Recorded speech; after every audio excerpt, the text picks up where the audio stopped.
Welcome to Ichiraku Ramen and thank you for joining me for another journey into the world of shinobi. Before we begin, I want to give a huge thank you to everyone who listens, supports the channel, and enjoys these stories. We wouldn't have hit over 2,000 subscribers without you. I also want to let you know the Discord server you voted for is open. You can suggest stories, vote on what gets narrated next, or just hang out and talk. It's free to join my way of giving back for getting us here. The link is in the description. Today's story is part 1 of Hashirama's Heir. Summary. The will of fire was never just a philosophical ideal for Naruto, it runs straight through his veins. Born with the blood of the First Hokage, Naruto inherits the most legendary kekkei genkai in history, Mokuton, would release. Trained from a young age to harness the absolute power of nature and chakra, Naruto is no dead last failure. He is a prodigy ready to redefine the power scaling of the entire shinobi world. This is a fan-made story inspired by the world of Naruto. All characters in the original universe belong to their respective creators. This narration is created for entertainment purposes as part of a transformative storytelling experience. The story itself was written by Kagami 1228, and full credit goes to the original author. If you would like to read the original version, the link to this story is included in the video description below. Also, if you like my content and want to keep up with future updates, hit that subscribe button and don't forget to share it with your friends. Now sit back, relax, and enjoy. Chapter 1 Prologue. The village hidden in the leaves, better known as Konoha and viewed as the strongest of the 5 great hidden villages, is a peaceful place. The Leaf Village is known for its will of fire, which emphasizes how important teamwork was. Many legends spawned due to the beliefs held in the will of fire, fighting for their village's sake with that ideal embedded in their hearts. On 1 October 10th, 6 years ago, the birth of one boy would be the beginning of a new legend. That boy is a young, blonde boy named Naruto. Naruto is not an ordinary boy though, he is the Jinchuriki of the nine-tailed fox, who attacked Konoha on the day of Naruto's birth incidentally. The attack was devastating and came out of nowhere. Many shinobi perished that night facing the Kyuubi, along with many civilian casualties. The sudden attack crippled Konoha considerably. And Konoha's destruction was imminent had it not been for the Yondaime Hokage, defeating and later sealing the Kyuubi into a newborn Naruto at the cost of his life. The Yondaime had wished that Naruto is seen as a hero, but unfortunately, that was for naught, as people viewed Naruto as the Kyuubi reincarnate. Although they did not openly hate or abuse young Naruto, his fate was worse, being that his entire existence was seemingly ignored. Naruto became an orphan that night, and as such had lived at the orphanage since birth. Just like with most orphans, being adopted by a family was all Naruto wanted since he could remember. Nothing was wrong with him as far as he knew. He was smart. The nice orphanage mother said he was handsome. Maybe his whisker mark like scars. No, she said those added to his appeal. So why, like every other day, was he not adopted? He could not even get one of the families to even consider him. The orphanage had a plentiful of people come in, yet Naruto still felt all alone. What did I do to get this treatment? Thought Naruto sadly. At that same instance, something strange was happening in Konoha. Nothing too major, it just seemed like the vegetation around Konoha seemed to pale a little in color. Center of Konoha. In a building directly in the heart of Konoha, there was a man seated behind a desk in an office looking into a crystal ball. He was none other than the Sandaime Hokage, Hiruzen Sarutobi. Hiruzen is an old man with gray hair and a wrinkled face to go along with his age. Despite that, he is still acknowledged as the strongest in Konoha and is still considered one of the strongest shinobi in the world today. Behind Hiruzen was another man with silver hair, dressed in all black with gray armor, and a dog-like porcelain mask. This was the Umbu captain codenamed Inu. With one of his most trusted ANBU behind him, Hiruzen could not keep himself from sighing from what he was viewing. Inu, do you think I've failed the Yondaime? Asked Hiruzen. I could not say, although if I had to say something I'd state things could be made a little easier for the hero of Konoha, replied Inu. Maybe you're correct. I could make things easier for Naruto, starting with finding people who will at least acknowledge him. Maybe I'll go to the orphanage tomorrow and walk him around the village. Sounds practical, Hokage-sama. I'm sure you will know what to do. If I may be dismissed? Of course, have your report in later, said Hiruzen. Okay. Oh, by the way, is it me, or does Konoha not seem as green as earlier? Said Inu before he disappeared in a poof of smoke. It does, that's odd. It's not supposed to look like that. The only times I've seen it look like that was when Hashirama-sensei was sad over something. At times like the death of a ninja, but that was only due to his connection to nature via his Mokuton. Could it be? Stated a slightly shocked Hiruzen. The next day. Today at the orphanage started like any other for Naruto. He woke up, used the bathroom, brushed his teeth, got dressed, and ate breakfast. Then Naruto headed to one of his favorite places, the library. Naruto enjoyed reading about the history of Konoha and anything about it, and he was reading peacefully until he heard his name being called. Naruto placed his book back and took off down the stairs to answer the call. Yes, ma'am, you called me down, old man, stated a stunned Naruto noticing the Sandaime in the doorway. Yes, indeed I am Naruto-kun. Would you like to take a walk with me? Said an amused Hiruzen as he smiled down at the ecstatic boy in front of him. 1 second, mother, could I go with the Hokage for the day? After an obvious yes from the woman, Naruto and the Hokage were off. The orphanage mother was proud that Naruto was polite enough, even in his shocked state, to still ask her permission despite the Hokage being in the room. As they were walking around Konoha, the Hokage decided to ask Naruto a few questions. Naruto-kun, how have you been? I haven't seen you for a while. I've been okay, GG, everything's fine, Naruto said, trying to mask his sadness from Hiruzen. Really?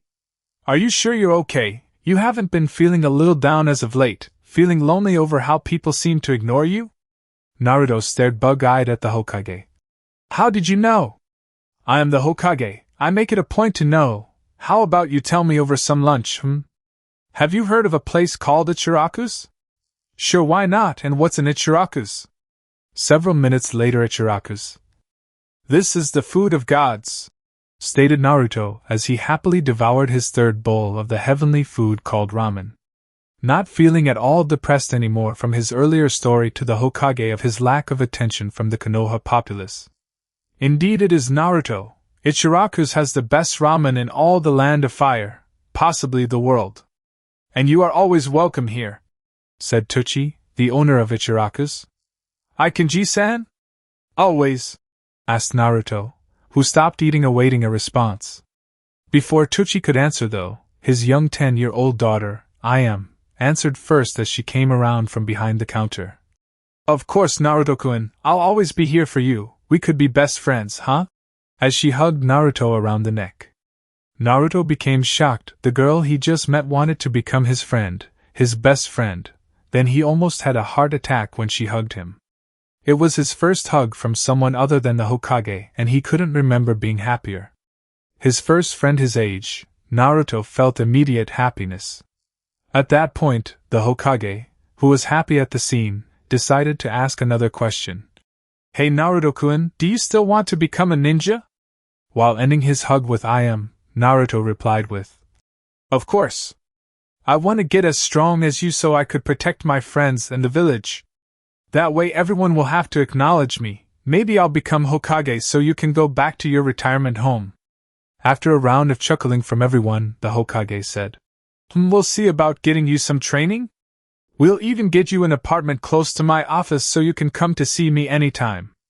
How does that sound? Naruto didn't answer, but due to the tearful face and the immediate hug Hiruzen was given, it was more of enough of an answer. This was the happiest moment of Naruto's young life. He was going to become a ninja. What he always wanted. As this was all going on, Konoha's plant life seemed to come alive. Trees grew seemingly immediately. Flowers began blooming rapidly. Everything looked beautiful, and to the one dubbed the professor, he had a pretty good idea what was going on. I think I know the perfect sensei for you, Naruto-kun. It seems something amazing has come back to the leaf, thought Hiruzen with a smile. Several months later. It had been a few months since Naruto started his new life. That life of moving to his apartment, meeting his sensei, and beginning his journey to become the best shinobi he could be. In those 6 months, Naruto did meet a few other kids his age that Naruto got along with better than expected. Those kids were a lot of clan children since the shinobi families weren't telling their children to actively avoid him. They were Shikamaru Nara, Choji Akimichi, Kiba Inuzuka, and a quiet boy named Shino Aburame. Naruto got along with those for the most, but he did get the chance to meet Ino Yamanaka and Sakura Haruno, though it was sparse due to Sakura's mom taking Sakura away most of the time when Naruto came along and Ino leaving with her friend. Despite that, he did thoroughly enjoy his time with each of them and became quick friends. Happiness filled Naruto. He wasn't the most popular guy in Konoha, but he at least had friends that cared about him and enjoyed spending time with him. And nearly every weekend since Naruto's new life started, Naruto met with his sensei after the academy every day at a simple training ground. He only knew him because of his tiger mask and his short, spiky brown hair. The Umbu was a pretty cool guy in Naruto's opinion. He was a calm, collected person. He wasn't a strict teacher, but he did instill a sense of perfection into Naruto's training. He mainly had him doing chakra control exercises, like the leaf balancing exercise, tree walking, and water walking to get his control up. Seeing how he couldn't do anything too strenuous due to not wanting to stunt the growth of a 6-year-old kid, he did notice that somehow, despite Naruto being a Jinchuriki, his chakra control was amazing. It was shocking because usually, people with higher reserves didn't have good control of it. Naruto was quite the anomaly. But one thing he did find the most shocking was when he tested Naruto's affinity. The results shocked him. Tora handed Naruto a sheet of special chakra paper and told him how it worked. That when he channeled his chakra into it, it would either burn to ashes, Katan affinity, become soaked, Sueton affinity, crumble into dirt, Doton affinity, crinkle up, Raiton affinity, or split in half, Futon affinity. When Naruto did as instructed, the paper did something unprecedented. The paper split down the middle, creating 2 halves, then one side crumbled into dirt, while the other side grew damp and became soggy. Whoa! Tora-sensei, does that mean I have 3 affinities? Stated an excited Naruto. As shocked as he was, Tora didn't allude Naruto to that fact. He was an Umbu, he could handle shocks like this, but it was still impressive, and you could tell from his tone when he said, yes, Naruto, that is extremely rare and very impressive. It's so impressive I think I'll teach you 2 jutsu for 2 of your affinities since they are both identical to mine. But you first have to carry out elemental manipulation for both, and we may even find some elemental manipulation on wind too, but for now, let's start with Doton. Tora handed him a leaf and told him to channel chakra into it and attempt to turn it into dirt. Alright, Tora-sensei, I can't wait for it. I'm gonna steal that hat from the old man in no time. Naruto said as he began to channel his chakra. He did notice someone walking toward an abandoned-looking clan district. Hey, isn't that the Uchiha? Yes, it is. Sad what happened a couple of months ago with the massacre. Maybe it's best to stay away from him for a little while to let him cope with his loss. I couldn't imagine what he's going through, said Tora. Maybe you're right, sensei. Hopefully, he doesn't get too sad about it. But honestly, how could I know? That pain is unbearable, I bet. Naruto said as he watched him walk down the path, forgetting about what he was doing. Hopefully, but aren't you supposed to turn that leaf into dirt? Questioned Tori as Naruto's eyes widened.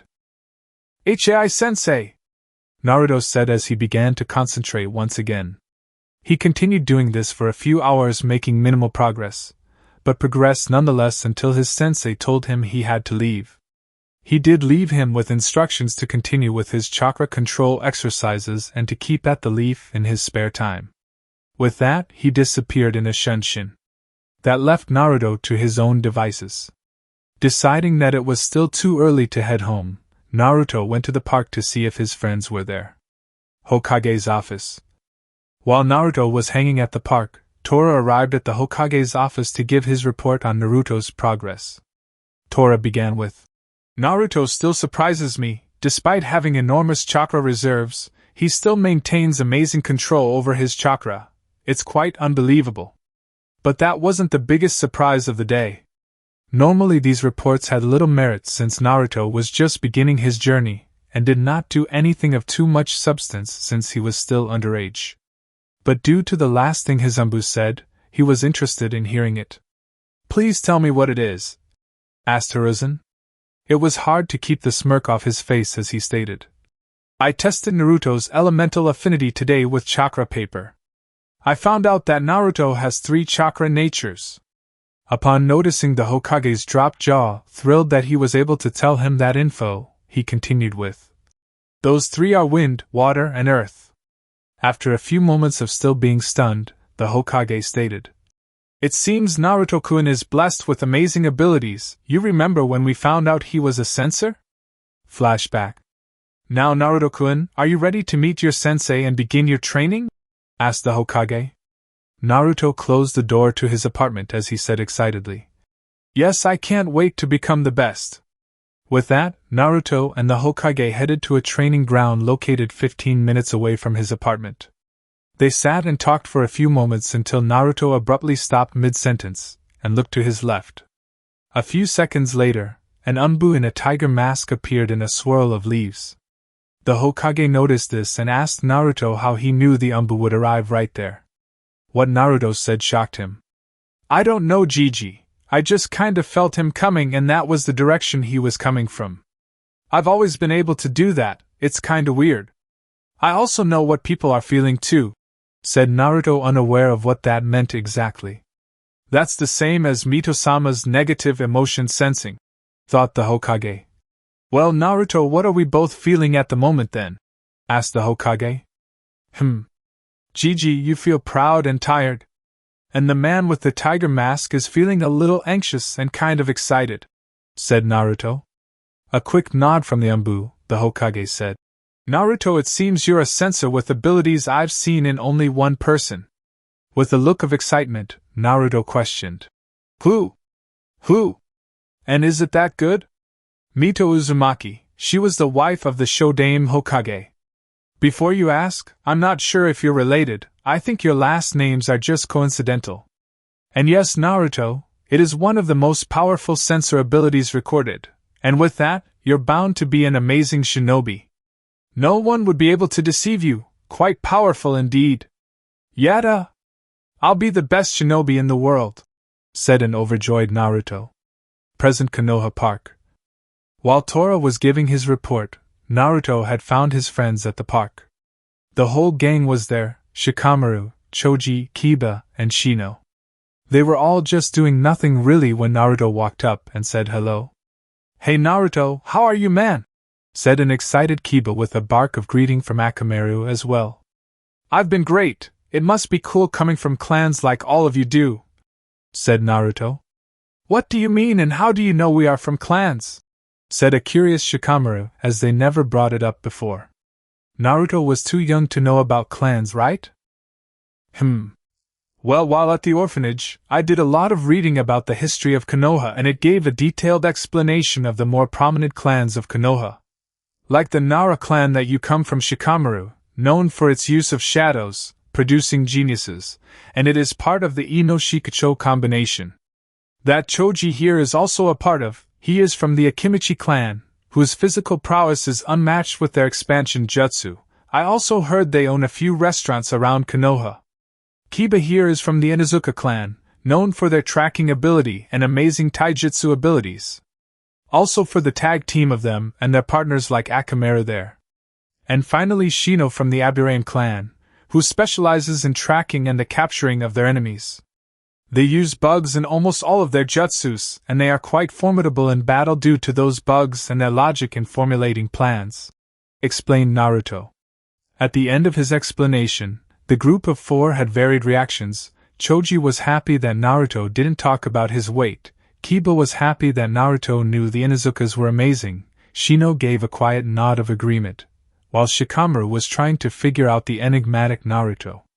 Sometimes he was a regular, goofy kid, but other times, Naruto had moments where he seemed like a ninja due to his knowledge and movements at times.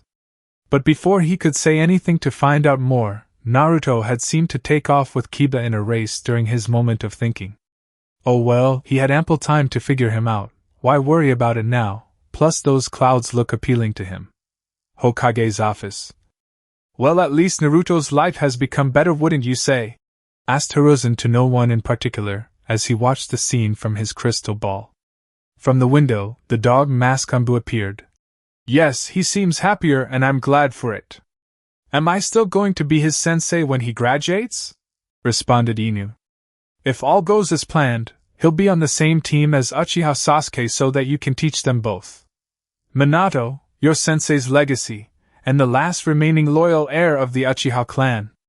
I couldn't find a better teacher and watcher of those two if I got to create him from scratch. But Naruto will continue to work with Tora, allowing you more time to focus on Sasuke and their third member. With that, Inu gestured a hand over his left eye. Sounds like a good plan. Well, if that is all, I'm off. Until next time, Hokage-sama. Bye, Inu, I'll see you later, said the Hokage as he stood up and looked out over his village. While overlooking his beautiful village, Hiruzen couldn't help but think. I can't wait to see what the future holds for the Leaf Village. I'm sure it'll be one that'll go down in the history books. Quick pause, guys, I just want to take a second to say thank you. We actually hit 2,000 subscribers, and that is entirely because of you. I genuinely could not have done it without this community, and it means more than I can put into words. Now we're setting our sights on 3,000, and if you're not subscribed yet, this is your moment. It takes 1 second, and it truly makes a difference. Alright, let's get back to it. Naruto's not going to wait forever. Chapter 2, Revelations. Time skip 4 years later, Naruto aged 10, nearing 11. A young, blonde-haired boy could be seen walking through the streets of Konoha. This young man was of good height for his age, 4 feet 8 inches tall. He was wearing a sleeveless orange hoodie with a blue t-shirt underneath, and matching blue shorts. He also wore a blue wristband on each wrist, and had on blue shinobi sandals to complete his outfit. On his face were 6 whisker marks, 3 on each cheek, that adorned his tanned skin. He had blonde hair that rivaled his hero, the Yondaime Hokage's, complete with the 2 bangs framing his face. All in all, he looked like a carbon copy of the Yondaime, except he had violet eyes that he unknowingly got from his mother. It had been 4 years since Naruto began his journey to becoming the best ninja he could be. His training was going great. Due to his sensei's training methods, Naruto had progressed well for his age. How could Naruto not be? He has had a personal Umbu teacher since the age of 6. When asked what he wanted to specialize in, Naruto told his sensei that being a well-rounded shinobi with abilities not lacking in any of the major categories was his goal. Being the best shinobi possible was the true goal, and Torin knew deep down that ninjutsu would become his favorite, and the shinobi skill Naruto would be best at. Naruto had learned that he had enormous chakra reserves for a boy his age and frankly for anyone of any age. Mostly due to the fox in his belly, and the intricate seal placed on him that slowly siphoned off the Kyuubi's chakra to mix into his own. Normally, when a person has a large chakra reserve, they would have terrible control over it due to the amount of chakra they have. Naruto was weird in that his control over his chakra was impressive, way too impressive for someone with his chakra level. It seemed he had luck on his side for both sides of the coin being dealt his way without any of their drawbacks. Naruto-sensei had, from day one, drilled into him how to better use shuriken and kunai. Tora taught Naruto how to throw them accurately, and how to throw them with speed and power. Even though he wasn't the most precise of shinobi, he could still hit a bullseye 8 out of 10 times with relative ease. After Naruto's 7th birthday, his sensei started to put him through physical exercises, still nothing that would halt the growth of his body. He had been given a workout to do and training weights to put on to build up his body. Naruto focused on speed as his main physical attribute. Naruto remembered reading in a book that the fastest shinobi is usually the winning shinobi. Plus, the Yondaime was one of the fastest ninjas in history, and he wanted to surpass him. So Naruto mainly worked on being quicker than his opponents. That's not to say his attacks lacked any power behind them. Naruto's progress in taijutsu was minimal. That being due to his teacher not being proficient in it since Tora was a ninjutsu specialist. So Naruto had only learned the katas for the basic academy style taught in the academy. Despite that though, Naruto found ways to stress his abilities better and added his mix to the style. That's what the academy style is for, just a basic set of katas that are malleable enough to change and suit one person better. Naruto could keep up with nearly any, if not all, genin at this point if it came down to a taijutsu fight, and he still had 3 more years until he became one. Naruto's progress in genjutsu was kind of so-so. Naruto hadn't been able to use any of the genjutsu taught to him by his sensei yet. He can detect them pretty easily up to most B ranks. Naruto could even break them with ease due to the enormity and potency of his chakra. Because Naruto's chakra had a presence alone. They discovered it when he first unlocked it. As the chakra came bursting out, Naruto created a small circle of spiderweb cracks in the ground beneath him. Naruto did not have any genjutsu in his repertoire yet, but he was certain by the time he graduated, he'd be able to use the few he got tasked with learning. Naruto truly shined in ninjutsu. He was a genius in the art. And with his 3 chakra natures, it was easy for him to use most elemental ninjutsu. Naruto first learned how to do the basic Academy 3, even the Bunshin no Jutsu, clone technique. Though it did take a few chakra control lessons to get it down to the required 3.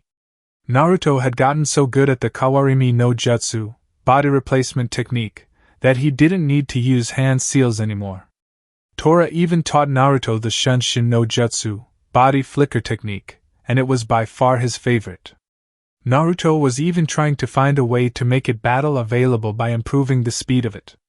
He hadn't gotten it there yet, but he would keep trying. Naruto also learned the first chakra nature manipulations for all 3 of his chakra natures, turning the leaf into dirt, soaking it, and finally splitting it in half. Naruto hadn't accomplished the next step for either one as they were much more difficult, and would take more time to do. His first elemental jutsu learned was the ever-versatile and defensive Doton, Dori Hiki, Earth Style, Mud Wall. It was a technique that allowed the user to create a wall of mud to use as a defense, either spitting the mud out of his mouth, or using pre-existing earth. Naruto also learned another versatile earth jutsu called Doton, Marurigakure no Jutsu, Earth Style, hiding like a mole technique, which allowed him to travel underground to avoid attacks. Naruto could even attack whilst underground as well. Earth was easily his favorite element so far and his go-to element. For Suiton, Naruto also learned 2 jutsus, both offensive. The first being Suiton, Hironyu, water style, tearing torrent, which allows the user to create water that spirals in the user's hand. The water then fires at a high speed towards the enemy. The other jutsu Naruto had learned was the basic Suiton, Suiden no Jutsu, water style, water bullet jutsu. It's a basic water technique where the user spews forth water from his mouth in the form of a bullet-like fashion. It's comparable to the Katon, Enden, fire style, flame bullet. Naruto hadn't learned any wind style jutsu yet, electing to just use it to add a deadly edge to his weapons. Adding wind chakra flow, Naruto's weapons gained an increase in their cutting power. His kunai and shuriken became all the deadlier, although, since he hadn't mastered the elemental manipulation for wind fully, they weren't as deadly as they could be. It was still better than not having anything. Naruto was happy with his progress in ninjutsu. He may not have over 1,000 jutsu like Konoha's copy ninja, but he did master the ones he had. So much so, that with his chakra control and the continual practice of his ninjutsu, he had shortened the hand seals down to 1 for his Shunshin, one-handed ram seal, mud wall, and water bullet, to none for his others. This increased his speed in battle as he didn't have to waste movement on all those hand seals like others may have to. At one point, about 2 years ago, Naruto received the shock of his young life. Flashback: 2 years ago, Naruto age 8. Naruto was on the training ground he'd been using since he was 6, and was nearing the end of his training for the day. He was finishing up with his Suiton jutsus, Naruto was training on top of the water while practicing so he could also further his chakra control. He was training topless on the water as to not get all of his clothes wet. A little while later, Naruto began to run low on chakra from staying longer than normal. Normally, Naruto would notice when he was running low and stop as to not get chakra exhaustion. But he was too into trying to master his jutsu that he didn't notice. So when Naruto went to draw more chakra, what he got terrified him. Instead of his normal, calm chakra, it seemed Naruto pulled from another chakra source. A source that contained powerful vile chakra that was extremely too much to handle for the blonde academy student. Naruto immediately stopped feeling the chakra and decided to end his training. As he looked down, he noticed black markings on his stomach that slowly began to fade away. Was that a seal? Why was there a seal on him? Did it hold his second chakra? Why does he have a second chakra anyway? Questions like that began to flutter through Naruto's mind, and he was going to figure out the answers. After a month of researching, Naruto headed towards the Hokage Tower to speak with the Hokage, someone who could truly answer his questions. Since reading about some stuff, Naruto decided to test his theory to the one man who should know the most about it. "Hey Gigi, thanks for seeing me. I have a few questions that I think only you can answer," said Naruto as he entered the Hokage's office after being let in by the secretary. "Ah yes, it is great to see you, my dear boy. What can I do for you, Naruto-kun?" asked the Hokage with a smile after hugging Naruto. With the greeting out of the way, Naruto took a deep breath, held a serious face, and said, "Am I the Jinchuriki of the Kyuubi?" The smile on Hiruzen's aged face dropped immediately at the words, Jinchuriki and Kyuubi. The Hokage immediately put on a serious face and questioned Naruto about how he came of knowledge about something like this. Naruto replied, "It's the only explanation I could come up with after doing some research. It all makes sense from my whisker marks to the fact that many people in Konoha ignore me and tell others to stay away from the fox brat. Not to mention the seal that appeared on my stomach when I was training with my shirt off. It appeared only after I had accidentally channeled some of its chakra. That's why I began researching how a person could contain two chakras, and the word that showed up was Jinchuriki. A title for those who house a tailed beast, and the only tailed beast that has been around Konoha since I was born is the nine-tailed fox. It was the only logical explanation. And even now, based on your reaction, I'm assuming I am correct," said Naruto sadly as he realized that he was the Kyuubi. The same Kyuubi that attacked Konoha 8 years ago, and the people of Konoha's treatment was justified. Hiruzen was heartbroken that Naruto had come to find out his status as Konoha's Jinchuriki without anyone telling him. He hadn't wanted to tell him until he was at least a Chunin, but it seemed that was too much to hope for. "Now Naruto-kun, yes you do house the Kyuubi, but do not mistake that as being the fox itself. You are Naruto, not the Kyuubi. It's no different from a sealing scroll and a kunai. Just because you seal a kunai into a scroll, that doesn't make the scroll a kunai. It's just a scroll with a kunai in it. The same as you, although it's a very deadly kunai, with 9 tails. Do you understand?" Naruto, who had become saddened, cheered up slightly upon hearing that. Though he still had a few more questions. "Yeah, I got it, but why was I chosen as the one that housed the Kyuubi?" "Because you were the only one the Yondaime could trust the village's safety to. You were a hero ever since birth, as you protect Konoha more than any other person, including me, with being our Jinchuriki."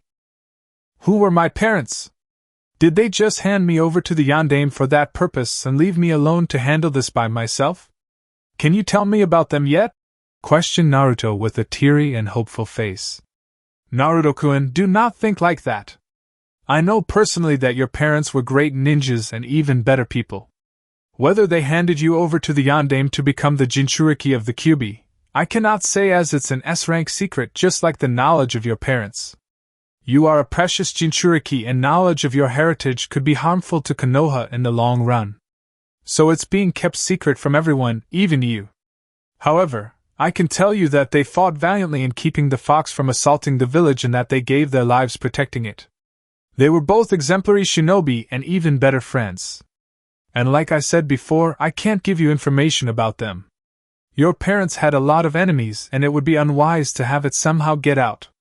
Other villages may find out and want to attack Konoha just to get rid of you," said the Hokage with a stern face that left no room for argument. "But I promise, when you're strong enough, you'll find out their names. Is that a deal?" Ah, they must have been awesome to have that many enemies and to give birth to the future greatest ninja ever. I can't wait for the day I get to find out who they are. I'm gonna hold you to your promise, old man," said a now motivated Naruto. "One last question, can we go see the sunset from the top of the Hokage mountain?" asked a now puppy-eyed Naruto. The Hokage said nothing as a smile came to his face. He placed one hand on Naruto's shoulder, and they were off in a shunshin to the top of the Yandame's head. As they were watching the sunset, they couldn't help but notice how beautiful the village looked at the moment. They sat in relative silence until Naruto spoke up suddenly. "I want to protect this peace," said Naruto in a low tone. So low that the Hokage barely heard him. "You want to do what, Naruto-kun?" "I want to protect this peace, this beautiful moment, and how happy I can sense the village is. I want to protect it. I want to do everything in my power to keep this place like this. That's why I will be the Hokage, to keep this village safe. No matter what, I will protect my home and anyone who tries to harm it, whether they are my comrade, friend, or even my parent. I will show no mercy to them in defending it. Then I'll be able to show everyone that I'm Naruto, not the Kyuubi. Then everyone will have to acknowledge me and start treating me like somebody important. I will become the Hokage, and that's a promise. And I never go back on my word, that's my ninja way," spoke a highly passionate Naruto. The Hokage couldn't speak as he saw the face of the Shodai appear in Naruto's place during his speech. Naruto had just invoked in him the same amount of passion he had when Hashirama told him what it was to become the Hokage. It was incredible to see the will of fire burn brightest in this 8-year-old child, and he couldn't keep the smile off his aged face. "Indeed you will, Naruto, indeed you will," thought Hiruzen to himself, and he finished watching the sunset with Naruto. Flashback end. Ever since that day, Naruto's training seemed to amplify due to the effort he put into becoming better. He took things more seriously and trained harder every day. Despite that, he still made time for his friends. Mainly through the academy, since they all entered at the age of 6. In the academy, though, Naruto decided that he didn't need to show all of his abilities. Thus he established himself as one of the middle students in his class. He didn't feel it necessary to become the Rookie of the Year or anything for that matter, as it meant nothing to him. Plus he had read that information was one of the most powerful tools a shinobi could use, so he hid his power to not show too much. Naruto knew that he was by far the strongest of his age group, even if no one else did. He was far more advanced than his classmates, even Sasuke. But Naruto knew that if Sasuke ever awoke his Sharingan, he could catch up to Naruto quickly. But what Naruto didn't know was that he had his trump card revealed that afternoon. After finishing his day at the academy, Naruto made his way to the training ground he had frequented since 6. Upon noticing that he was early, Naruto decided he'd get started anyway. After placing on his training weights, he began to go through a few physical exercises before his sensei arrived. After about an hour of just training, Naruto sensed his sensei approaching. He immediately stopped what he was doing to see what was on the agenda for the week.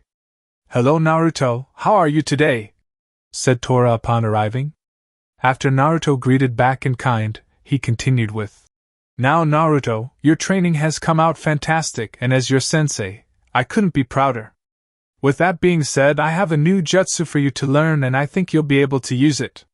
Naruto began to immediately get excited at the prospect of learning a new jutsu. He would have another jutsu to add to his arsenal and it would further increase his battle capabilities. "Are you ready?" "Good, here we go. This jutsu is an advanced version of the Bunshin no Jutsu, clone technique, where you'll be making a clone of yourself. Although unlike the standard clone, this will be a physical clone. With that in mind, the hand seals for the jutsu are tiger, dog, snake. Now you'll have to channel a bit of chakra into it as it does have a higher cost. Go ahead, try it until you get it," said Tora as he held an anxious air about him awaiting the results. Naruto remembered the hand seals easily, and did them slowly one at a time. When he finished, he channeled a lot of chakra into the jutsu while thinking of making a clone of himself. When nothing occurred, Naruto looked confused for a moment, and thought he did it wrong until his sensei told him to try again as it was difficult to do. With a few pointers here and there from his sensei and an hour of steady attempts of the jutsu, Naruto finally got a result. An exhausted Naruto, for the 100th time in the past hour, flew through the hand seals for the jutsu and channeled a bit of chakra into it. Unlike other times, Naruto felt a pull at the back of his neck, but it went away as soon as it came. Thinking he should tell his sensei, Naruto looked up to his sensei, but his sensei was pointing behind him. Turning around, Naruto looked to see what his sensei was pointing at. He gasped at the sight of another him that had turned around at the same moment, and gasped as well. It was him, and they seemed to mask each other perfectly. As if he was staring at a mirror. "It's me!" shouted both Narutos at the same time. "You look awesome! This is so cool!" said both Narutos at the same time. They both then proceeded to get to know one another, and found out they liked the same things ironically. An amused Tora looked at the sight of Naruto and his interaction with his clone, but when they started talking about ramen, he thought it had gone far enough. "Naruto, Naruto, Naruto!" Both Narutos got scared at the sight of their sensei having that creepy ghost teller light cast upon him. They were wondering where he pulled that flashlight from to get such lighting. "Now Naruto, you don't realize that what you have just done has only been accomplished by 2 people in the history of Konoha. Making a clone of myself? I've seen other people make clones of themselves all the time, how could only 2 people have done it?" questioned one of the Narutos since he thought it was a bunch of bull. Tora chuckled a little as he said, "Naruto, that clone jutsu you used is the Mokuton no jutsu, wood clone technique. It's a solid clone of oneself made of wood. It can only be accomplished by those that have the kekkei genkai made famous by the Shodaime Hokage, Mokuton." At this, both Naruto's jaws hit the floor. This news surprised them since they knew all about the bloodline, having seen it in many books. The ability to convert one's chakra into life. Naruto was truly happy that he was connected to someone in some way. And a Hokage to boot. With this bloodline, it meant Naruto's lineage stemmed from the First Hokage. He was a Senju. He had a clan. A family. Naruto and his clone then proceeded to start celebrating together, completely forgetting their earlier exhaustion. "Does that mean I'm a Senju sensei? It's the only way, right? Bloodlines can only be passed down to those only with the same blood, right?" After receiving a nod from his sensei, Naruto continued in his moment of euphoria with dances and the whistling of a tune. He was Senju Naruto. He was going to put the Senju clan crest on his back and wear it proudly. Throughout Naruto's jumps for joy, he didn't notice the garden of flowers that would spring up underneath him every time he landed as they were responding to his happiness. Even though Tora was happy for the new Senju, he still noticed a few flaws in Naruto's jutsu, and as a sort of a perfectionist, he pointed them out. "Naruto, you did make a wood clone of yourself, but it's not perfect." After seeing both Naruto's confused looks, Tora elaborated. "Well, first off, your clone looks like a puppet. That's not supposed to happen. Secondly, his arm is reminiscent of tree bark, definitely not supposed to happen. And thirdly, he's not even the same height as you. The clone must be the same, he should look like a perfect copy of you down to every detail. Just like a transformation, if it's not done properly, the enemy will immediately see through the rows and use that to their advantage." After a nod of agreement from Naruto, Tora began to say goodbye for the week. "Now that you have a new jutsu, I want you to practice making it perfect for the week along with the other exercises you normally do. When you complete the jutsu, I'll show you another Mokuton jutsu to add to your list. Now I'm off to have a chat with Hokage-sama, so I will see you later. Oh, and Naruto, the Senju clan is a feared clan on equal par with the Uchiha clan. Especially Hashirama because of his Mokuton abilities. So for now, refrain from telling or showing anyone your Mokuton as it could lead to dire consequences. Got it?" After another nod from Naruto, Tora bid him farewell and whisked away to meet with the Hokage. Hokage Tower? The Hokage had been spying on Naruto the entire time through his crystal ball, and as Tora came out of his floorboard said, "So Naruto-kun has the Mokuton, I see?" said the Hokage with a knowing smile. "You don't seem at all surprised by that news, Hokage-sama. Did you know he had it all along even before you asked me to test it?" Hiruzen ended watching Naruto as he took a drag from his pipe. After blowing out the smoke, he stated, "I've had my suspicions for a while. When Naruto was 6 years old, I noticed that when he was sad, the vegetation around Konoha would dim slightly, and when he was happy, it would be abuzz with life and grow exponentially more vibrant. I had only seen that in one other person, that person being Hashirama-sensei. And that was only because of his connection to nature via his Mokuton. So I had always believed he would be able to use it. I just wanted to wait till he was mature enough to know not to blab it out for the world to know. Why do you think I chose you to train him? There's no one better to help him learn how to harness his bloodline better than you." "Of course, Hokage-sama. That seemed like the best option, and I am the most inclined to teach Naruto about his Mokuton. I will teach him all I can about it in the coming years before his graduation and team placement under his sensei. Also, Naruto has decided he wants to use the Senju surname to honor his connection to Hashirama. He reasoned that being able to use Hashirama's abilities must make him a part of his family, so he wanted to use his clan's name as his own. Of course he can. I'm sure Tsunade-chan would want to hear of this since she used to be the last remaining Senju, though it is hard to get in touch with her these days ever since she left the village," replied Hiruzen. "Yes, indeed, I'm sure she would enjoy knowing that she has family left. Maybe it'd be enough to get her to return. We can only hope." "If that is all, Hokage-sama?" asked Tora as he began to sink back into the floor. Yes, of course, until next week," said Hiruzen as he took another drag from his pipe. "Things are looking up around here.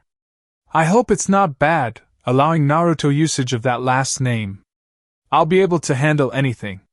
Today has been good," thought the old Hokage, but he immediately regretted that thought as he saw his secretary come in with a huge stack of paperwork.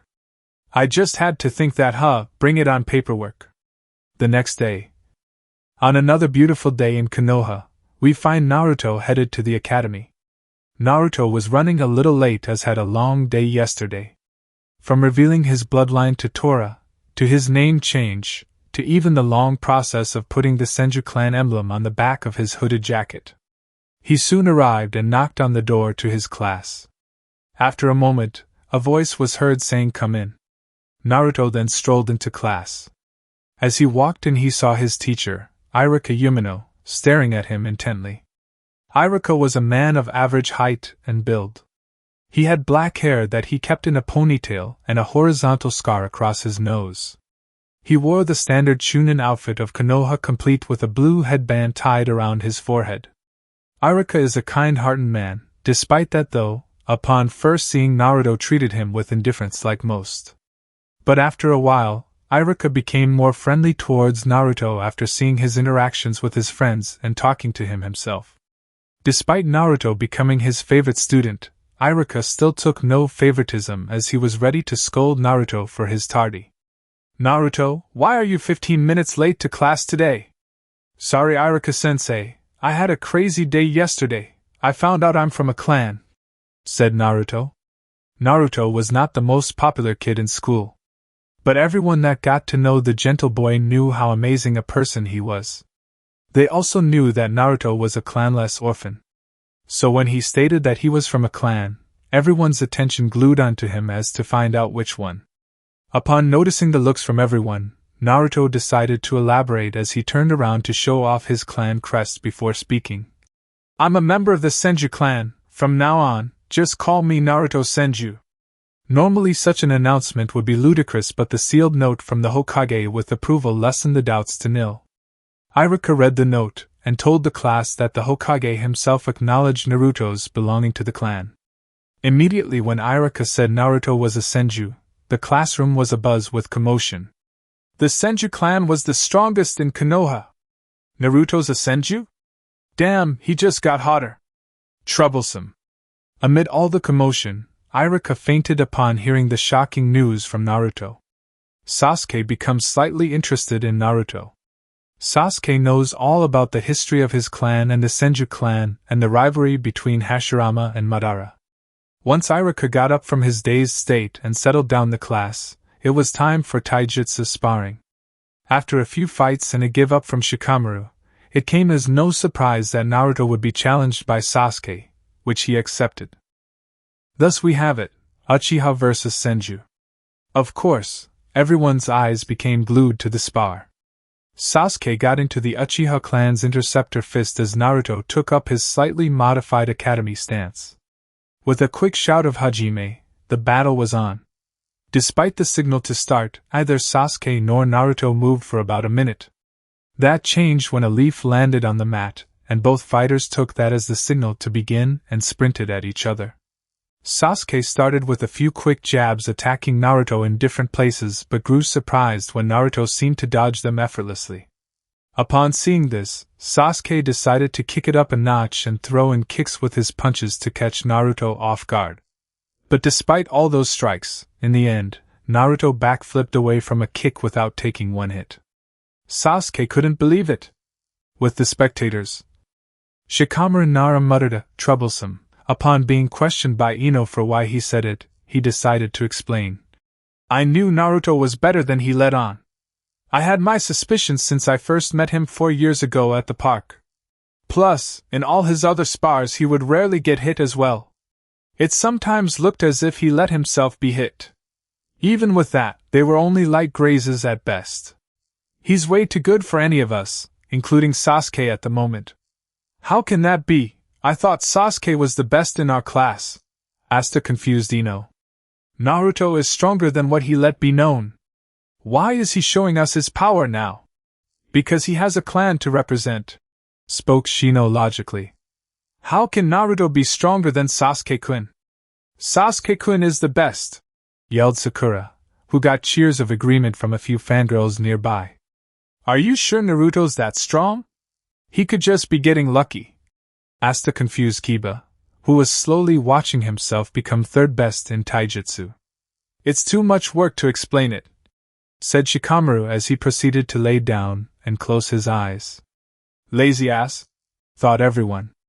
Back to the spar. Sasuke had become increasingly frustrated at not being able to touch Naruto. As a result, his style got a little sloppy and Naruto took advantage. Sasuke threw a very predictable straightforward punch at Naruto, and Naruto surprised him when he grabbed his wrist. Deciding that at least he and Naruto finally touched during the spar, Sasuke decided to continue pressing forward with a high kick to Naruto's chin. Just like his punch, his kick was also caught by Naruto. Sasuke barely caught Naruto's grin as he soon found himself on his back after a leg sweep from Naruto. Sasuke then felt a kick in the ribs from Naruto that sent him skidding across the mat a few feet. Gasps were heard at the quick display of prowess from Naruto. Naruto handled Sasuke in their last exchange and frankly the spar. But Sasuke wasn't done. After catching his breath, he quickly got up and elected to come in with a faint left hook that disguised a knee strike to Naruto's gut. But it was all for naught as he was on the receiving end of a vicious elbow to his knee from Naruto, that placed his leg right back down. Then Sasuke felt the quickest 2 punches he had ever received since joining the academy. From the pain in his knee to the momentary daze from the punches, Sasuke was left wide open for Naruto. Seeing Sasuke's stunned state, Naruto decided to end the spar with a follow-up uppercut to the stomach that doubled over Sasuke and finally with a quick elbow strike to the back of the neck to send Sasuke off into unconsciousness. Everyone became shocked at the display because up until that point, Naruto never showed that level of skill before. He was good, but it was always believed that Sasuke was the best.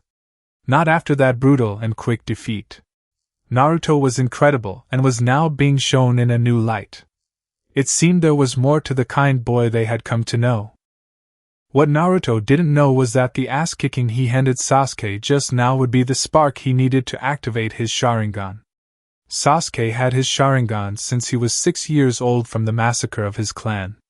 He just needed enough of a catalyst to make them spring forth again. And that was more than enough.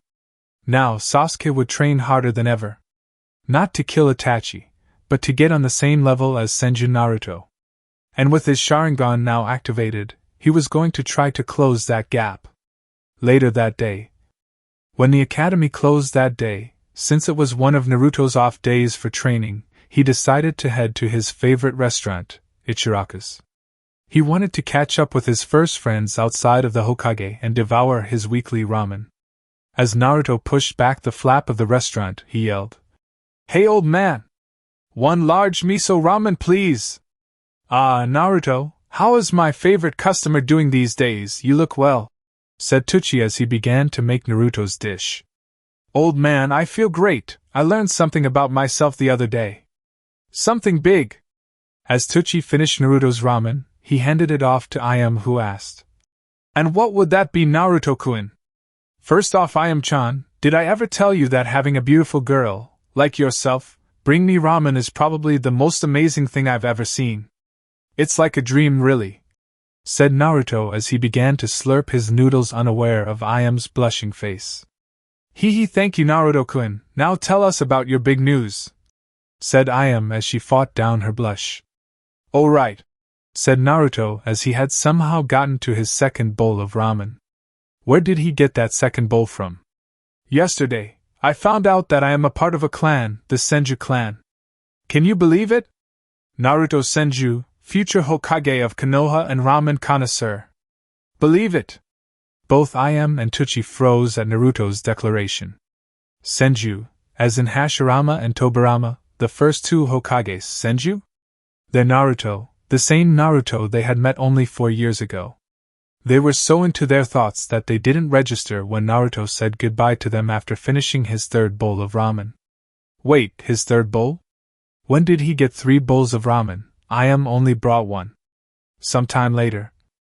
As Naruto was walking home, he happened to overhear a civilian say something that put a smile on his face. "Did you hear? That kid is a Senju, and I heard he defeated the Uchiha prodigy with ease today. Maybe that boy is not the demon fox. Maybe he is just a kid. For him to beat the Uchiha kid, that must make him a genius as well, right? To be from the famed Senju clan, he could be. I don't want to get ahead of myself, so I'll just wait until I hear more about him." Overhearing that conversation, Naruto couldn't help but be happy. The process of getting Konoha to see him as him was starting. It was only one person today, but everyone had to start somewhere, right? Chapter 3, Genin. Time skip 3 years later, Naruto aged 13, nearing 14. Today was the day Naruto would finally become a shinobi of Konoha. A prepared Naruto was ready for the Genin exam today. It had been a journey that started with him crying into the Hokage's robes when he was 6 up to this very moment now. And boy, Naruto was feeling good.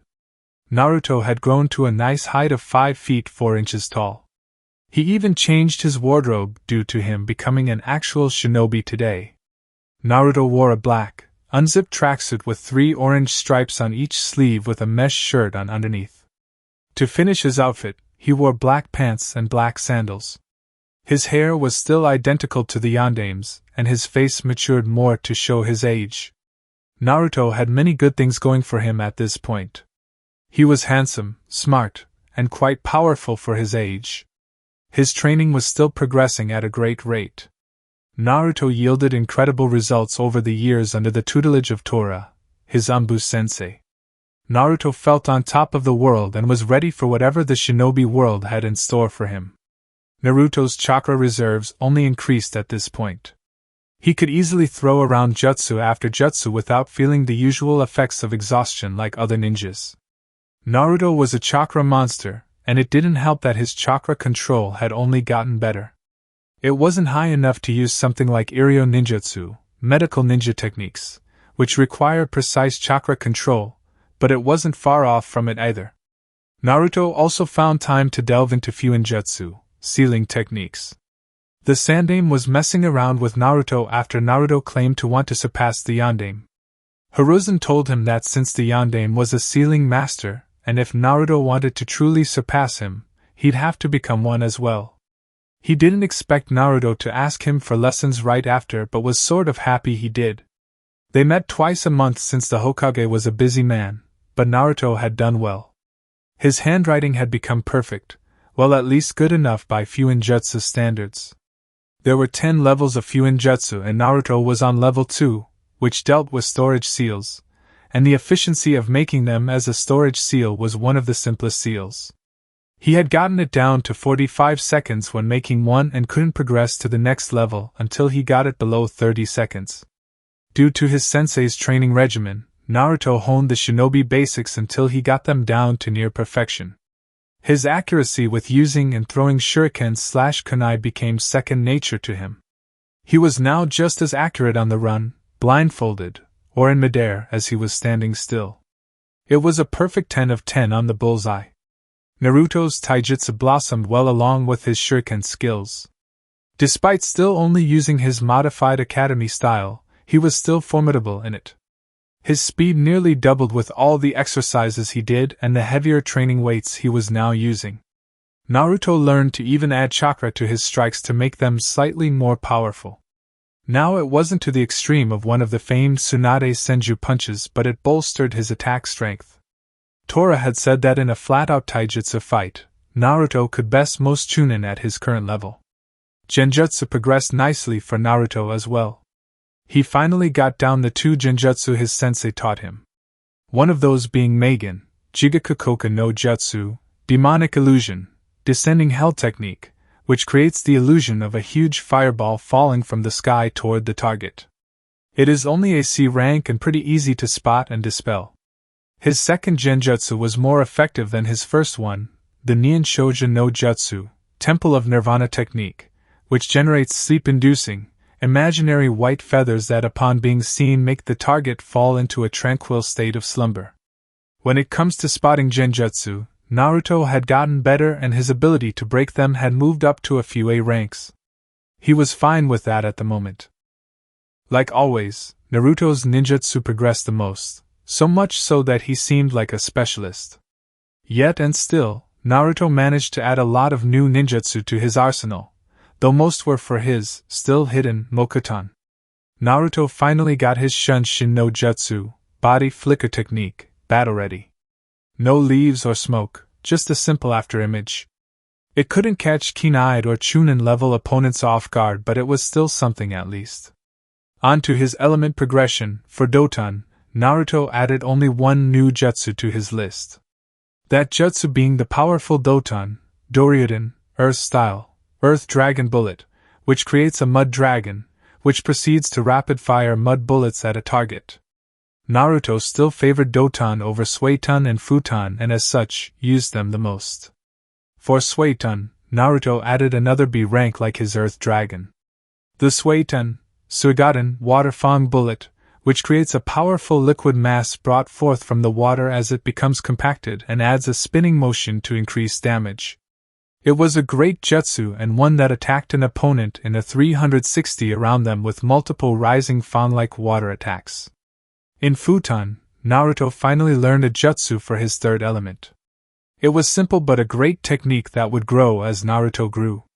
Futon, Daitapa, Wind Style, Great Breakthrough, was a technique that created a sudden gust of wind that with enough skill, could become more than just a C-rank jutsu. Its power depended entirely on the user. Since awakening his Mokuton, Naruto spent the most time getting better at it as it easily became his favorite element. Mokuton had the strength of earth and water's fluidity. It was the perfect element in Naruto's opinion. And Naruto soaked up as much on it as he could from his sensei as possible in the last 3 years.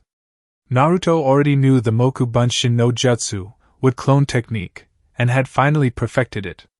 After the clone technique, Naruto learned the ever-versatile Mokuton, Deijurin no Jutsu, wood style, great forest technique, which changes one's arms into branches. It could be used to either capture an enemy, or there could be sharp stakes added to the end of the branches to add a deadly edge. Another jutsu Naruto had mastered was Mokuton, Mokujihiki, wood style, wood locking wall, which creates a powerful, domed wall made of interlocking wooden pillars. And finally, Tora taught Naruto his favorite jutsu thus far, Mokuton, Jukai Koten, wood style, nativity of a sea of trees, that creates a forest in mere moments. And he was only getting better. Naruto also learned his sensei's name, Tenzo. Naruto also figured out Tenzo could use Mokuton as well. Upon asking if he and Tenzo had any relation to one another, Naruto learned that Tenzo was a product of an experiment done by Orochimaru that gave him the ability. Despite his ability to use Mokuton, since it is injected into him, he couldn't use it on the same scale as Hashirama.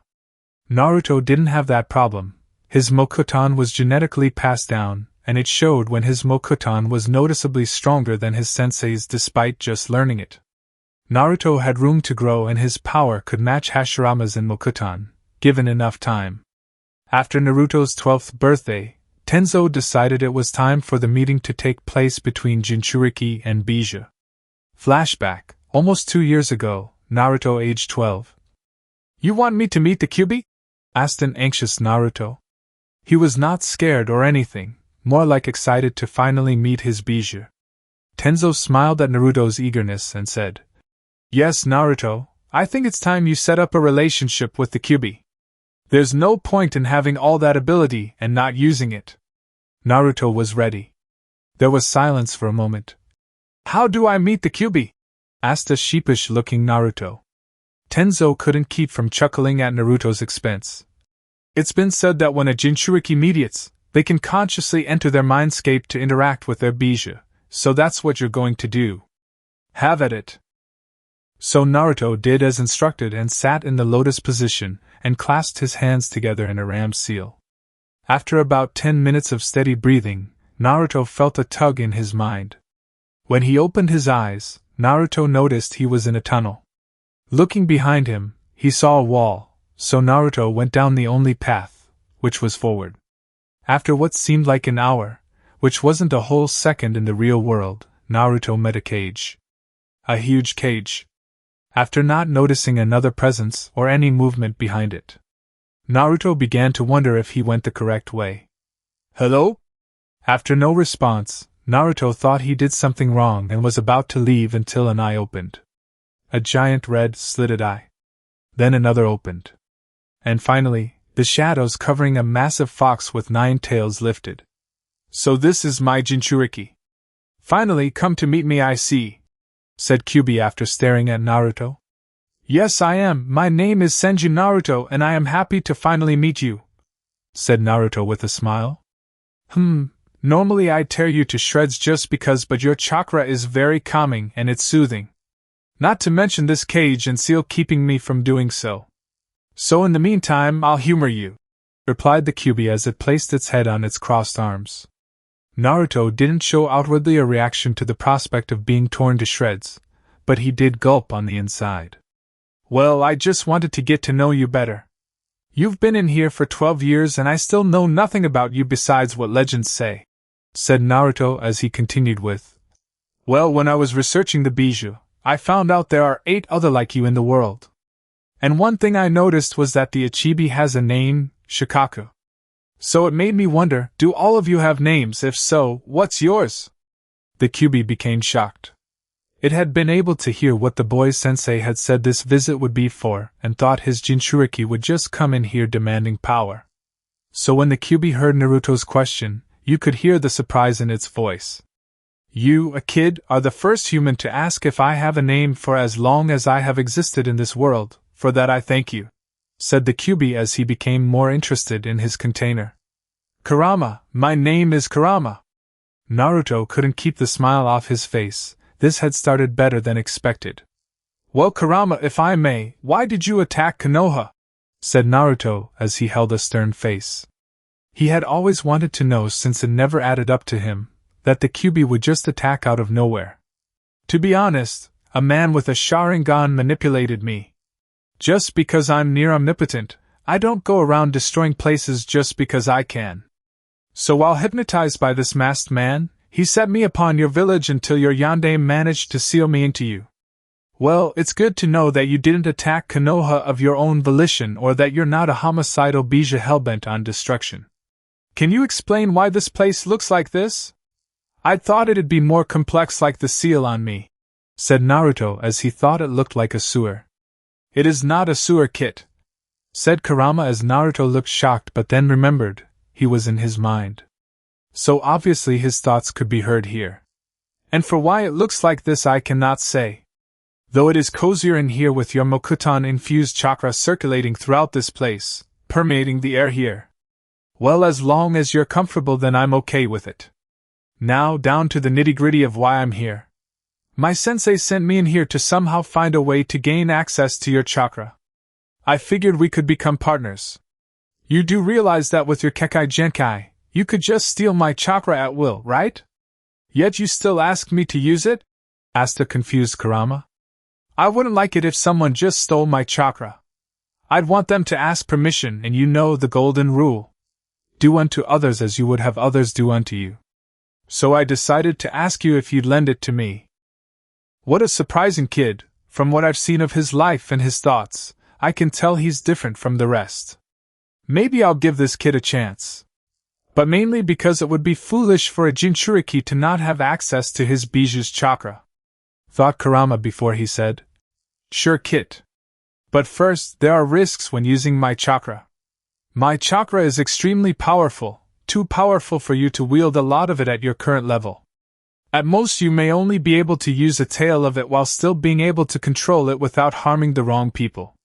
It wouldn't matter even if you could use more, the seal is so tight that only a tail of my chakra is accessible to you at this moment, you'd have to find a way to loosen it somehow. Even then, you'll have to earn my trust to gain further access to my chakra. Well, can I just rip that seal tag off? Said Naruto. It's not that simple. This piece of paper means nothing unless you loosen the seal itself. Plus, I wasn't going to give you more than one tail in the first place, so don't worry about it for now, said Kurama. Naruto agreed with what his Bija said and decided he would do all he could to earn Kurama's trust. I mean, if Kurama was there, why shouldn't they be friends? He was just glad that he had been given access to his Bija's power in the first place. After an exchange of goodbye, Naruto left his mindscape. When Naruto returned to the physical world, he noticed Tenzo still standing there looking at him expectantly.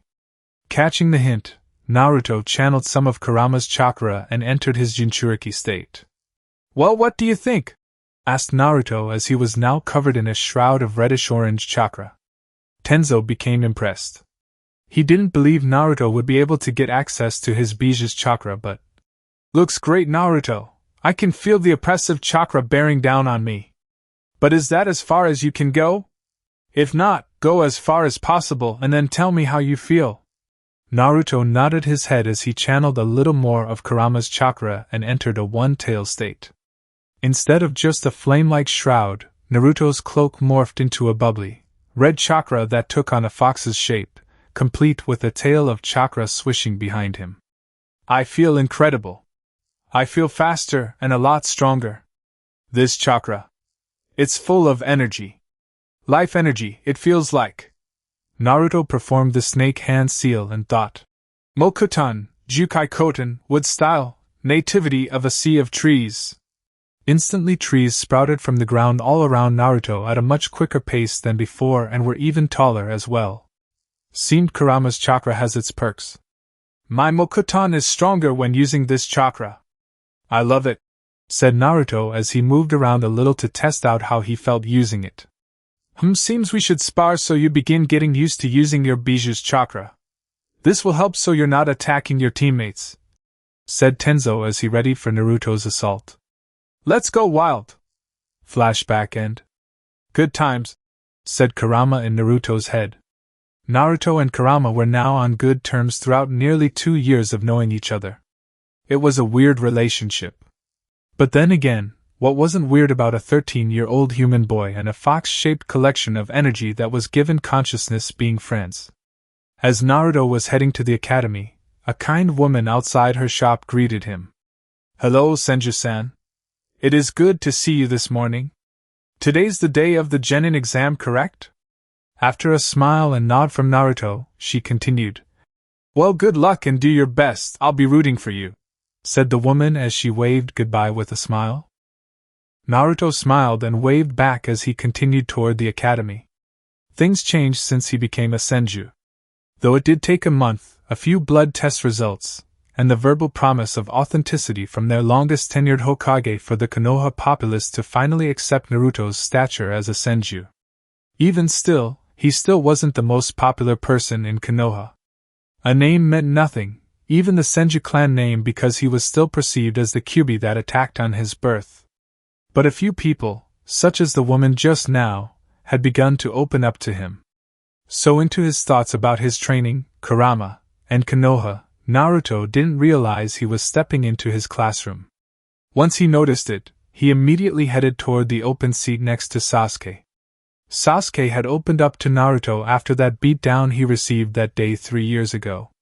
Sasuke had asked if he could train with Naruto, and even thanked him for helping him awaken his Sharingan, even though it was accidental.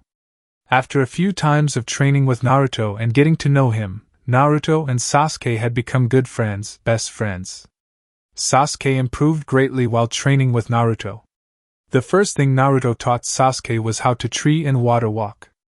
Naruto claimed that his ninjutsu increased immediately after doing those chakra control exercises. Sasuke knew Naruto was right when he performed a Katon, Gakkaku no Jutsu, fire style, grand fireball technique, and saw how much bigger and hotter it became. When Sasuke had reawakened his Sharingan, he still only had one tomo in each eye, but after spars with Naruto, and since Naruto didn't pull any punches against him, it evolved into its 2-tomo state. Sasuke had eventually started to hit Naruto in their spars.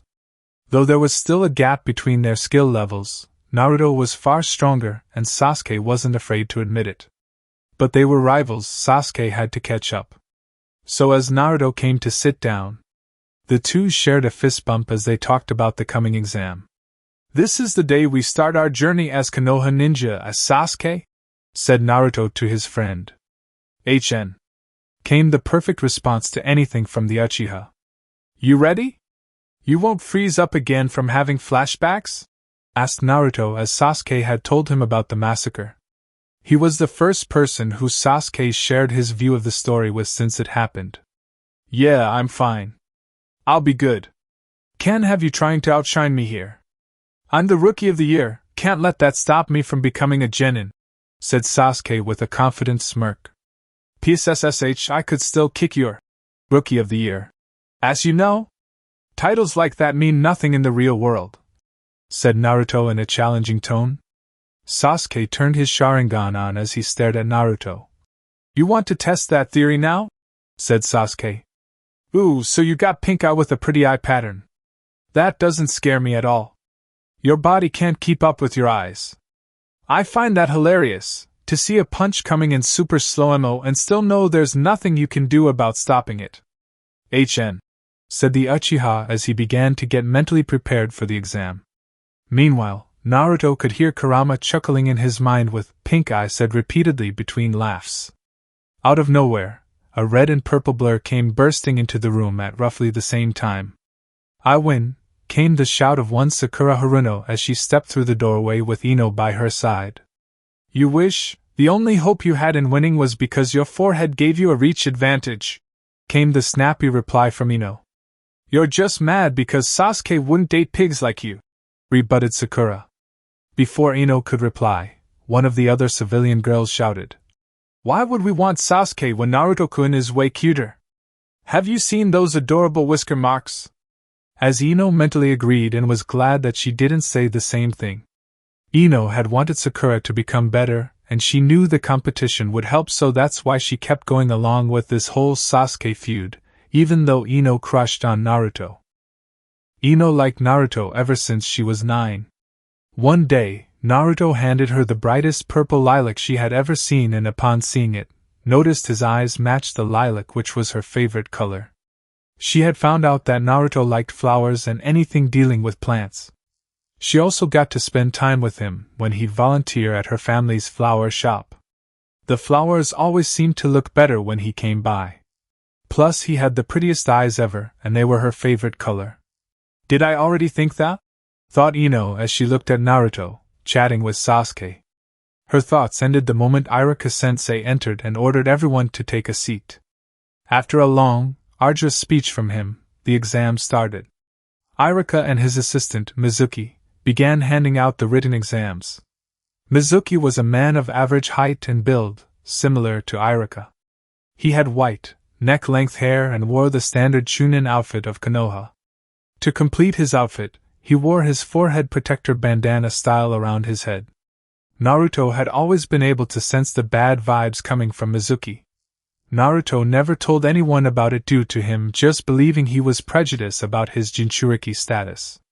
So Naruto just let Mizuki hate on him. Naruto loves his haters anyway. After the simple written exam that Naruto did the bare minimum to pass, it was time for the practical exam, which consisted of a taijutsu spar with an instructor and demonstration of the 3 basic techniques. Many of the students did well in this part of the exam. Sasuke had even managed to get a few nice hits on Ichiraku and got a 9 out of 10 for his efforts. Kiba finished with an 8 out of 10, and so did Hinata due to her gentle fist style. Choji received a 7 with his clan's techniques. Shino got a 6. Ino, Sakura, and Shikamaru all got a 4, though Shikamaru forfeited once he got his 4th point, which was just enough to pass. Then we had Naruto's turn, who somehow got the ironic luck to get paired with Mizuki. Naruto could already tell that Mizuki would try to harm him, but Naruto wasn't worried in the slightest. He welcomed the challenge. What occurred became known as the greatest ass-whooping ever given by an academy student to a Chunin instructor in history. Mizuki never got to move, Naruto was on him too quickly, and the match ended as quickly as it started. After Ichiraku said Hajime, not a second later, and a surprise shunshin that Mizuki could have countered had he not been overconfident, Mizuki felt pain. Left jab to the face, right cross, followed by a roundhouse kick, but before Mizuki could go to the ground, Naruto planted another kick that sent Mizuki careening past Ichiraku. 10, definitely a 10. Since Mizuki was out cold, Ichiraku just continued to the ninjutsu portion alone. Shino Aburame. Pass. Choji Akimichi. Pass. Sakura Haruno. Pass. Hinata Hyuga. Pass. Kiba Inazaka. Pass. Shikamaru Nara. Pass. Naruto Senju. Pass. Sasuke Uchiha. Pass. Ino Yamanaka. Pass. There were also another 18 civilian children who passed the exams as well. After Ichiraku gave another speech on how proud he was of his students, and what life would be like now that they were shinobis of the leaf, he let his students leave. The academy was over with, and now it was time to meet their senseis, which was tomorrow. "We made it!" said Naruto with a smile on his face as he tied his black forehead protector around his forehead.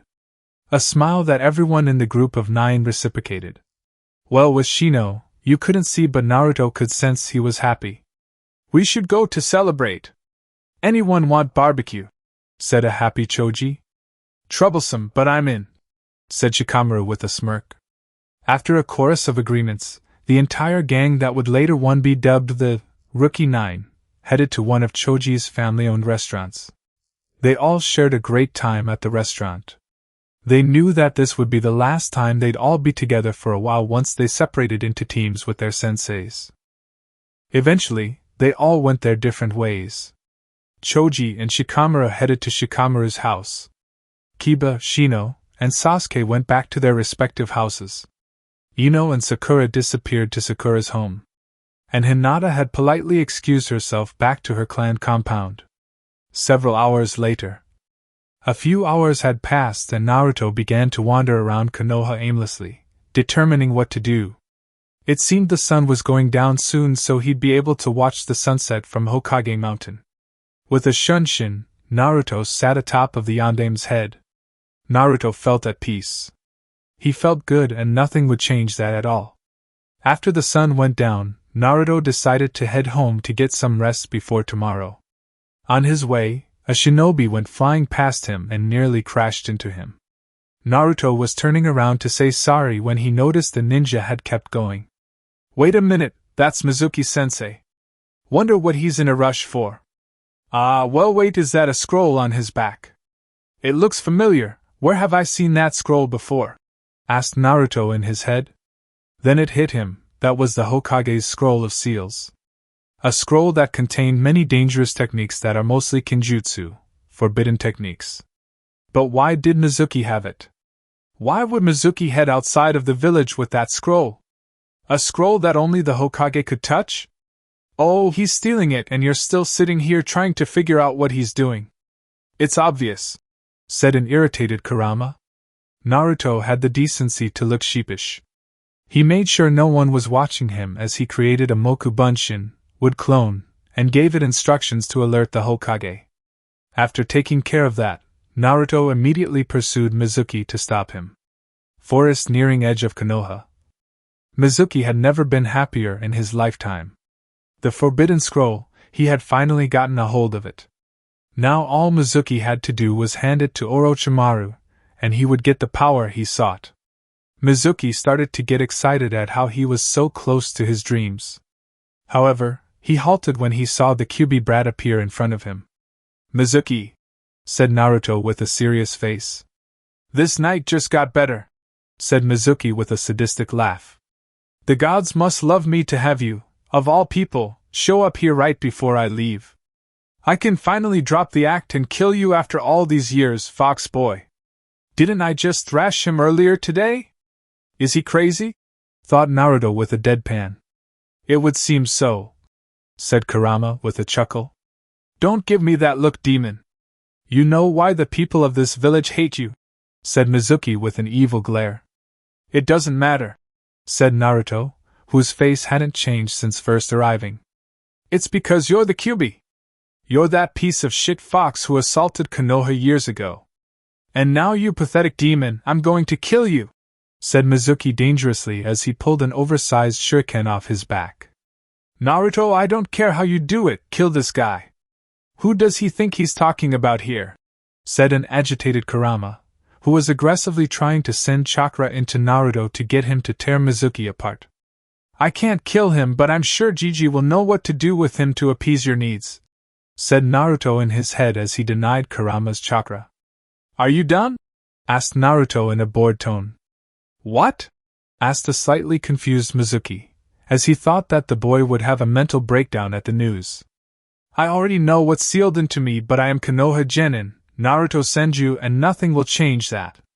Before I curb stomp you something serious, I have to know, why did you steal the scroll? For power? Or was it to give it to someone else?" said Naruto sharply. "It seems I have to give you a little credit, but even a fool is right some of the time. Since you'll be dead here shortly, why not tell you? Lord Orochimaru tasked me with the retrieval of this scroll, and in return, I would become his right-hand man. He would give me great power, and I would be able to show everyone that I'm strong," said Mizuki madly as he threw his shuriken at Naruto. "Orochimaru, one of Konoha's biggest traitors. The same one that performed that experiment on Tenzo-sensei," thought Naruto as he sidestepped the shuriken. "That is a terrible mistake on your part, Mizuki, and I cannot forgive a traitor of my village," said Naruto as he performed the ram hand seal and slammed both of his palms on the ground.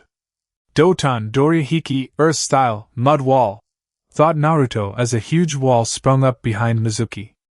Mizuki briefly turned his head around and looked in awe at the jutsu used by the demon. He had no idea he could use ninjutsu of this caliber. In the short amount of time it took Mizuki to turn his head around, Naruto clapped his hands together and was ready to fire off another jutsu. "Suitun, Suiden no Jutsu, Water Style, Water Bullet Technique." Naruto fired off a huge bullet of water at Mizuki, who braced himself for impact as it plowed into him. Due to Naruto's mud wall behind him, Mizuki didn't travel far before impacting off the wall behind him. As Mizuki slowly overcame the effects of the jutsu, he steadied himself with a kunai in hand and charged at Naruto. Naruto pulled out his kunai and clashed with Mizuki's own. Mizuki, being physically stronger and taller than Naruto, had the advantage over Naruto and eventually managed to dig his kunai into Naruto's chest. Mizuki smirked upon seeing Naruto's shocked face, but that quickly disappeared as Naruto reverted to mud. Replacement. He barely had time to turn around to see Naruto coming right at him. Mizuki felt every bit of air leave him from the Kurama-powered elbow to his stomach. Mizuki fell on his hands and knees trying to regain his breath, but before he could recover, he met unconsciousness as his body hit the ground from Naruto's dual-handed axe punch to his back. When Naruto noticed Mizuki stopped moving, he relaxed a little and went over to retrieve the scroll. He then stomped Mizuki one time to keep with his word of curb stomping him. Naruto tied Mizuki up and carried him and the scroll back to the Hokage Tower. Hokage Tower? Hiruzen stood in his office when Naruto came in and told him about the Scroll of Seals incident and grew worried. However, he visibly relaxed when it was just a clone and the real Naruto was already in pursuit of Mizuki. He knew Naruto could easily handle Mizuki, but he did send Umbu out to make sure the scroll made it back and that Naruto was okay. Hiruzen knew that Mizuki had grown complacent, and his skills had dulled so Naruto would have no trouble in defeating him. He was proven right when Naruto came into view with a Shunshin carrying both Mizuki and the Scroll of Seals. "You know that was a pretty fast Shunshin, Naruto-kun," said Hiruzen with a smile as he was glad Naruto had come back unharmed and with the scroll. "Thanks, Gigi. Well, I caught Mizuki, beat him down, and brought back the scroll," said Ichiri Naruto as he fist-bumped his clone who then dispelled itself. Then Naruto got serious and said, "Orochimaru is involved in Mizuki's treachery." This news startled the aged Hokage as anything Orochimaru related was of terrible news to Konoha. His favorite student had developed into a major pain in the ass, and it was his fault for not ending it all those years ago. "I'm too old for this," thought Hiruzen with an aged sigh. Nevertheless, the scroll was back and Naruto caught the traitor so he could be interrogated for more information. He might even let Ibiki pull out all of his tricks.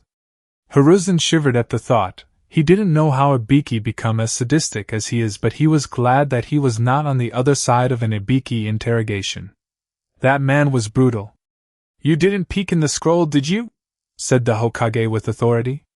"Of course not, Gigi. That scroll is for the Hokage's eyes only," said Naruto with a smile. "Good," said Hiruzen proudly as he realized how much Naruto had grown in the past years. He was well on his way to becoming a great shinobi. "Well, thank you, Naruto-kun, and I say that on behalf of all of Konoha, since what you just did was a great service to the village. Now get ready for your registration and team assignment. I'm so proud of you and good luck." "Hi Hokage Gigi-sama," said Naruto with a mock salute. After that long day, Naruto did nothing but walk in and plop down on his bed, all the while anticipating tomorrow's event. Chapter 4, Team Kakashi. Naruto awoke today feeling amazing. Today, it'd all be official.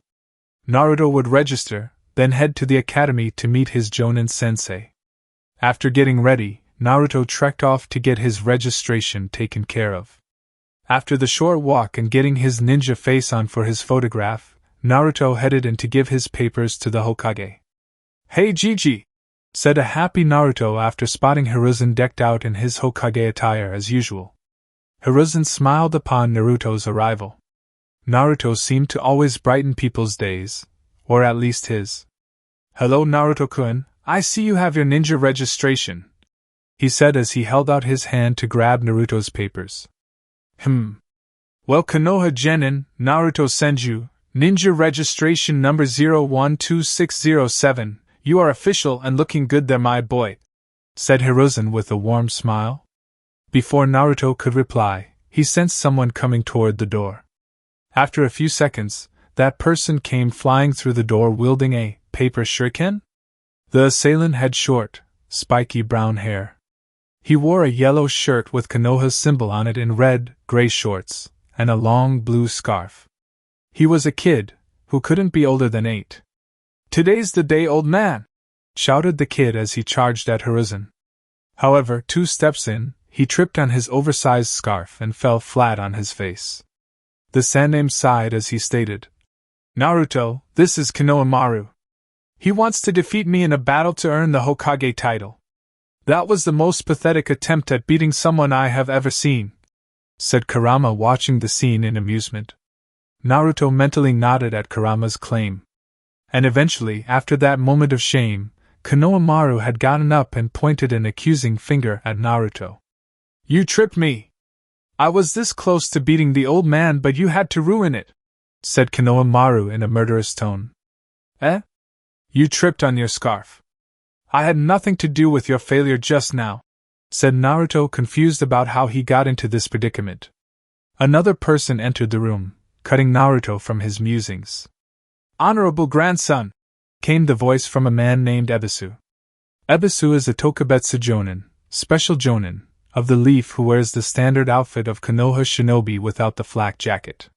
He also dons a pair of black sunglasses and wears his forehead protector bandana style. He is also known throughout the Konoha shinobi populace as a suck-up, and as such brown noses those above him, or those with enough significance. Since he only heard Konohamaru yelling and didn't realize he was talking to the Senju boy, he said, "You scoundrel, what did you do to the Sandame's grandson?" Upon hearing that declaration, Naruto's eyebrows raised slightly as he looked back at Konohamaru. Konohamaru smirked when he saw Naruto's face and expected he'd kiss his feet like everybody else upon realizing who he was and how the Sandame was his grandfather. "I did nothing to Konohamaru here. He tripped on his scarf. And I could care less if he's the Sandame's grandson. That means nothing to me whatsoever. Titles like that are pointless, and even if we were going by that, he'd lose as I outrank him being related to 2 Hokages," said Naruto, who waved goodbye to the Hokage and disappeared via a shunshin. This got varied reactions around the room. Hiruzen watched the scene pleased as he knew Konohamaru liked being called Konohamaru, and not honorable grandson. He had a name. Konohamaru was staring in awe, not because of who Naruto's ancestry was, but because he called him Konohamaru, and not to mention how cool he looked vanishing like that. Ebisu became shocked. If he had known it was Senju-sama he was speaking to, he would have changed what he said to him. Naruto appeared at the academy, where he trotted into his class and took his usual seat next to Sasuke. After an exchange of greeting, and since he was so early, Naruto decided to take a nap. After about 20 minutes, Ichiraku walked in to give out the team assignments as Sasuke woke up Naruto. "Beginning today, all of you are real shinobi. But you're still merely rookie genin, the hard part hasn't begun yet. Now you will soon be assigned duties by the village. Today, we will put you in your 3-man teams and assign each team a Jonin sensei. You will follow their instructions from this point on," said Ichiraku with a proud smile as he gave out the team assignments. Naruto could care less about any team that wasn't his or one of his friends. So he didn't care until he heard his name called and was happy with the team. "Team 7 is Naruto Senju, Sasuke Uchiha." Mentioning those 2 names, it seemed every girl in the room who hadn't been picked yet sat hoping for placement with the 2 hottest guys in their class. "Sakura Haruno. Your sensei is Kakashi Hatake." "Yes. Love prevails overall," said Sakura as she fist-pumped the air for being with Sasuke. There were also some incoherent mumbles of "bullshit," "not fair," and "foreheads with my man." Ichiraku continued after quieting down the class. "Team 8 is Shino Abirame, Kiba Inazaka, and Hinata Hyuga. Your sensei is Kurinai Yuhi. Team 9 is still in circulation, so Team 10 is Choji Akimichi, Shikamaru Nara, and Ino Yamanaka. Your sensei is Asuma Sarutobi." And with that said, Ichiraku bid them all good luck and farewell as their senseis would arrive shortly. 2 hours later. One at a time, each Jonin came to pick up their team right after Ichiraku finished speaking. However, it had been 2 hours and Team 7's sensei hadn't arrived yet. Sakura was fuming at this point, wondering why he hadn't shown up. Naruto remained calm and even shut his eyes to sleep some more. Sasuke was in between each of them. He was calm like Naruto, but his eyebrow twitched every few seconds to show his irritation. "I don't care if this guy's a Jonin. Who the hell is 2 hours late?" shrieked a practically seething Sakura as she ground her teeth together. Naruto opened his eyes as he said, "Sakura-chan. You're loud again." Sakura blushed with embarrassment. Naruto had told her she shrieked at times, and after everyone's agreement, she had begun to try to tone it down, though she still had outbursts occasionally. Shortly afterward, Naruto perked up slightly and stared at the door. A few seconds later, a man with gravity-defying, silver hair came through the door. He had on the standard outfit of Konoha shinobi along with a face mask that covered his nose down. He also wore his headband around his forehead, though it slanted down to cover his left eye. Team 7? After a nod, he said, "My first impression of you guys, you seem like a nice bunch. Meet me on the roof in 5 minutes," as he disappeared in a puff of smoke. Naruto, Sasuke, and Sakura made their way to the roof to meet up with Kakashi. Once they arrived, they noticed their sensei was reading an orange book. He looked as if he was oblivious to his surroundings, but Naruto could see the critical eye he had on them. After Kakashi noticed everyone was ready, he began. "Glad you all made it. Now, how about we start by having you all introduce yourselves?" said Kakashi as he put his book away. "What should we say?" asked Sakura. How about your likes, dislikes, dream for the future, and your hobbies?" answered Kakashi with a bored tone. "Could you go first?" "As an example," said Sakura with a smile. Kakashi let out a sigh. "Fine. My name is Kakashi Hatake. I do not want to tell you my likes or dislikes. Dreams for the future. I have many hobbies," said Kakashi as he pointed at Naruto to go. Naruto grew disheartened as he only learned his sensei's name, but smiled at it being his turn to introduce himself. "My name is Naruto Senju. I like ramen, forests, and gardens. I dislike the 3 minutes it takes to make ramen and traders. My dream for the future is to surpass all the Hokages and protect this village, that way everyone has to acknowledge me. Hobbies? I have a bonsai tree in training," said Naruto, still smiling. He's grown up interesting, though, Kakashi. "Next," said Kakashi looking at Sasuke. "My name is Sasuke Uchiha. There are tons of things I dislike and only a few things I do like. And I don't use the word dream, for I have an ambition. To revive my clan and kill a certain man," said Sasuke. Figured as much, thought Kakashi. "And lastly, the girl," said Kakashi to Sakura. "My name is Sakura Haruno. I like," said Sakura as she peeked at Sasuke. "I mean, the person I like is my dream for the future? Oh my! The thing I dislike is Ino Pig," finished Sakura. "Typical girl her age, love over jutsu," thought Kakashi before saying, "Well, tomorrow marks the start of Team 7. I'll see you all tomorrow for survival training," said Kakashi. "Survival training? But didn't we do enough training in the academy, Kakashi-sensei?" asked a confused Sakura, who also had looks of confusion from Naruto and Sasuke. "This training is different. I will be your opponent, but that is not all. This is an exam in which only 9 out of the 27 graduates will pass. It has a 66% failure rate," said Kakashi with a chuckle at his genin's faces of shock. "You will meet me at 8 tomorrow morning. Bring your shinobi gear, and I suggest not eating breakfast," said Kakashi, and before anyone could ask him any more questions, he vanished in a poof. Naruto pondered those words before he too told his teammates goodbye and left via Shunshin. Sasuke decided to do some more training for tomorrow, and Sakura just headed home to also prepare for tomorrow as well. It would be a big day. The next day, 11 a.m. The next morning, it had been a long 3-hour wait as Naruto, Sasuke, and Sakura arrived at 8 awaiting their sensei's arrival. Sasuke stood leaning on a tree scowling slightly as he waited. Sakura was inwardly fuming again. Naruto mediated as he waited, still racking his brain over what Kakashi said yesterday. Naruto then opened his eyes as his sensei appeared several seconds later. "You're late!" came the yell from Sakura as Sasuke and Naruto agreed, although less vocal than their pink-haired teammate. Upon noticing the questioning looks from his genin, Kakashi explained his tardiness. "I was on my way here when I saw a black cat cross my path. I didn't want bad luck, so I took a long way around," said Kakashi in a tone that seemed that he was completely honest.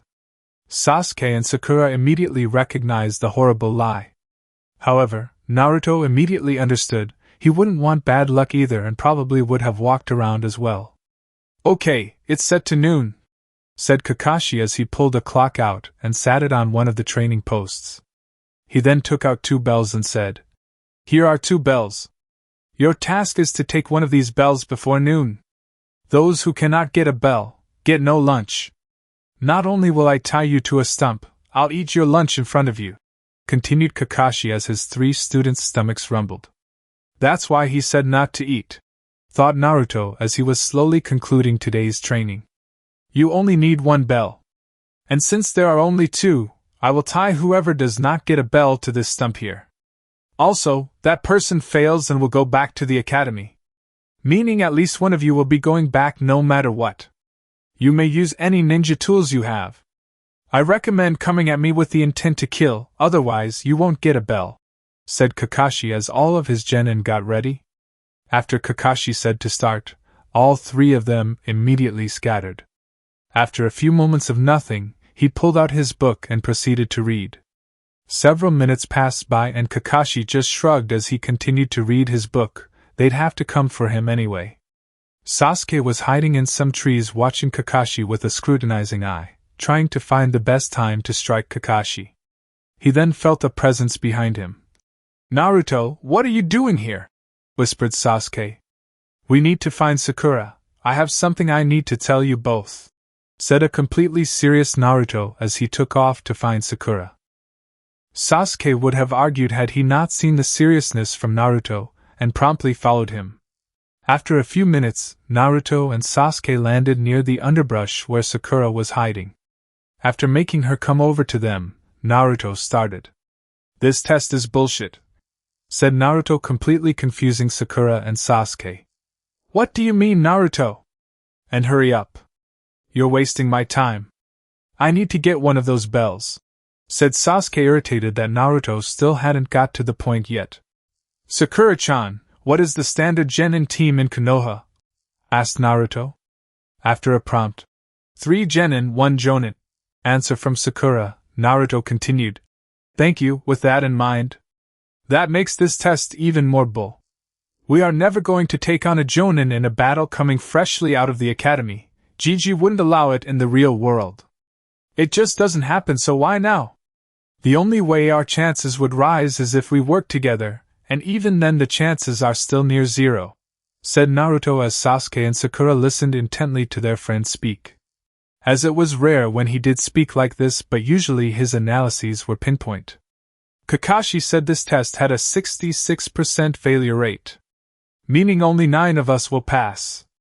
From what Sakura says, you can only have 3 genin teams, full genin teams.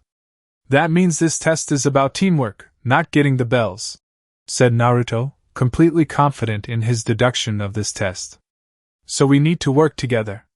And in the case that I am wrong, you can both have the bells. I don't mind doing another year.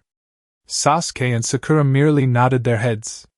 They weren't completely convinced but figured, working together with Naruto, they had a better chance of getting the bells than working alone, especially since Naruto would willingly fail for them. So after a quick plan from Naruto, they set off to face Kakashi. Several minutes later, Kakashi still stood in the same spot since the beginning of the test. He lowered his book slightly to see Naruto standing in front of him. You know it's basic shinobi knowledge to hide one's presence and strike from blind spots, right? Said Kakashi as he put his book away. He knew how good Naruto was. Naruto replied with, It wouldn't have made any difference. 1. You already knew where I was.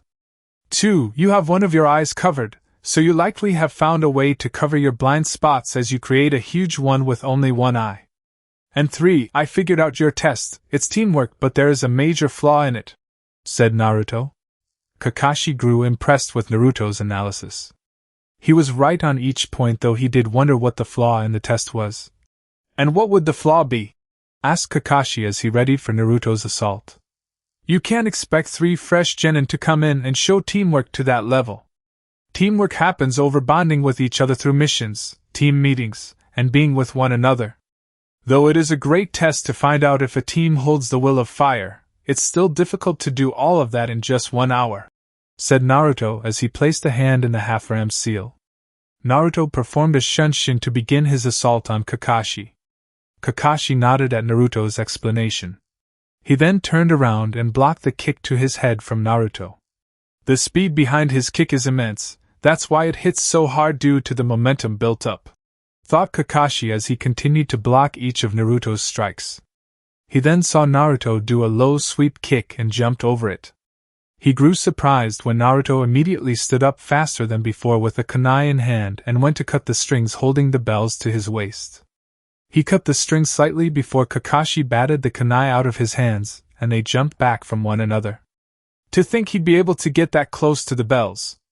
Impressive, thought Kakashi before he saw Naruto hold the tiger hand seal. Nien Shoujo no Jutsu, Temple of Nirvana technique, thought Naruto as white feathers appeared around Kakashi. Kakashi immediately recognized the genjutsu and dispelled it with ease. However, as soon as he dispelled it, several kunai struck him squarely in the back. Sasuke had been mildly surprised when his kunai hit Kakashi. He did according to the plan. Once Naruto activated his genjutsu, launched the kunai at Kakashi to catch him off guard. Though he wasn't disappointed as he saw the customary log take Kakashi's place, signaling a replacement. Shortly after that, Sasuke heard a scream. It seemed Kakashi had taken out Sakura.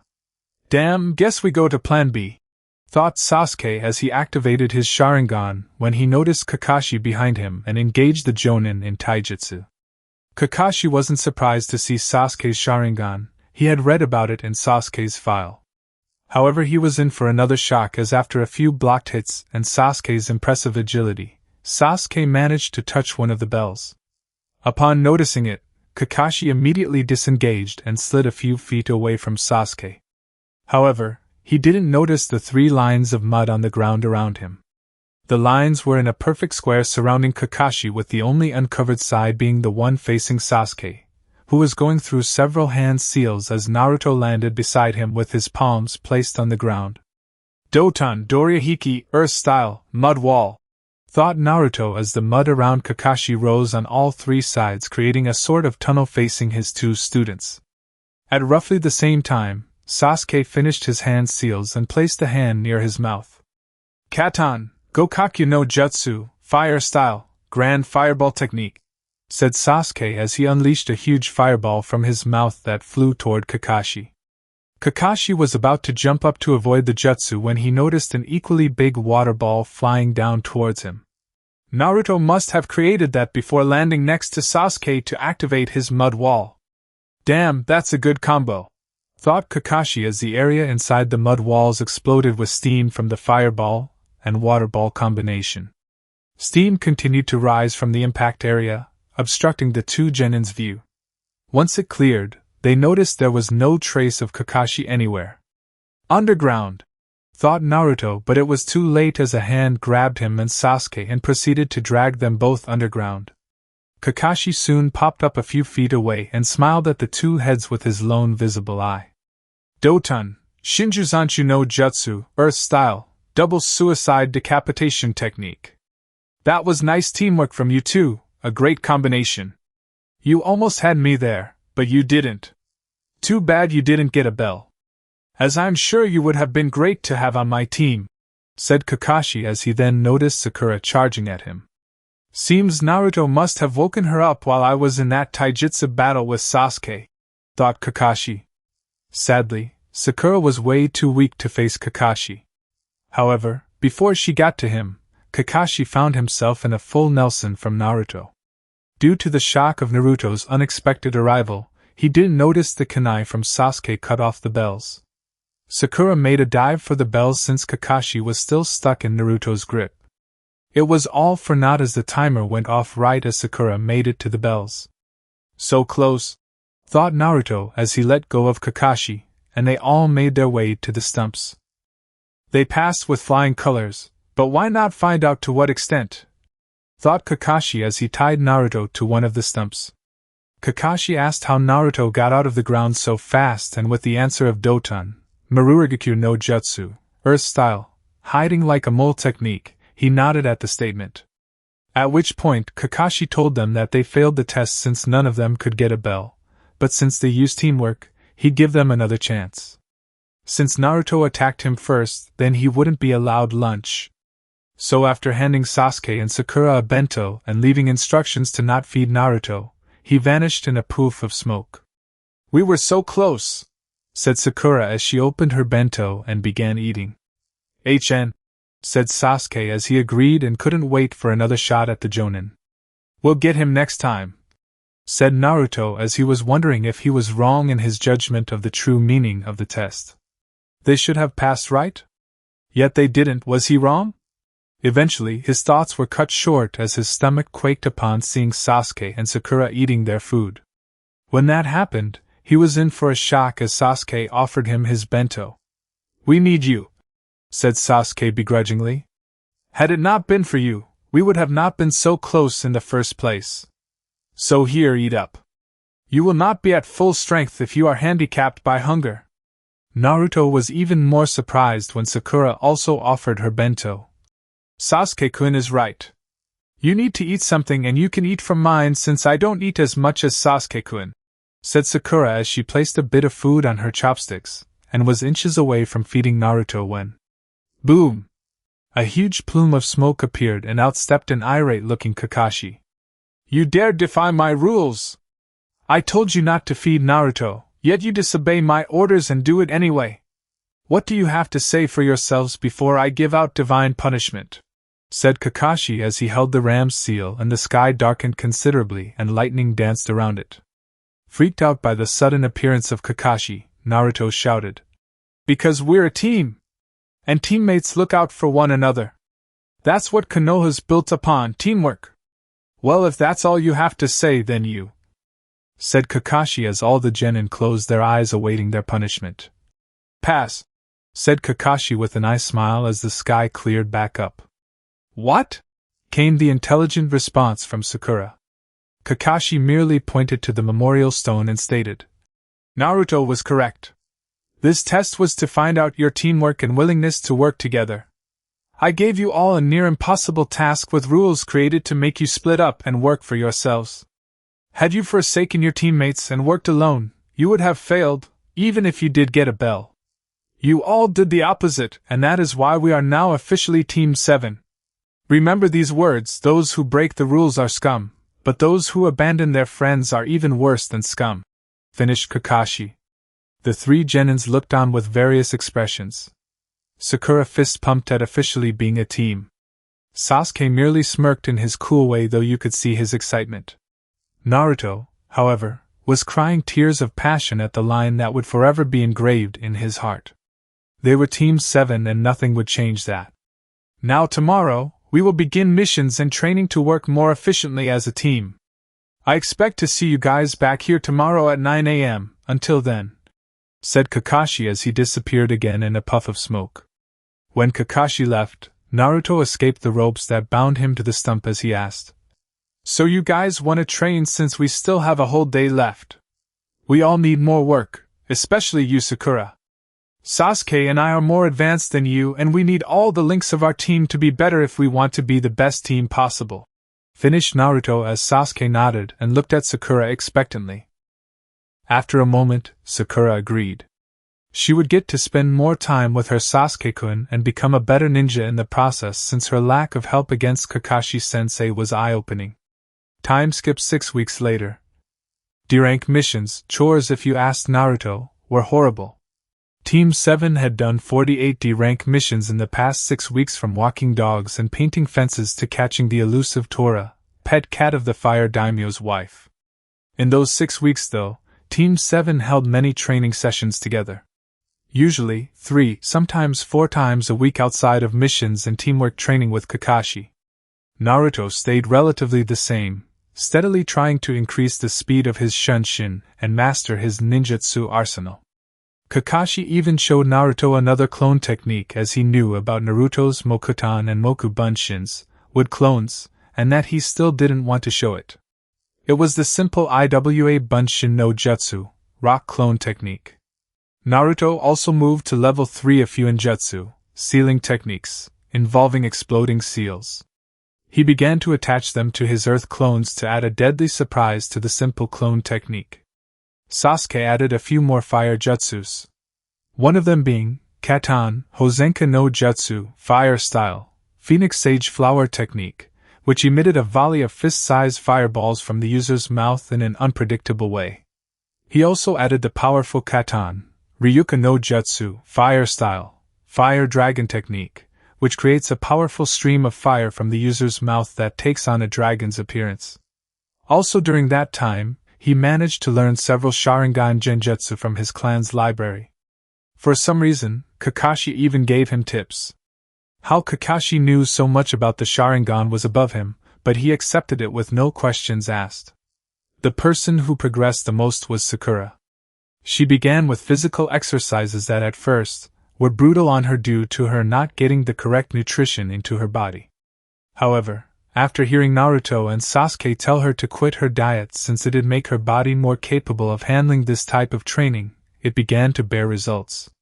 Her stamina, speed, and strength had improved greatly over the past 6 weeks. Naruto and Sasuke had also found out that Sakura had amazing chakra control since she was able to get tree walking and water walking relatively quickly. Since her chakra control was so good, Naruto suggested she become a medic nin. Sakura was happy with the suggestion since she knew she wouldn't be able to catch Sasuke and Naruto in the other shinobi arts, but being a medic nin added value to her place on the team. Sakura had learned the beginning medical ninjutsu, the Shosen no Jutsu, mystical palm technique. Though she could only heal small bruises and cuts, it was still better than nothing and she was proud of herself. She felt more important on the team nowadays and her confidence skyrocketed as a result. Kakashi, noticing the progress his team had made individually, smiled because they took it upon themselves to get better. As such, he was more than happy to give out tips to help them. Due to them blossoming so well, he decided they had enough of D ranks, and it was now time for their first C rank. It was a simple bodyguard duty, to escort Tazuna, a bridge builder who lived in Wave Country, back to Wave Country and guard him while he finished a bridge. It was more than easy enough for his team to handle and tomorrow they would set out on their first C rank. Chapter 5, First C rank. It was a bright and sunny day as 5 people were walking down a road. Those 5 people were the 4 members of Team 7 and their client. They were walking in a diamond formation with Naruto in front, Sasuke on the left, Sakura on the right, Kakashi trailing behind, and Tazuna, the client, in the middle of the formation. It had been a day since leaving the village to begin their first C rank. Normally the trip to Wave would be less than a day, but with Tazuna being a civilian, they had to travel at his pace. The group walked in relative peace and silence until Naruto tripped a bit. After a light chuckle at Naruto's misfortune, Sakura posed the question. Tazuna-san, you're from Wave Country, right? After a grumble of, "What about it?" from him, Sakura turned to Kakashi and asked, Kakashi-sensei, do they have ninjas in Wave Country? No, not in Wave Country. Though their culture and customs differ, hidden villages do exist and as such, other ninjas as well, said Kakashi as he patted Sakura's head, messing up her perfectly groomed hair. Don't worry, there isn't any ninja combat on a C rank mission. As the group walked past a puddle in the road, Sakura visibly relaxed upon hearing that. She may have gotten stronger and better as a ninja, but she was still a little scared to face an enemy ninja. Her relaxed state changed immediately when she heard 1 down. Upon hearing those words, everyone, except a captured Kakashi, turned around to watch Kakashi be torn to shreds by 2 other ninjas. Those 2 being the demon brothers, Gozu and Meizu. Both of them had shoulder-length brown hair and dark eyes. They both wore a rebreather and poisonous gauntlet on one arm. They looked the same except Gozu had a single horn on his forehead protector and a cape, while Meizu had 2 horns and shaggy hair. The demon brothers, upon seeing the shocked states of the Genin, took that moment to charge for the closet one, who was the blonde kid. However, when tying him up like the first ninja, they didn't notice the smirk on his face. 2 down, said the brothers, who became shocked when the kid shifted into mud as they tore him apart. Kawarimi, replacement, thought Gozu and Meizu as they suddenly started feeling hotter. They looked up to see the biggest fireball either brother had ever seen come falling from the sky. The heat from it was intense, and it almost seemed unreal. Genjutsu, thought Meizu as he dispelled the illusion. Upon canceling the illusion, they failed to notice that a kunai pinned their chain to a tree. Shortly after dispelling the genjutsu, Gozu received a harsh kick from the blonde while Meizu received one from the dark-haired kid, sending them in opposite directions, snapping their chain. Despite the kicks, the brothers recovered fast enough and decided to take out their target as fast as possible and set off to deal with him. They met with the pink-haired girl and their target of Tazuna. However, when striking the two, they were just clones. Duped by some brat. Before anyone could move, Kakashi appeared and had gotten both, Gozu and Meizu, trapped under each arm. Great job, team, you all handled that perfectly. Nice Megan, Jigoka no Jutsu, demonic illusion, descending hell technique, Naruto. Sasuke, excellent work on breaking their chains with that kunai. And Sakura, way to get the VIP out of harm's way and even trick the enemy. Great work, my cute little Genin. Tazuna, we need to talk, said Kakashi as he tied Gozu and Meizu to a tree that Sakura and Tazuna had come out from behind. These are Chunin level mist ninjas, said Kakashi before Gozu interrupted him. How did you react so well to us? Asked Gozu. My team and I could have killed you immediately as we knew you were there for a while. First of all, Naruto, the blonde, is a censor. When he tripped, he secretly signaled to us where you were. And even if Naruto wasn't, it hadn't rained in days. So on a nice day like this, there wouldn't be a puddle on the ground, said Kakashi as he leveled a one-eyed glare at Tazuna. We didn't kill them because I wanted to find out their target. Care to explain why two Chunin are trying to kill you? Our mission dictates protecting you from thugs and thieves. Ninjas are a B-rank mission at least. Looks like we'll have to return home. This mission is out of our scope, finished Kakashi as he walked over to his team. Wait, said Tazuna in a pleading voice. I'm sorry I deceived you all, but I had no other way to get protection. Our country is very poor and as a result, I can't pay for anything over AC rank. As I said before, I'm a bridge builder who's now building a bridge that'll connect Wave to the mainland. Because that'll keep us away from the shipping industry's monopoly in Gato. Gato is an evil man, who has a stranglehold on the economy of Wave by controlling the shipping industry and raising costs for those trying to move products. He makes life hell for anyone in Wave because of it. Please, I beg of you, please help me, because without that bridge, things will only get worse. Kakashi looked indifferent at Tazuna's plea. Sasuke and Sakura felt bad for him, but Kakashi-sensei did say it was too difficult for them. Naruto was sobbing anime tears after Tazuna's plea. Naruto couldn't help it. The other three members of Team 7 had gotten used to Naruto's affliction. He was a sucker for sob stories and even Kakashi's excuses for being late. How is Naruto so strong? Thought Sasuke as he looked at Naruto crying his eyes out. Before Kakashi could stop him, Naruto spoke with conviction when he said, Don't worry, old man, we'll continue the mission. We'll kick Gato's ass, save your country, and look awesome while doing it, or my name's not Naruto. Tazuna looked hopeful after hearing Naruto speak.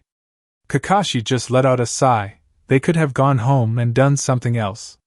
But since Sasuke and Sakura looked more into continuing, he kinda had to go now.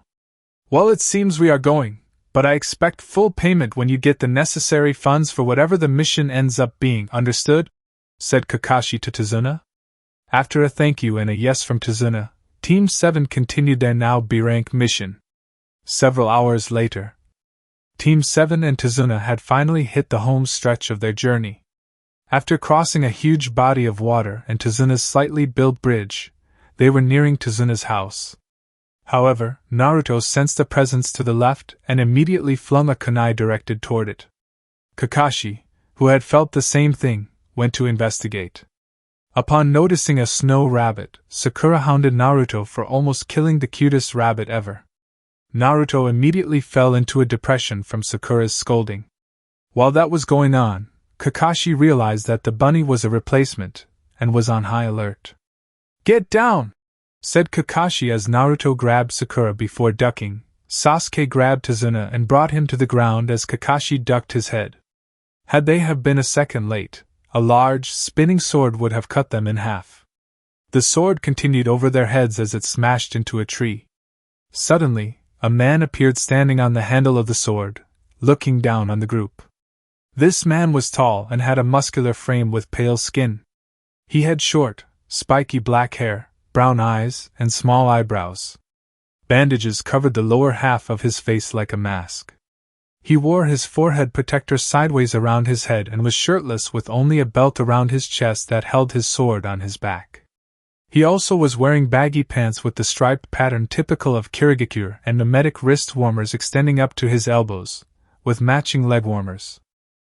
The man then spoke.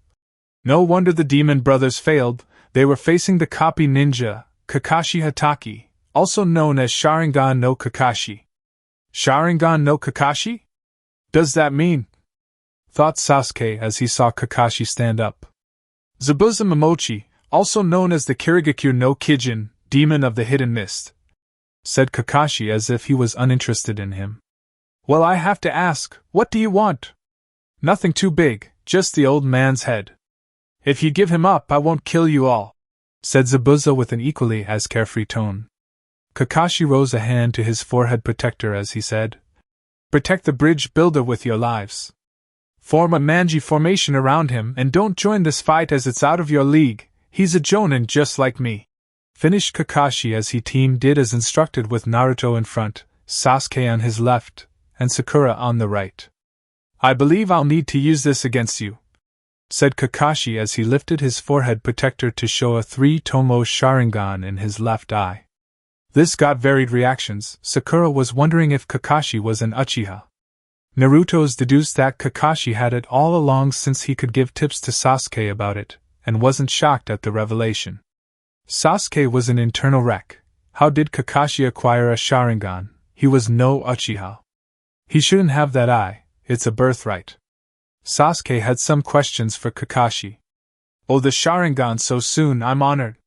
Well, let's get to this, said Zabuza as he vanished to appear on top of the lake with his huge sword in tow.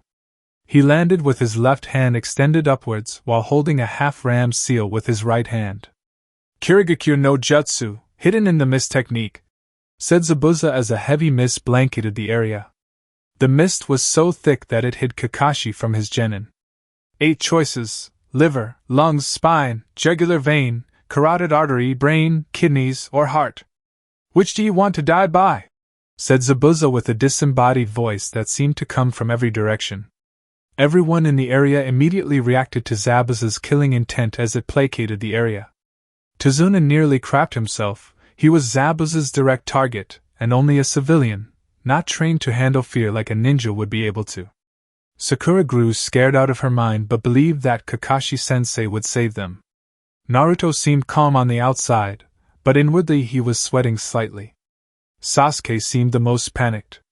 Zabuza's killing intent brought back memories of Itachi and that night. He even pulled out a kunai to end it before Zabuza got the chance. Don't worry, Sasuke, said Kakashi with an eye smile as he put his hands in the ram's seal and a shroud of blue chakra surrounded him. That maneuver cleared the area around him in a 15-foot diameter, clearing the mist from his team so they could see him. I promise to protect you guys with my life. Nothing bad will happen. Sure about that? Questioned Zabuza in the middle of the manji formation. He was ready to sever all the heads of everyone in the formation until Kakashi immediately stopped him with a kunai to the stomach. Zabuza became shocked for a second until he turned into water. Mizubunshin, water clone, thought Kakashi in a panic as Zabuza appeared behind him and promptly sliced him half. Zabuza's grinning face didn't last long as he realized he sliced a Mizubunshin. It's over, said Kakashi as he ready to slit Zabuza's throat with a kunai if he moved. Kakashi wasn't ready for another Zabuza to appear behind him and the one in front of him to dissolve into water. I'm not that easy to take down, said Zabuza as he swung to cleave Kakashi in half. Kakashi ducked the swing and put his hands up to block the follow-up kick from Zabuza that sent him sailing into the water. Zabuza smirked when he realized Kakashi was staying in the water and performed a shunshin to appear above him. This water is so heavy. Oh no! Thought Kakashi urgently, but it was too late.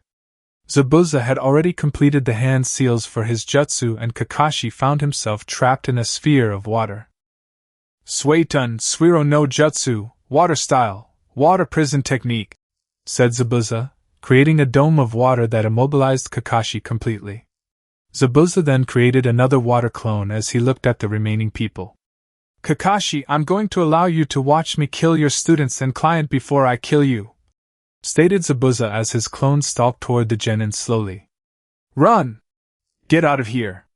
Leave me, protect the client, said Kakashi before Naruto interrupted him. Why should we run? Said Naruto as he readied to fight.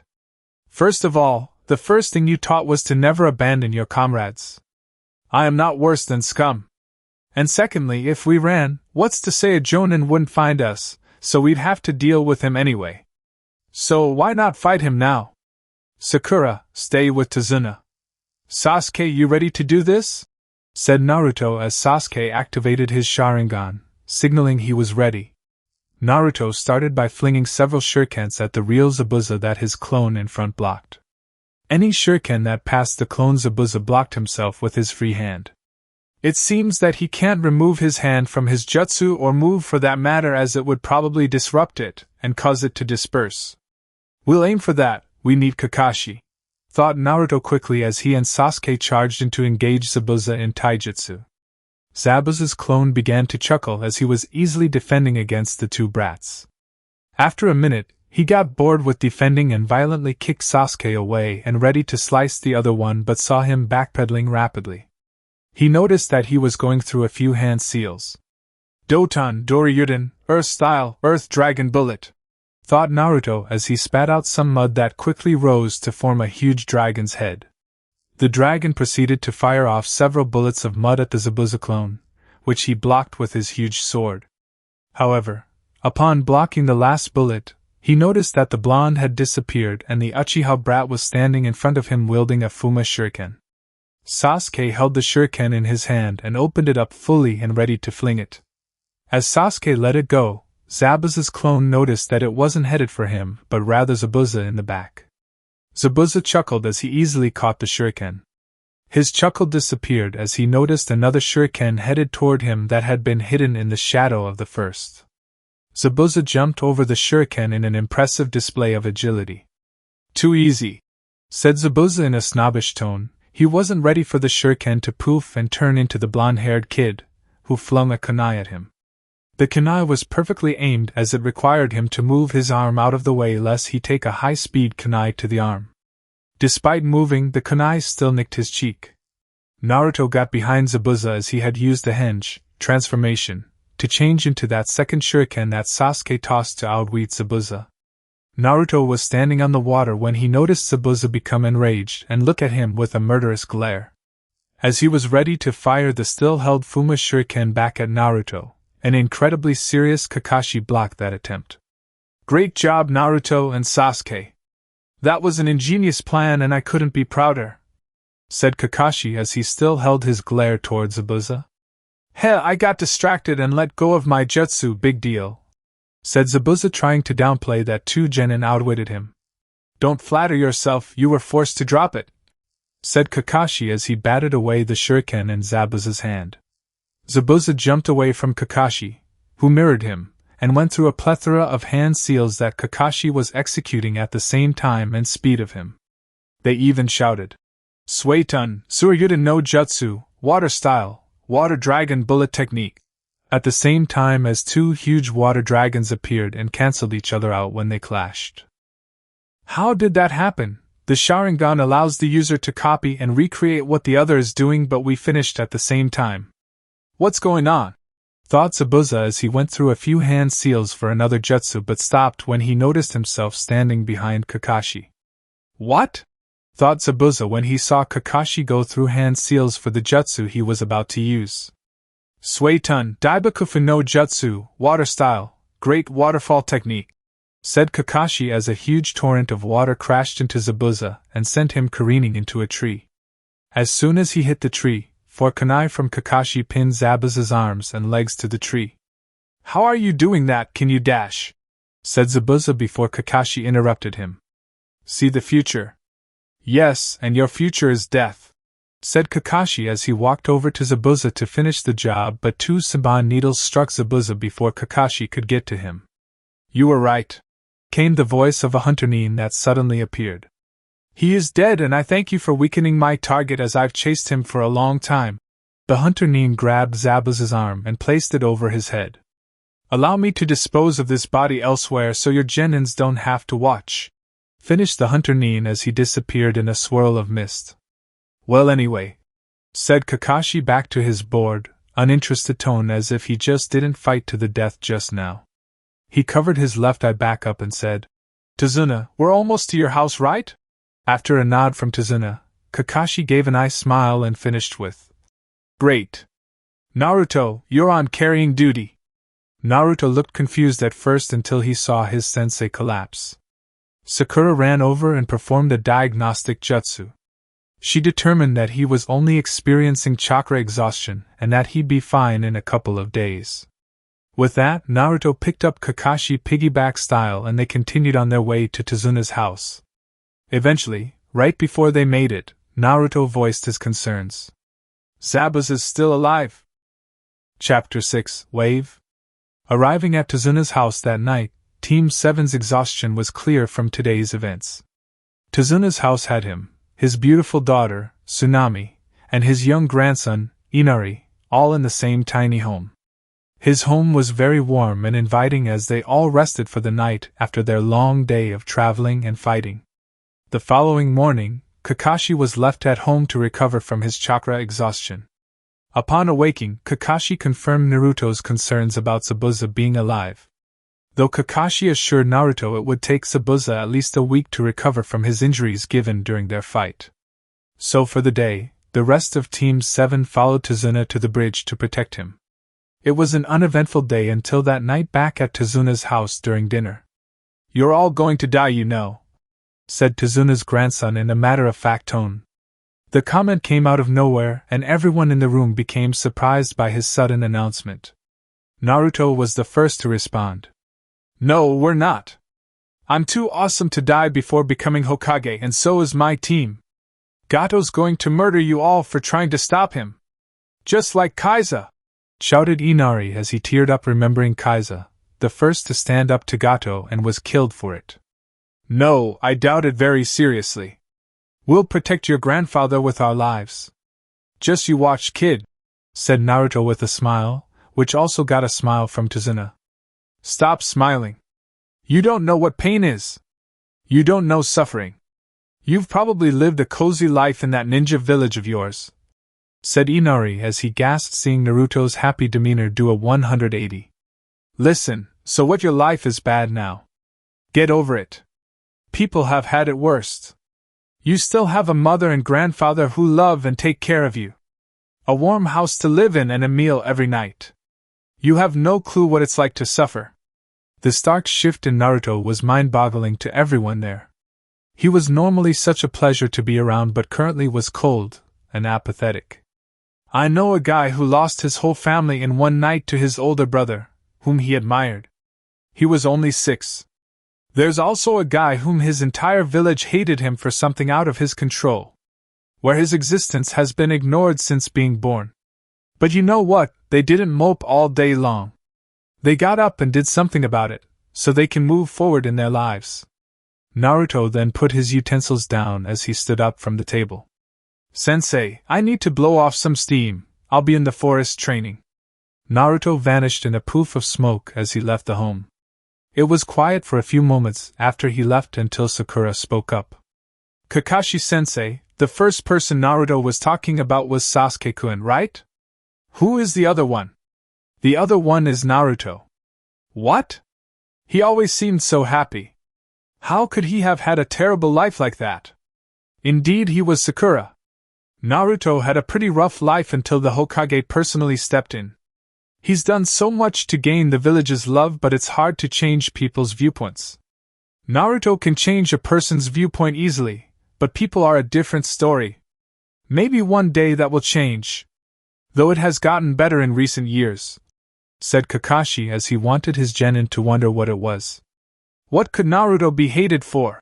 Thought Sasuke as before he remembered to ask Kakashi about his Sharingan. Next morning with Naruto. The following morning was absolutely beautiful in Wave Country. Naruto had stayed out all night and fallen asleep from his training session. He was snoring heavily as he laid sprawled out on the forest floor. An extremely beautiful girl in a pink dress with long black hair and chocolate-brown eyes walked into the clearing Naruto was occupying. Upon noticing Naruto snoring, she decided to wake him up. That almost proved fatal as Naruto woke up and pinned her down underneath him with a kunai at her throat. "Oh, I'm sorry, I didn't mean to attack you. It's just this country has a bad crime rate," said Naruto with a smile as he put his kunai away and removed himself. "Such pretty eyes," thought the girl before noticing his hand out. She took it and was helped into a stand. "Oh, it's fine, I understand completely. Wave is a pretty violent place. My name is Haku, nice to meet you." "Naruto, a pleasure to meet you, Haku. What are you doing here all alone? You said you knew how dangerous this place was," said Naruto, confused at the girl's logic. "Oh, my friend needs medical attention and there are some herbs around here that can help him. Want to help me pick them?" asked Haku with a small smile. "Of course, just tell me which ones, and I'll get them for you," said Naruto, reciprocating the smile. Haku pointed out a few plants as Naruto began to grab them and place them in Haku's basket. Eventually, Haku popped a question. "Are you a ninja?" "Why do you ask?" "Because I noticed your forefigure was suited for combat like a ninja's," said Haku. She tried to say forehead protector until she noticed I didn't have mine on. "I took it off last night so I wouldn't be recognized," thought Naruto as he said. "There are plenty of people with bodies like mine who are just regular civilians, but yes, I am one." "I thought so. Do you have something precious to protect?" "I believe true strength comes from wanting to protect those precious to you," said Haku, fondly thinking about her own precious person, the one in need of medical attention. "I do, my village and my friends are all precious to me and I'll protect them with my life. But you should know something, Haku. We have to face an extremely powerful foe named Zabuza. He's trying to kill us," said Naruto as Haku gasped. "But don't worry. We already found him and my team is about to kill him now," said Naruto as he was watching Haku with a critical gaze. Upon seeing Haku stiffen slightly, Naruto knew he had her. "I wish. If only it were that easy," said Naruto as Haku relaxed at the news. "True, Naruto-kun. Thank you for your help, but I need to get this back to my friend," said Haku with another smile. Before fully disappearing, Haku turned around and said, "Oh, and by the way, I'm a boy." Naruto never even reacted to the shocking news as he said, "No, you're not. I'm a ninja, remember? I notice you have on chest bindings to hide your figure. Let's not forget when we first met, and I had you pinned underneath me. My leg was in your business. Either you have a weird boy part, or that was a lady part one pressed into," said Naruto, still smiling.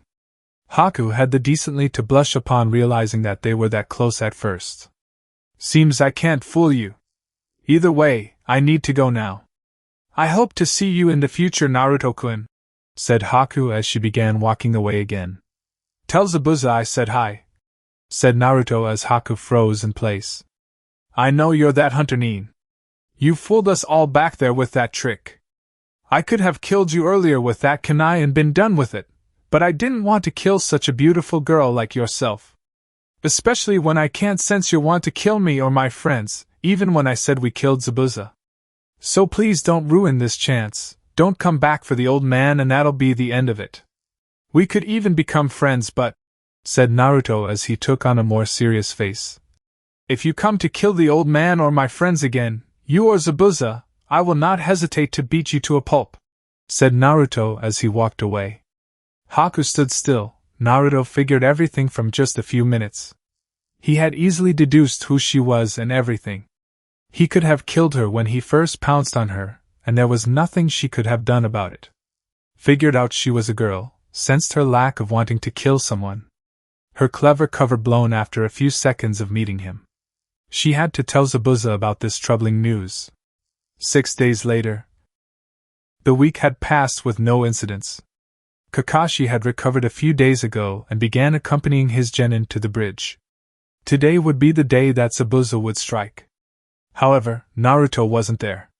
Naruto had asked to stay home as he thought Gato would attack Tsunami to get to Tazuna. Naruto was proven right when he heard a scream and immediately set off to find out why. Naruto landed atop a building. Upon looking over the building, Naruto saw Tsunami tied up by a rope and Inari being held down by a tall man. That man was carrying a sword and another accompanied him, also carrying a sword. Naruto deemed it necessary that he should take care of this as fast as possible before something bad happened. Naruto placed his hands in the tiger hand seal and thought, Nien Shoujo no Jutsu, Temple of Nirvana technique. The thugs were laughing as it was too easy to take the bridge builder's family. Even those ninjas would stop when they noticed the hostages. Their laughing ended with a yawn when they began to notice white feathers floating down. They looked confused for a second until they both passed out into a deep slumber. Tsunami and Inari grew confused. What just happened? Why did those goons just fall asleep? Their questions became answered when Naruto landed in between them. Told you I'm awesome. Now I have to go help my friends as they will need me, said Naruto as he went through 4 hand seals and ended in the ram seal. Iwa Bunshin no Jutsu, rock clone technique, said Naruto as 4 pieces of rock peeled off Naruto's body and formed into 4 Narutos. My clones will keep you safe until it is all over. Inari, if they need it, help protect your mom. It's time to stop moping, you need to become the next Kaiser around here, said Naruto as he vanished with a shunshin leaving only an afterimage behind. Tazuna's bridge. At the bridge, a battle had broken out almost as soon as they arrived. Kakashi had gone off to face Zabuza. Sakura was left guarding Tazuna as Sasuke went in to face the Hunter Nin. Sasuke was dismantling the Hunter Nin in taijutsu. He had a clear advantage in that aspect with his Sharingan. You're good and fast. Your eyes allow you to adjust perfectly in the middle of a battle, impressive. However, I wonder if your body can keep up with my true speed, said the Hunter Nin as she placed her hands in a unique hand seal. A thin sheet of ice appeared in between Sasuke and the faux Hunter Nin as she said, Makio Hyosho, demonic ice mirrors. Sasuke soon found himself trapped in a dome of 21 identical ice mirrors. He then saw the Hunter Nin step into one of the mirrors and appear in all the mirrors. After a moment, Sasuke had to dodge a barrage of Saban needles. Sasuke still managed to get hit by several Saban though, 2 in the shoulder and 4 in his leg. Sasuke stood up and determined that fire trumps ice, so he was going to melt the mirrors. Katan, Gokakyu no Jutsu, fire style, great fireball technique, said Sasuke as he sent a huge torrent of fire into one of the mirrors.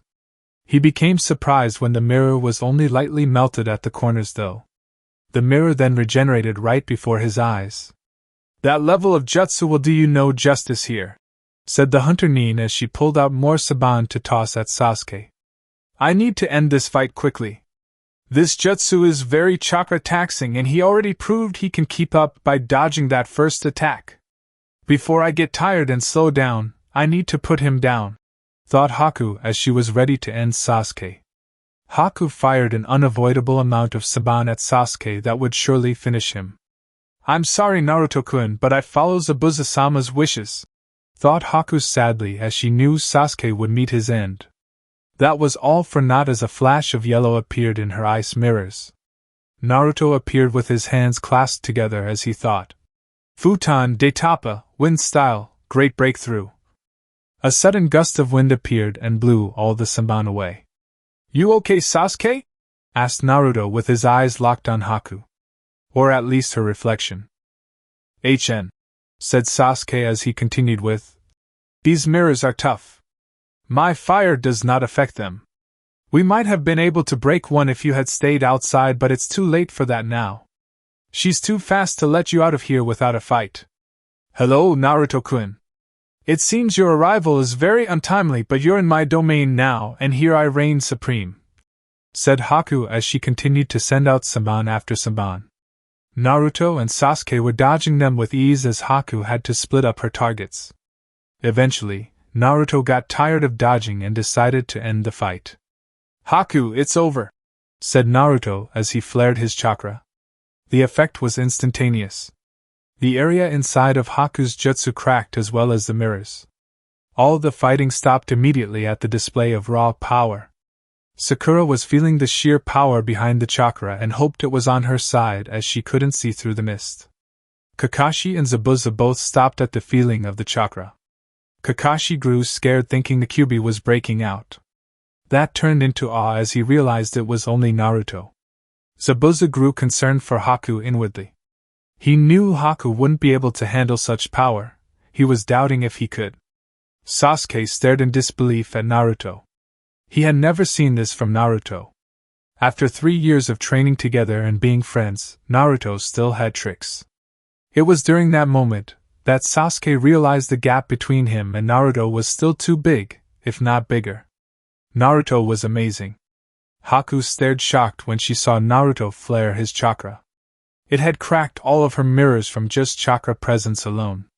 The kind, gentle look and the pretty violet eyes from yesterday were gone. The coldest, violet eyes replaced them with an equally chilling glare. He just broke her jutsu in mere moments. It seemed he was serious about beating her to a pulp if she came. Sasuke, shoot a fireball at 10 o'clock, said Naruto as Sasuke flew through the hand seals and breathed out another huge fireball without hesitation. Haku knew that even in their cracked state, her mirrors could stand to Sasuke's attack. She wasn't ready to see an entire corner of her dome obliterated by Sasuke's jutsu. How? Asked a shocked Haku. Katan, Choshinsei fire style, supernova, it's a beautiful collaboration jutsu of Sasuke's fireball and my great breakthrough. It's pretty powerful and now we know this fight is over, said Naruto as he channeled a bit of Kurama's chakra and vanished in front of the mirror Haku was in. Haku had no time to gasp as she attempted to speed to another mirror but her leg got caught by Naruto. Naruto then proceeded to swing her around and smash her through the mirror she just came out of. She skidded across the ground a bit until she managed to backflip back up. Upon landing on her feet, a fist met her chin. A powerful fist from Naruto sending her even further back. Naruto had performed a shunshin and appeared in Haku's face and upon her looking up, Naruto landed a debilitating blow on her. He knew he smashed her mask because he channeled chakra into that fist. A lot of it, from him and Kurama. She wouldn't be getting up for a little while after that. He walked over to Haku and took a knee next to her prone form. Why Haku? Why would you work for Zabuza when he's trying to damn a whole country by killing a bridge builder for an evil man? You're not like this, so why go so far? Asked Naruto sadly. Zabuza gave me purpose. I was an orphan when he found me. He trained me to be his tool and I have failed him. I am broken and no longer of use to my master. I cannot further aid my master in his goal of taking down Kirigakure's Yondaime Mizukage to keep him from killing off all the bloodline users in my home. Zabuza isn't that bad to do that, Naruto-kun. Zabuza-sama feels his home is more important to him than this country's. I'm sure you do the same for Konoha, said Haku as she then looked up at Naruto with a pleading look. Please kill me. Naruto grew shocked to hear what Zabuza's real goal was. Naruto thought Zabuza was just out to earn some money and didn't care about the people he affected by doing so. But after hearing Haku's answer, Naruto found a solution to solve all of this. No, Haku-chan, I can't kill my friends. Besides, if you died here, you'd never get back to helping your homeland with Zabuza. Now get your pretty little buns up, we have to go save your sensei before Kakashi kills him, said Naruto as he offered Haku a hand. Haku was speechless as the kind, gentle eyes she had met came back again. Her body felt rejuvenated after looking into them. Haku took Naruto's hand, blushing slightly from Naruto's warmth, and set off with him to find Zabuza. Sasuke stood in disbelief. Was I just forgotten? How the hell does Naruto know that Hunter Nin's name? And she's a girl? I would have been defeated by a girl if Naruto hadn't come? I need to train harder. I won't let Naruto stay so far ahead of me, thought Sasuke. With Zabuza and Kakashi. Kakashi had just trapped Zabuza in an awkward position. Zabuza had 9 dogs attached to him all over his body and was at Kakashi's complete mercy at the moment. Kakashi had just told Zabuza about showing him his only original jutsu when a yellow flash appeared in between them. Yo sensei, said Naruto as Haku appeared a few moments after him. Hello, Naruto. It seems you've reached a compromise with Zabuza's help. Care to explain? Said Kakashi as his dog still held firm to Zabuza. Naruto replied, Well, I came in to save Sasuke, though I'm sure he could have won if the match lasted longer. I defeated Haku and she told me about Zabuza's goal. Zabuza's actually fighting for a good cause. He wants to end the reign of the Yondaime Mizukage, finished Naruto as Kakashi looked incredulously at Zabuza. I thought he was just doing this for money. It seems Zabuza does fight for good, thought Kakashi, even though he thought that his dogs were still holding down Zabuza. So what are you saying we should do, Naruto? Asked Kakashi. I say we let them go after Tazuna completes the bridge. Killing them now would be unnecessary as it's clear they can't defeat us, said Naruto as he trailed off when he felt over 250 chakra signatures approaching the bridge. Haku and Zabuza stared at Naruto until Kakashi said, Censor. Must feel someone coming. Upon hearing that, Zabuza and Haku both looked in the direction that Naruto was. About a minute later, a group of about 250 people appeared with a short man in front clapping. Gato, what are you doing here? Said Zabuza still with Kakashi's ninja dog pack on him. It seems the demon of the mist was a farce in the end. I knew you couldn't complete the mission. And even if you had, I would have killed you anyway. What do I look like paying a punk like you? So I waited until you all tired yourselves out and now I'm going to have my men dispose of all of you, including the bridge builder, said Gato as he laughed. It seems we are no longer enemies, Kakashi, said Zabuza as Kakashi nodded and his ninja dogs dispelled in a poof. Zabuza was still pretty roughed up though, and couldn't use his arms at the moment. He looked at Naruto and said, Hey kid, spare a kunai? Naruto looked at Zabuza for a moment until he said, Sure, as long as I get to use your sword. Zabuza chuckled at Naruto's naivety. He wouldn't be able to pick up that sword, and even if he could, he wouldn't have the strength to use it. Sure, whatever kid, I just need it back after we're done, said Zabuza as he caught Naruto's kunai in his teeth. Kakashi lowered his headband back down as he wouldn't need it for this fight. Haku also stepped up by Zabuza's side as she was willing to take out a few. Sasuke appeared on Kakashi's side as well, believing he might as well take his frustration out on something, and Gato brought the perfect opportunity.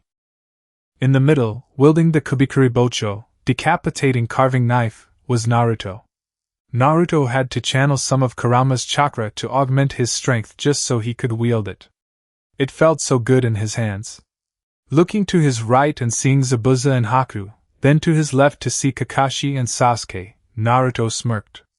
Let's go wild! 2 days later. How did Zabuza kill the most people and even Gato with no arms? That's outrageous, said Naruto as he was reminiscing about the battle at the bridge a few days ago. I'm good like that, kid, I'm good like that, said Zabuza. Well, Kakashi, it seems me and Haku are done from doing this type of business. Maybe we will go and see how Kiri is doing since it's been almost a decade since I left. The Bloodline Rebels may have an organized front we can join. Kakashi nodded as he had heard all about Kiri's internal issues. Until next time, Zabuza, hopefully on friendlier terms, said Kakashi as he waved goodbye. Zabuza then turned to Naruto and said, Kid, you could have let us be killed. But you didn't, and for that I say, you suck as a ninja, said Zabuza as he looked shocked to see Naruto slump over and fall into a terrible depression. Could this kid not take a joke? But you're a hell of a person and I'm glad to call you a friend. Thank you for giving us the chance to live. Maybe one day I'll teach you how to use a sword. Just ask and I'll try to arrange something. Until then, don't be such a punk ass, said Zabuza as he fist-bumped Naruto. Naruto-kun. Thank you so much, I don't know what would have happened. I could have died, Zabuza-sama could have died. But none of that happened, because you're such a forgiving person. Thank you for the chance we didn't deserve. I hope to see you in the future sometime, said Haku as she got bold and hugged Naruto. So warm, thought Haku. And I the same. See you later, Haku. And kick some ass in the war. said Naruto as they broke apart and waved goodbye. As Naruto watched them walk away, he turned around to see his team halfway down the path already. Guys, wait up! My team shows me no love, said Naruto, crying as he raced to catch his teammates. As he was trying to reach his team, Naruto didn't get to hear the naming of Tezuna's bridge. The Great Naruto Bridge, in honor of the most recent hero of Wave. Chapter 7, Chunin Exam Start. Time skip 2 months. It had been an eventful 2 months for Team 7. They had gone on 5 more C-rank missions and even a B rank. 3 of their C ranks were simply escorting missions, no ninja contact like the Wave mission. The other 4 were eradicating bandit camps, with 1 having a few missing ninjas, making it their first B rank. Normally a ninja's first kill would haunt them, but Kakashi dealt with it perfectly. Before their first kill, Kakashi had acquired 3 of the cutest baby birds he could find. He then handed each of his students 1 bird. Naruto, Sakura, and even Sasuke became mesmerized by the 3 birds' cuteness. They knew they wouldn't want anything to ever harm them, they were theirs forever. However, Kakashi told them to kill their bird, or it was D ranks for life. With heavy hearts, except for Sasuke, who acted indifferent on the outside, Team Kakashi silently killed their baby bird. Needless to say, either Genin became haunted when they killed during their bandit eradication missions. They had succeeded in all of their missions with great efficiency and minimal injuries.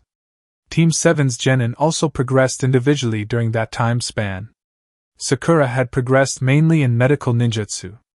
She could heal light injuries with ease now and became a very important member of Team 7, more so than ever due to her abilities as a medic.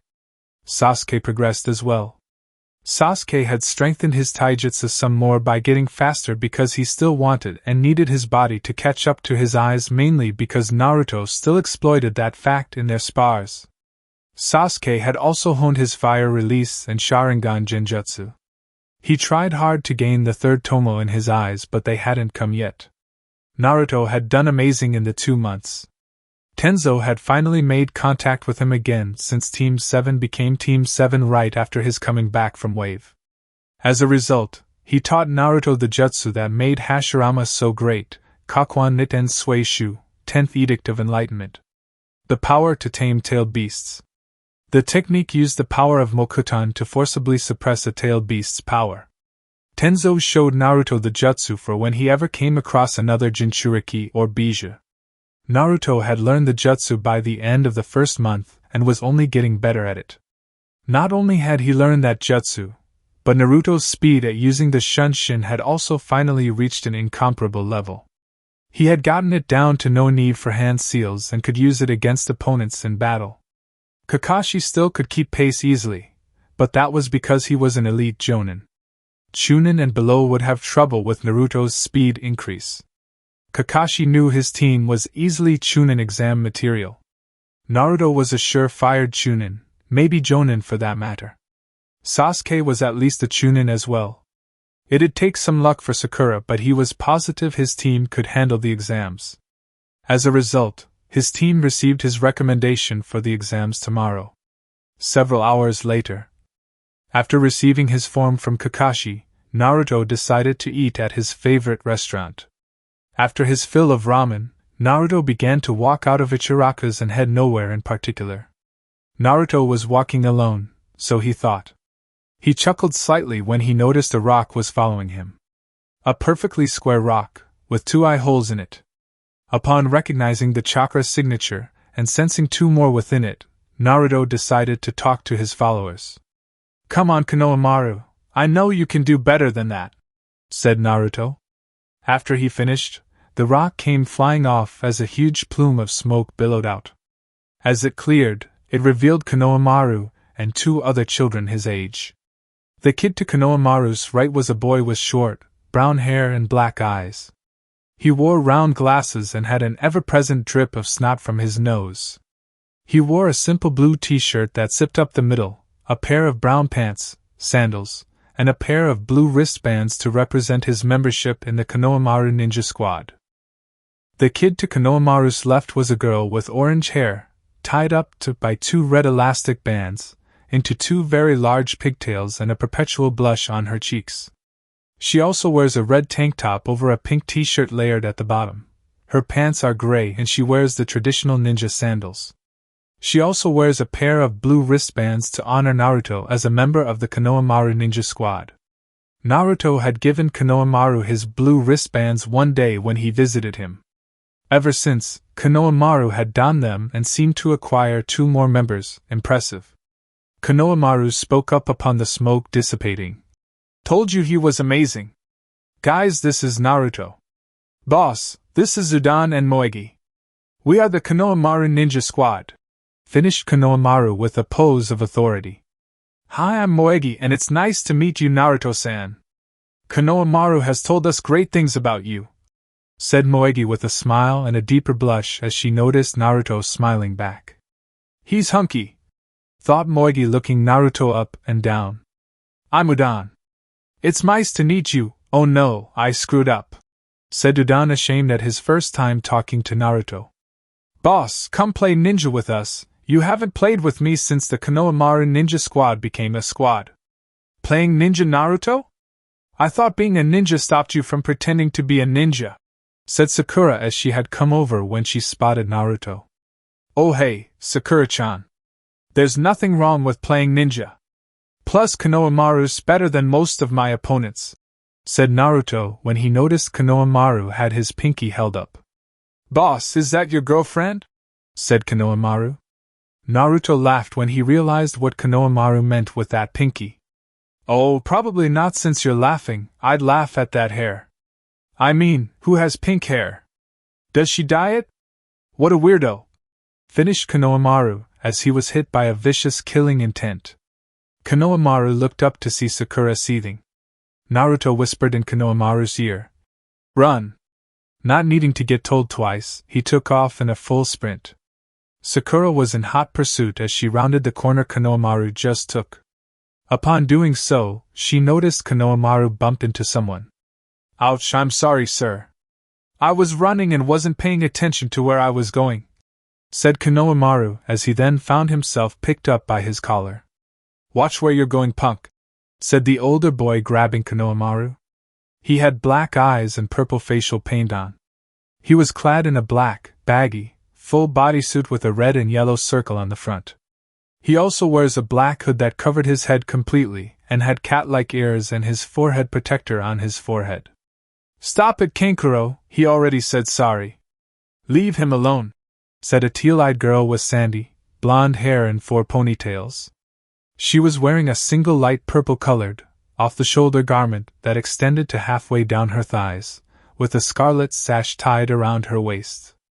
In addition to incorporating fishnet worn over her shoulders and legs, specifically on her right calf and her left thigh, she also wore her black forehead protector around her neck. No, Temari, I plan to teach this punk a lesson, said Kankuro as he readied a fist. Sakura was going to speak up until Naruto appeared beside her in a shunshin. Excuse me, sir, I would recommend putting him down, said Naruto. Yeah, what are you going to do about it, Blondie? Said Kankuro as he turned his head to look at Naruto. Naruto gasped as he said, Oh my, I'm sorry, miss. I thought you were a boy at first. Temari chuckled slightly as Kankuro blurted out. What the hell are you talking about? I'm a guy. Then why the hell are you wearing all that makeup? Said Naruto, causing Temari to laugh a little harder. It's war paint, not makeup. Why does everyone say that? Asked Kankuro before he was hit by a rock. That shocked him enough to drop Konohamaru, who immediately dashed for Naruto. Konohamaru, I don't think you need to stay here now, go on home, said Naruto to Konohamaru, who hurried home afterward. Sasuke landed next to Naruto as he said, You should pick on someone your own size. Kankuro looked irate at Sasuke as he touched the bandaged object behind him. Sasuke pulled out a kunai as he readied for Kankuro's assault. Temari made a move for her fan until she felt her hand land on another hand. I wouldn't do that, let's let them do something stupid, said Naruto, who was standing behind Temari smiling. I didn't even see him move, thought Temari as she noticed an image of Naruto in place of where he was. Was that a shunshin? That was way too fast. This guy's good, and he's not too bad on the eyes, thought Temari as she blushed slightly looking at Naruto. Then blushed harder when she realized her hand was still on his. She took it off and turned away back to Kankuro. Kankuro had noticed Temari's dilemma but continued when he realized Naruto wasn't going to do anything. However, before he could start on the bandages, he froze when he heard another voice. You both are embarrassments, said a new voice who appeared in a swirl of sand via Shunshin. He was a short male with short, spiky red hair. He had black rings around his blue-green eyes with no pupil or eyebrows. He wore a black full-body suit with t-shirt-like sleeves, 3/4 length legs, and an open neck. He also wore a white cloth over his right shoulder and the left side of his hips, and a wide leather band system over the left shoulder and right side of his hips. With this leather band, he carried around his gourd that contained his sand. He also wrapped his black forehead protector over the band. Gaara, said Kankuro as he stopped what he was doing upon Gaara's arrival. Stop speaking before I kill you, said Gaara as he turned to look at Naruto. You with the blonde hair, my name is Gaara, what is yours? My name is Naruto. That is Sasuke and Sakura, said Naruto as he pointed to his two teammates. Are you competing in the Chunin exams? Asked Gaara. That we are, I'm assuming you all are as well. Being Sunagakure Shinobi in Konoha, said Naruto, still behind Temari. Of course. It'll be entertaining going against you, Naruto, said Gaara before he started walking off. Temari, Kankuro. We're going. Naruto moved out of Temari's way as he said. It was a pleasure meeting you, Temari-chan. It was a pleasure meeting you too, said Temari, blushing as she left. I would have kicked that cross-dresser's ass, said Sasuke. Naruto laughed as he said, I'm sure you would have. I'm sure you would have. Unless he kicked your ass with that bandaged-up makeup kit on his back. Either way, we have a big day ahead of us tomorrow. I'm gonna get prepped for it. Peace out, said Naruto as he vanished. Sasuke and Sakura did the same as they left to get ready for the Chunin exams tomorrow. One day later, Team 7 arrived at the academy the following morning for the Chunin exams. They had instructions to go to room 301 and headed upstairs to get to their room. Upon arriving, they noticed they were only on the second floor and spotted a door with 301 on the sign.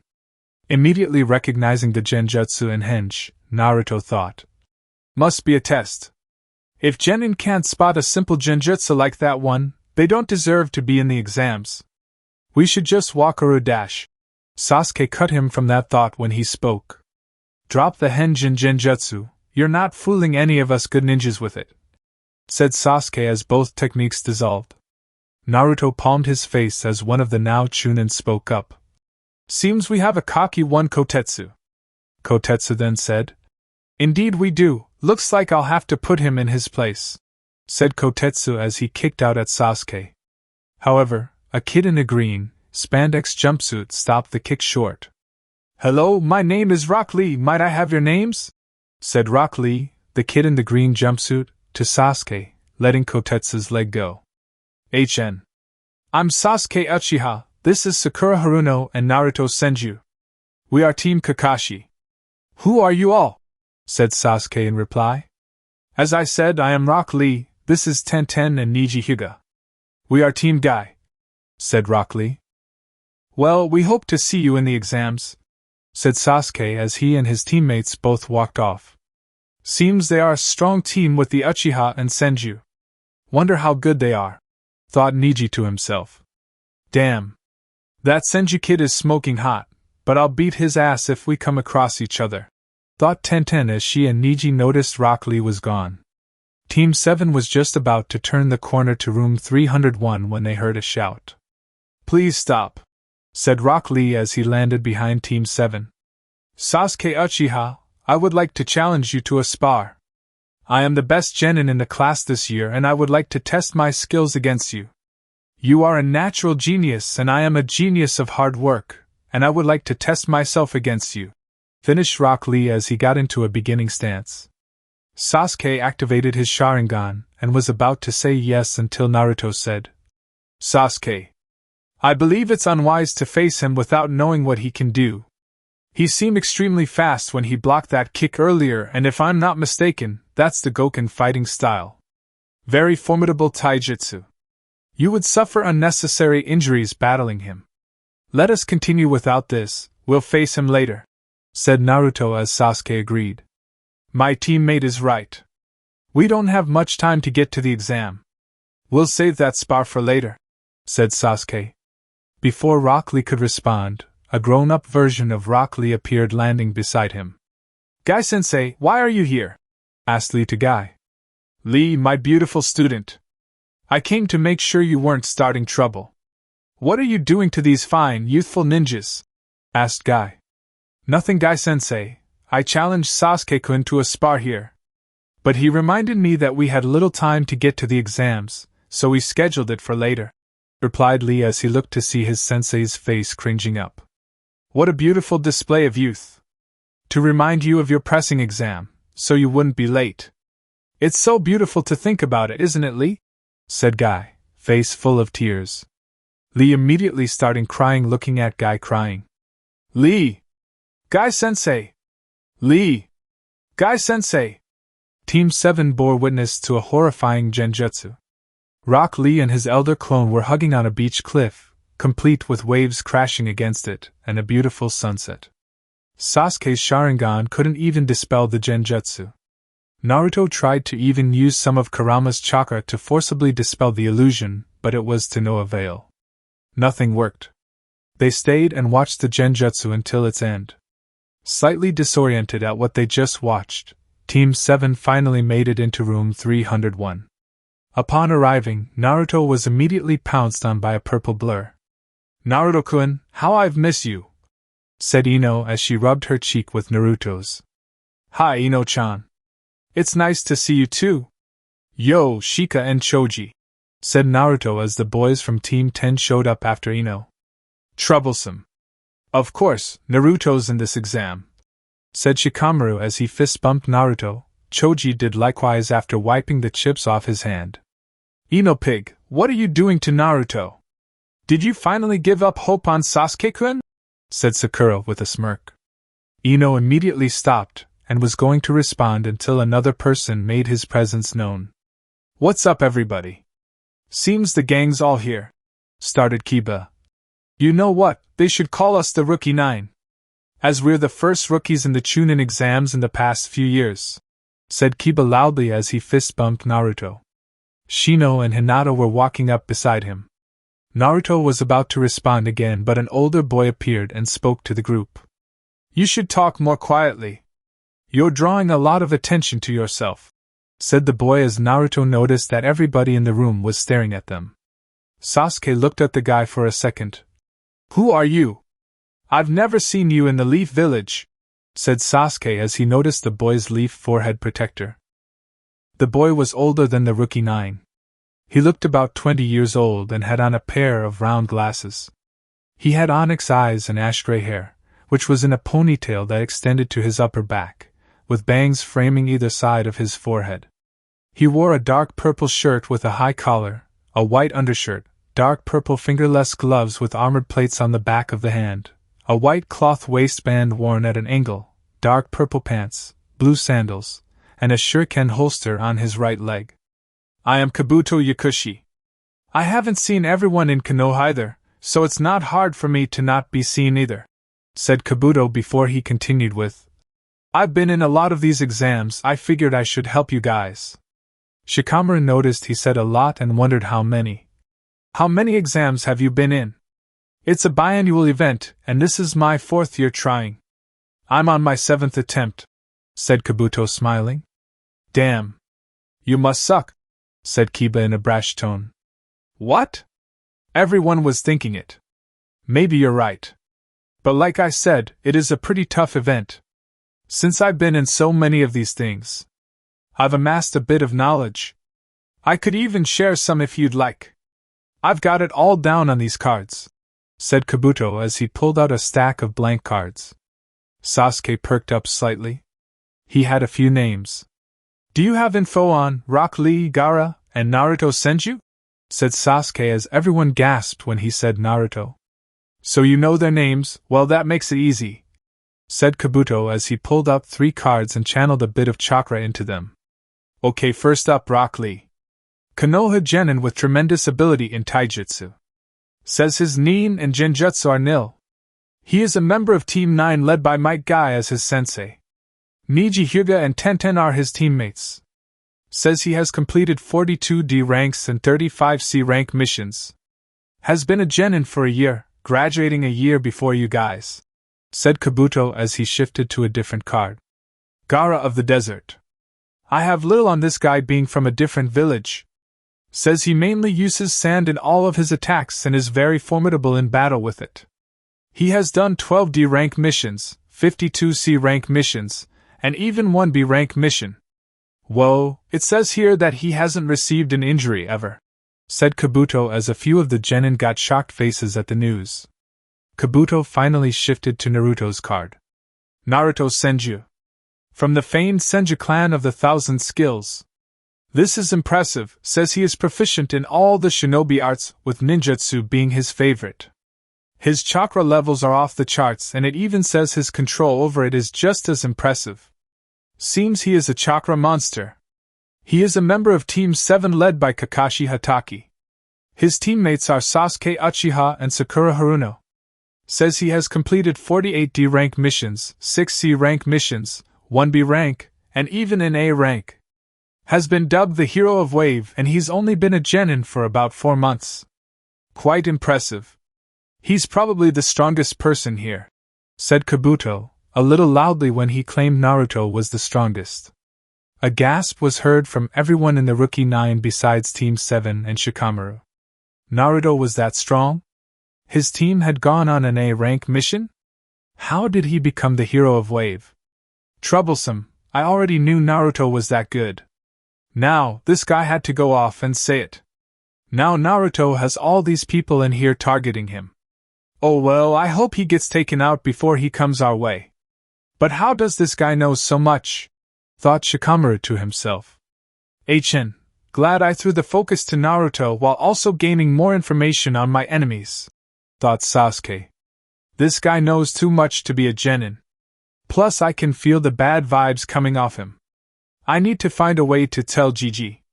Having information of that quality could make this guy a spy, thought Naruto before he saw a mummy come past his face. The mummy's target was Kabuto as he threw a punch. Kabuto dodged it easily but soon fell to his knees as his glasses cracked. He's not the strongest one here, don't doubt us from sound, said the mummy to Kabuto. That instrument on his arm. Seems it emits a sound that damages the body.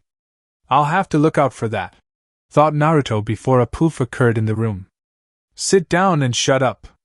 I am Ibiki Marino, the proctor for this first exam. Welcome to hell, said Ibiki as he signaled for his helpers to place the Genin in their seats and start handing out the tests. Naruto noticed that he was nowhere near his team. He was in the middle, Sasuke behind him in the back rows, and Sakura in the front. Seemed every team was split like that. As the tests got handed out, Ibiki gave out the rules for the first exam. You will all have an hour for this first test. You'll have 45 minutes for the first 9 questions on your test. In the last 15 minutes of your test, I'll give you the 10th question. If caught cheating, you and your team's disqualification and exam end are next. You may use whatever abilities you have to gain your answers though, just remember to not get caught. Begin, said Ibiki as the clock ticked perfectly at 9 hours. Right on time. Naruto heard writing immediately as Ibiki said that. He looked down at his test and immediately realized something weird. These questions are way too hard for any mere Genin to answer. I wonder if any Jonin could answer them. The guy a row below, and 3 seats to the left seems to not have trouble. Actually, I can see an imprint of a flak jacket on his shirt. He is a Chunin placed in here with the answers. So it seems they are testing our stealth for this exam. Clever. But I wonder what the 10th question is like.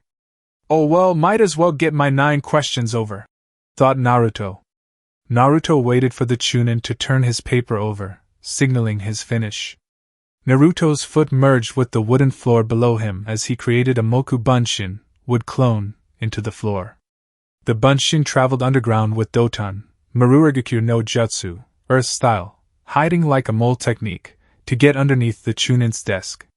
Right underneath the Chunin's paper, the Bunshin's eyes appeared and took note of every one of his answers. It then proceeded to head back to its original undetected. After merging back with its creator, Naruto immediately received information from his clone. He then finished his test as he waited for the 10th question. Sakura had already known the answers to the test and was writing them down like the boss she was. Finally! All the knowledge that I studied hard for is paying off. And they thought I was a weirdo for trying to learn everything, thought Sakura as she swiftly finished her 9 questions. Sasuke noticed just like Naruto that there were Chunin with the answers sitting in the exam. He activated his Sharingan and began copying the Chunin's pencil movements to get the answers. Worked like a charm. Eventually, the 45 minutes were up and Ibiki stood up to give the 10th question. Listen up, maggots, there are rules to this question. First off, if you decide to stay for this question and miss it, you will immediately fail and you and your team are all gone. Secondly, if you do fail this question, you cannot take another Chunin exam ever again, said Ibiki as he heard gasps and a shout. Some Genin have been here before, how is that possible if they missed the question? Said a Genin from Amigakure. This is my exam. I make the rules, so deal with it. Now is there anyone who wants to leave? If you leave now, none of that applies to you and you can always take another test at a later date, said Ibiki as he watched about another 8 teams leave. Seems 28 teams are still in the exam, 84 kids. Anko will never let me live this down, thought Ibiki as he looked at Naruto. You sure you want to stay, Blondie? This is your last chance, said Ibiki as he saw Naruto smile a little. I wouldn't mind. Being a Chunin or higher is not necessary to become Hokage. However, my teammates need me here and I have a bigger prize for becoming a Chunin. This test won't stop me. Not to mention that I figured out your test, said Naruto. Oh, and what would that be? Said Ibiki. This is a test to see if we had Chunin-level abilities in stealth. Hence, the task of trying to gain answers in a crowded room with spectators watching us, said Naruto as he continued with, your 10th question is also a test. A test to see if we had the willingness to go on with the risks. As Chunin, we may have to go on missions that have risks as severe as the one you gave us. You're trying to find the ones who would stay, and that would mean we passed the 10th question, as staying was the answer to it. Finished Naruto, who received a high five from Kiba in the row behind him. Damn. That kid is good. That was definitely Chunin-level thinking. Kids going places, thought Ibiki before he began to say, well, the brat's right. Anyone still here has passed. Congratulations on passing the first exam. Before the next proctor comes, I want to tell you the dash. Boom! Ibiki was interrupted when the wall exploded and a huge banner came flying in. Accompanying the banner was a woman with violet hair and light brown, pupilless eyes. She was wearing a tan overcoat with a purple inseam, which has a pocket on both sides, and complete with a fitted mesh bodysuit that stretches from her neck down to her thighs. She wears a dark orange miniskirt, as well as a forehead protector, a small pendant that looks like a snake fang on a thick cord, a wristwatch, and pale gray shin guards. She also wore a dark blue belt around her waist that connects to her skirt that has an appendage-like sash. On the banner was a sign that said, The Sexy and Single Anko Midarashi. Hello kiddies, I am your proctor for the second exam, Anko, said Anko as she stared at the Genin. Your arrival was early, said Ibiki as the clock struck 10 hours at that moment. You also let 84 brats pass, so it's fine. I'll cut em in half, at least, before the third exam, said Anko. You have 15 minutes to get to training ground 44, which is a straight line through this wall. Move it, finished Anko as she disappeared with a puff of smoke. Well, damn, she's hot, said Kiba as he and Naruto shared another high five as they saw how good Anko looked in her clothing. They were 14 years old, who wouldn't notice Anko's hot body, especially in that outfit. Soon all the genin were out of the room and headed toward Training Ground 44. 15 minutes later, Anko appeared and proceeded to hand out instructions for the next test. Welcome to my home, brats. This is Training Ground 44, better known as the Forest of Death. Anko smirked at seeing the genin's shocked faces. However, she did notice that Naruto wasn't caring in the least. Seems he needs some more motivation, thought Anko as she threw a high-speed kunai at Naruto. The kunai was so fast that no one even saw Anko move her arm or see the kunai fly through the air. A few did, including Naruto, and as a result, Naruto leaned his head to the side as the kunai flew by his face. He then felt Anko appear behind him with another kunai at his cheek. Seems I can't scare you with this big, scary forest. So I'll have to do it myself, said Anko. She was about to press the kunai closer to Naruto's cheek when she felt a kunai on her inner thigh. Seems you can't either. Thanks for the warning though, but I believe I'll be safe, said Naruto in a whisper so no one else heard him. The kunai was also situated where nobody could see either. Hell yeah, I handled that like a champ, thought Naruto before he lost his composure completely. Anko had moved closer to Naruto, which pressed her ample chest into his back and placed her lady business over his hand and kunai. Seems I can't. If only you were a little older, brat, you might have gotten a prize. I saw you high-five that dog boy after his comment on my looks, said Anko as she licked Naruto's face with a long tongue. Naruto immediately stiffened and turned red. She's not wearing underwear, thought Naruto, flustered for the first time in his life. Still got it, thought Anko as she immediately pointed a kunai at the most creepy-looking genin she had ever seen. She wasn't weird-looking, she just looked too normal, it was creepy. Here's your kunai back, said the Kusugakure genin as Anko took back her kunai and walked back to the front. Now for this exam, each of you will be handed a scroll, said Anko as she held up 2 scrolls. You'll either get an Earth scroll or a Heaven scroll. Whichever scroll you get, your team must get the opposite. After obtaining the other scroll, your team must make it to the center of the forest with both scrolls to pass. You'll each be given a gate to go ahead from where you will sign a death waiver. Anything goes in the forest and the death waiver is so we're not blamed for your lack of skills. Goodbye for now, finished Anko with a wink at the still red Naruto. I can still feel the warmth dash, thought Naruto, cut from his musings by a tug from Sakura. Team 7 arrived at their gate, and a ninja gave them their Earth scroll, which Naruto gladly took. Soon Anko sounded the horn that started the second exam. Chapter 8, Forest of Death.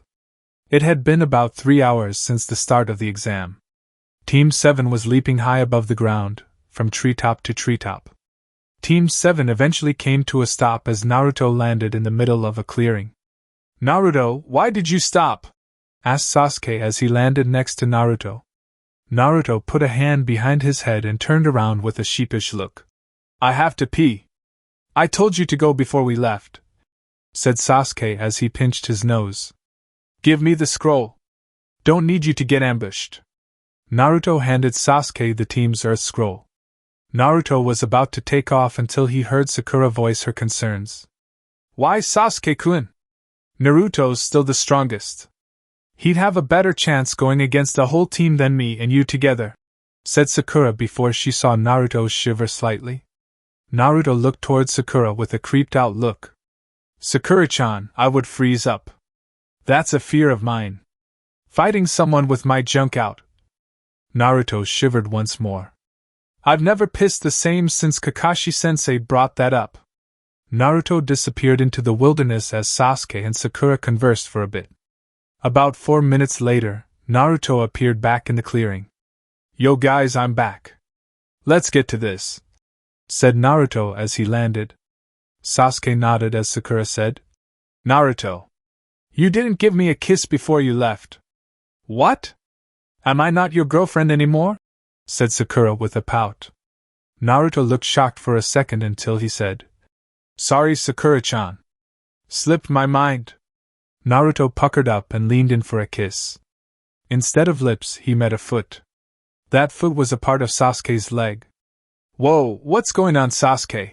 said Naruto as the kick sent him sailing back. Sasuke looked bored as he said, "You're a terrible henge user first off. Naruto has 3 stripes, not 2 on his sleeves. Secondly, Naruto would have dodged that kick, you trash ninja. Thirdly, we already knew you were here. Naruto's a censor, he found all 3 of you. Him saying he had to be alerted us to your presence. Me and Sakura made that girlfriend thing up to test for the real Naruto and sadly you failed," finished Sasuke as Naruto looked shocked. Sasuke then tied up the hurt Naruto. "1 kick and you're already finished. You must not dance well." Not a second after Sasuke finished speaking, 2 Amekagure Genin came flying into the clearing, though they were unconscious and tied up. Another Naruto followed after them as he came jumping back into view with his teammates. Naruto handed Sasuke 100 ryo as he said, "Damn, I was too slow. Shouldn't have taken that piss." Naruto dropped his henge. "Seems we were careless," said the now revealed Amekagure Genin. Naruto showed his teammates the earth scroll he acquired from the aimed Genin he was facing. "Seems it is useless. But the more scrolls we have, the less people who pass." "Sorry," finished Naruto as he knocked the last Genin out cold. After tying the aimed Genin to a tree, Team 7 was once again jumping through the forest. About 30 minutes later, they made contact with another team. And a huge snake. "That's a big snake," said Naruto, surprised he couldn't sense it beforehand. The snake's ambush took Naruto far away from his teammates, as they disappeared through the forest. Sasuke and Sakura were immediately on edge when they noticed the 3 Kusugakure Genin standing in front of them. It was the creepy-looking girl again. She said, "You two, deal with the Senju kid. Kill him if you can. I'll deal with these 2. Following orders, both Kusugakure Genin disappeared, following Naruto and the snake summon. Upon seeing the 2 other ninjas leave, Sasuke asked a question. "Seems you're the leader. So which scroll do you have?" The Kusugakure Genin pulled out a heaven scroll. "You want my heaven scroll, right? Since you have an earth scroll." "Well," said the Genin as she swallowed her scroll, "let's battle for the scrolls. With our lives. With Naruto." Naruto was taken for a ride by the snake, eventually ending up nearly a mile away from Sasuke and Sakura before stopping. "I couldn't even sense that snake until it was too late, plus it popped up out of nowhere. That means it is a summon. Snake summons usually mean something bad if they're from the guy I think they're from," thought Naruto. Naruto had to dodge the snake as it lashed at him in an attempt to eat the golden blonde Genin. "I need to get back to my teammates. It seems that separating us was on purpose. I have no time to play around," thought Naruto. He put his hand in a half-ram's seal and channeled some chakra. Underneath the snake were a dozen explosive notes. Naruto had dropped them when he evaded the snake's lunge. Boom. "Wow, that was huge. That snake is gone for real," said Naruto. Naruto whipped out a kunai as he blocked the strike from the arrival of a Kusugakure Genin. "Seems you're pretty good. However, there are 2 of us," said the Genin who was clashing kunai with Naruto. Naruto looked shocked as he spotted the other Genin. "Hello, Naruto Senju. We are here to end you. Our leader said you must die, so be gone," said the Genin not clashed with Naruto. That Genin pulled out a sword as he lunged at Naruto. The sword pierced Naruto cleanly through the stomach. The 2 Genin smirked at the sight of Naruto's facial expressions, but those smirks dropped when they noticed Naruto turn into mud. Both Genin felt a hand grab their leg. "Doton Shinjuzanchu no Jutsu, Earth Style, Double Suicide Decapitation Technique," said Naruto underneath both Genin. He then proceeded to drag both Genin up to their necks in the ground. "Thank you, Kakashi-sensei," thought Naruto as he popped out of the ground behind the 2 immobilized Genin. "Seems I am pretty good," said Naruto as he took the sword dropped by the Genin. "Before I kill you, who is this leader out to kill me?" asked Naruto as he faced one of the Genin. "I won't tell you anything, you Konoha scum!"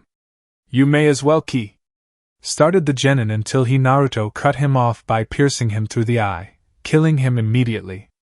"Well then. On to you," Who do you work for? I may not kill you if you tell me, said Naruto as he stared at the remaining genin. The genin was absolutely terrified. He had just killed him. Legitimately killed him, no torture, nothing. He had no chance at all. He wasn't going to make the same mistake. He needed to live. Orochimaru, said the genin trembling. I figured as much, said Naruto as he killed the genin as well. I do not like killing, but it is necessary. I will kill any traitor to the leaf or anyone who works for that traitor, said Naruto as he channeled a massive amount of chakra. He was gone in a high-powered Shunshin. With Sasuke and Sakura. The Kusugakure ninja pulled down her eyelid as she said, Let's begin. Sasuke and Sakura were immediately assaulted by visions of their death. The visions were so shocking that they were both paralyzed immediately. Is this a genjutsu? Thought Sasuke in a panic. No, this is just killing intent. The intent is so powerful that it's induced fear on this scale. We have to get out of here. Seems neither of you can move. Pitiful, said the Kusugakure ninja as she threw 2 kunai at Sasuke's and Sakura's heads. Sasuke had somehow managed to take out a kunai, which he proceeded to use for stabbing his own leg. That shock to his system enabled his body to respond to his commands. He immediately rescued Sakura while dodging both kunai and fled behind a nearby tree. The Kusugakure ninja smiled slightly. He stabbed himself in the leg to allow himself control over his body. Seems he is more special than I thought. After being rescued, Sakura looked to Sasuke. Sasuke-kun, you saved. Sasuke placed a hand over Sakura's mouth, keeping her from talking and potentially giving away their position. He then placed a finger over his mouth in a shushing way. We must run before we are found again. Where is Naruto? He'd really be of help in this situation, thought Sasuke. So into his thoughts, he barely dodged the snake that had appeared in between him and Sakura. Damn it, I was panicked so much that I forgot to check my surroundings. Now she's found us again. The snake then opened its jaws as the Kusugakure genin appeared coming out. Sasuke threw a dozen kunai into its mouth to catch the ninja off guard. It was all for naught as the genin just burst out of the side of the snake. You shouldn't relax for even a moment. Prey should always try to run in a predator's presence, said the genin as she slithered towards Sasuke. However, before she could get there, she halted due to a barrage of shuriken landing in between her and Sasuke. Sorry, Sasuke. Didn't mean to take so long, said Naruto as he landed on a nearby branch.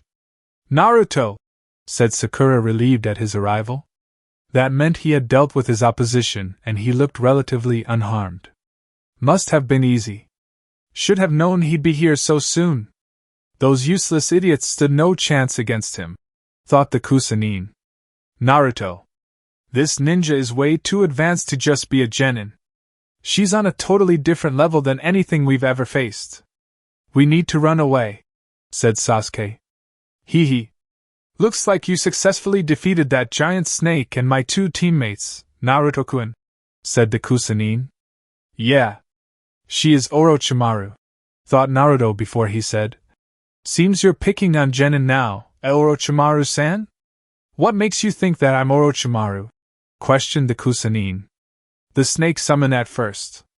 Only Konoha held that contract or used to, as Orochimaru took it away. Secondly, the way you move is reminiscent of a snake. Meaning you use the Hibi-style taijutsu taught by the snakes, which Orochimaru uses. But you could have taught someone those things. So I finally had your lackeys confirm my suspicions before I killed them, finished Naruto as he made eye contact with Sasuke's Sharingan for a moment. The Chunin showed no outward reaction at the deduction but inwardly grew pleased. That kid is incredible. To be able to deduce things so easily, and with only one look. That's thinking on a level fit for a Kage. He's too good. Even getting the information out of my subordinates that fast. Boy must have incredible talent. If only his body could be mine. That damnable bijou would possibly mess up my transfer. And even my curse seal. Too bad, looks like I'll have to dispose of him as he'll become a major threat in the future. Or maybe I could get him to side with me? Thought Orochimaru, still disguised as the Kusa-nin. Orochimaru? The S-rank missing nin from Konoha. One of the legendary Sannin, we stand no chance. I'll just give him the scroll. Naruto already has another Earth Scroll, so why bother with him? Thought Sasuke as he took out the Earth Scroll. Here, I will give you the scroll. Please, take it and leave us, said Sasuke as he tossed the scroll toward Orochimaru. The scroll only made it halfway when Naruto snatched it out of the air. Instead of a lecture of why Sasuke was a punk, Orochimaru became shocked to see a fireball coming his way. They tricked me. They knew I'd be expecting Naruto to scold Sasuke, but it was actually a feint. A feint to hide Sasuke, long enough for him to fire off a jutsu. How did he tell him the plan? Pondered Orochimaru before it hit him. When they made eye contact, Sasuke must have placed him under a genjutsu to figure out a plan. Fantastic teamwork, thought Orochimaru as he easily evaded the fireball. Impressive you two, I expected no less, said Orochimaru as he bit his thumb and ran it along a tattoo on his arm, which was really a seal. Kuchios no jutsu, summoning technique, said Orochimaru, slamming his hand on the ground. Another huge snake appeared with Orochimaru atop its head as it stared menacingly out at the three genin in front of him. Not this again, said Naruto as he dodged the snake's assault at him. Shit, thought Naruto. Dodging the snake placed him right where Orochimaru wanted him, and the snake's Sannin took full advantage. Orochimaru threw a jaw-breaking punch that leveled Naruto's entire body. Upon being viciously punched by Orochimaru, instead of his jaw cracking from the punch, Naruto converted into mud that dispersed immediately from the haymaker. Replacement. Amazing, said Orochimaru as he turned to see Naruto sliced into the snake's head with the sword he had from the Kusa Genin from earlier. That shouldn't have happened with that piece of junk sword that flunky had. So how did he cut through? I see, he used wind chakra to slice into the snake's head. He's more impressive than I thought.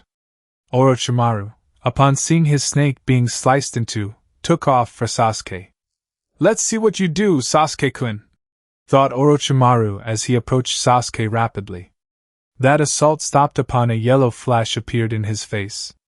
Naruto had performed a shunshin and threw out a speedy kick to Orochimaru's face. That kick, despite its speed and abruptness, was blocked and grabbed by Orochimaru. That was an incredibly fast shunshin. He actually almost had me there, thought Orochimaru as he smiled. If this boy joins me, he'll be one hell of an asset.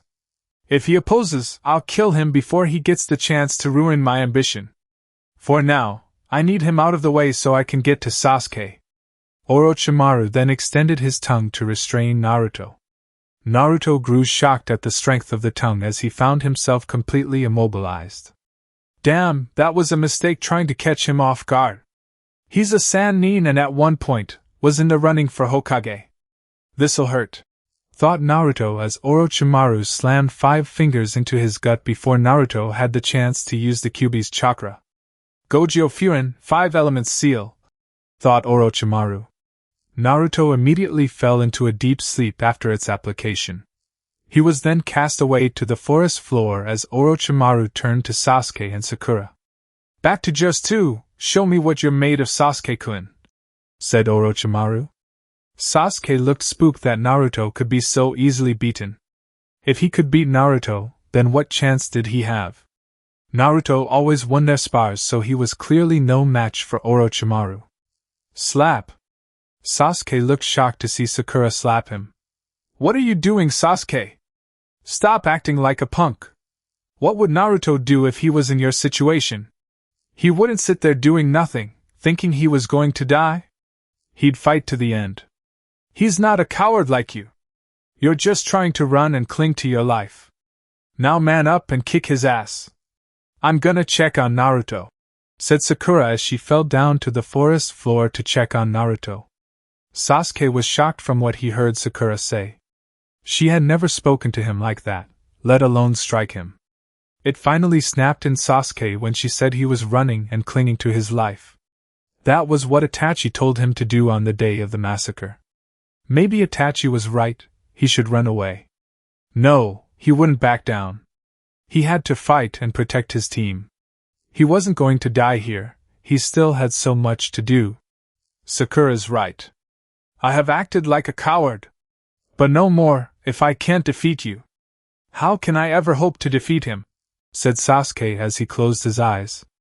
I will protect my friends and teammates. I am Sasuke Uchiha and I'm going to kick your ass. Finished Sasuke as he opened his eyes. Upon opening them, Sasuke's Sharingan shifted slightly as a third tomo appeared in both eyes. Kukukuku. Seems the blood of his clan is beginning to boil. His third tomo has appeared. Impressive, thought Orochimaru. Show me what you can do. Sasuke pulled out a myriad of throwing weapons and flung them at Orochimaru. Despite that, Orochimaru easily slithered out of the way to avoid all of them. I can see, thought Sasuke as he saw Orochimaru's movements perfectly. I can see his movements so clearly now. Sasuke flung another shuriken at Orochimaru, who jumped out of the way. Orochimaru had to dodge again as Sasuke flung another kunai directly at him. Seems he can see me now. He's reading my movements perfectly and aiming for vital areas, thought Orochimaru before he noticed Sasuke pull a string. Sasuke pulled a couple more strings as every projectile he tossed came flying back to wrap around Orochimaru. The strings wrapped around Orochimaru and pinned him to a tree. This is the Sufushisan no Tachi, manipulating windmill triple blades, thought Orochimaru before he saw Sasuke go through forehand seals. A huge stream of fire appeared and fired off down the string at Orochimaru. Katan, Ryuken no Jutsu, fire style, fire dragon technique, said Sasuke. The powerful stream of fire blew out the back of the tree with Orochimaru in the middle of it. Sasuke blew out a sigh as he thought it was over. He turned around to head towards Naruto and Sakura when he paused at a voice. Just perfect. To be able to use your Sharingan so well at this age. You'll be everything I need, said Orochimaru. The jutsu from earlier managed to burn half of his face off to reveal another underneath. What? How did he survive that? Thought Sasuke before he realized he couldn't move. Not again. Sasuke-kun. I had fun testing your abilities. You and Itachi are truly brothers. Though I can tell you have a higher ceiling than him, said Orochimaru. Orochimaru threw up his heaven scroll and then proceeded to burn it in his palm. Are you really Orochimaru of the Sannin? Asked Sasuke, struggling to move his body. Yes, I am. Naruto-kun already figured that out. Of course he's better than you, so it's not far-fetched to see him figure it out faster. However, I can give you the power you want. The power to surpass Naruto and kill Itachi, said Orochimaru as he placed his hands in a unique tiger seal. Orochimaru's neck stretched out far towards Sasuke as he bit down on his neck. After a few moments, Orochimaru removed his teeth from Sasuke's neck and recoiled his neck back to its original length. A black seal, that took the shape of 3 tomo, began to appear on the back of Sasuke's neck. After its appearance, Sasuke immediately screamed in pain. Eventually Sasuke blacked out from the pain and anguish of the new seal. Sasuke will seek me for power. He'll need my guidance to ever hope to catch Naruto Senju, thought Orochimaru as he looked down at the prone Naruto. I would kill him myself as he could throw a wrench in my plans, but then the Akatsuki will come after me for tampering with their property. So he'll live today. I'll let the Sound Trio in these exams handle those two. Maybe I can get both to join, but one would be more than enough. Orochimaru then sunk into a tree to leave the area. One day later. It had been a day since Team 7's encounter with Orochimaru. Sakura had retrieved Sasuke and taken him and Naruto to a clearing. Naruto and Sasuke were still unconscious though from yesterday's run-in with Orochimaru. Sakura had administered first aid and medical ninjutsu to help, but sadly, she wasn't advanced enough to awaken them. She could only keep them underneath a tree as she waited for any sign of them waking. Sakura had set traps in the area to make sure her teammates remained safe for when enemies showed up, while she wasn't alert. A squirrel appeared in the area and Sakura fired a kunai at it. The squirrel had almost set off a trap prematurely, and luckily she scared it enough to get it away from the area. Sakura then had a heart attack as she heard a voice whisper. "Sakura-chan, don't acknowledge that I'm awake. There's an explosive note on that squirrel. Meaning there are enemies in the area. Whatever Orochimaru did to me affected me good as I can feel my chakra going haywire. I won't be of much help to you," said Naruto. "Must have been the seal he placed on me. Placing an odd number seal over an even number seal creates an imbalance. I can't even talk to Kurama. I need to find a way to get this off," thought Naruto as he remained still. Shortly after Naruto's announcement, 3 new arrivals appeared in the clearing. It was the trio from Sound. "Hello? Have you been up all night?" asked the mummy of the group as his teammates flanked him on both sides. "But don't worry, you can rest now. I, Dosu, and my teammates, Zaku and Kin, are here to kill Sasuke, Uchiha, and Naruto Senju. Sakura, be careful. I'll help you as best I can," said Naruto before he felt another presence rapidly approaching. "I know Orochimaru is pulling the strings," said Sakura as the Sound trio looked shocked. "What does he want with Sasuke-kun and Naruto?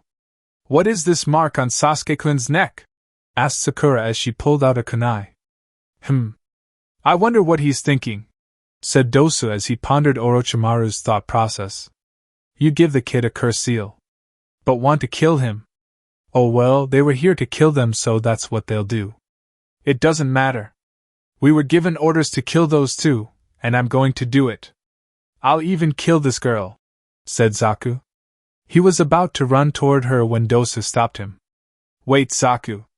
She set a booby trap. That's why she threw that kunai at the squirrel. You didn't notice the explosive note, you were just protecting your pitiful trap. You're a talentless girl who should have left to save her own life. Kill her," said Dosu as the trio jumped over the trap. The trap proved to be fake as Sakura smirked while cutting a wire next to her. That wire triggered a huge log to come barreling toward the airborne trio. However, Sakura's smirk dropped when the log exploded from Dosu merely touching it. "As I said, you're a talentless girl. People like you have to work harder to face guys like us," said Dosu as he and his team were still heading for Sakura. Their progress stopped short of Sakura as several well-placed kicks from a green blur ended their approach.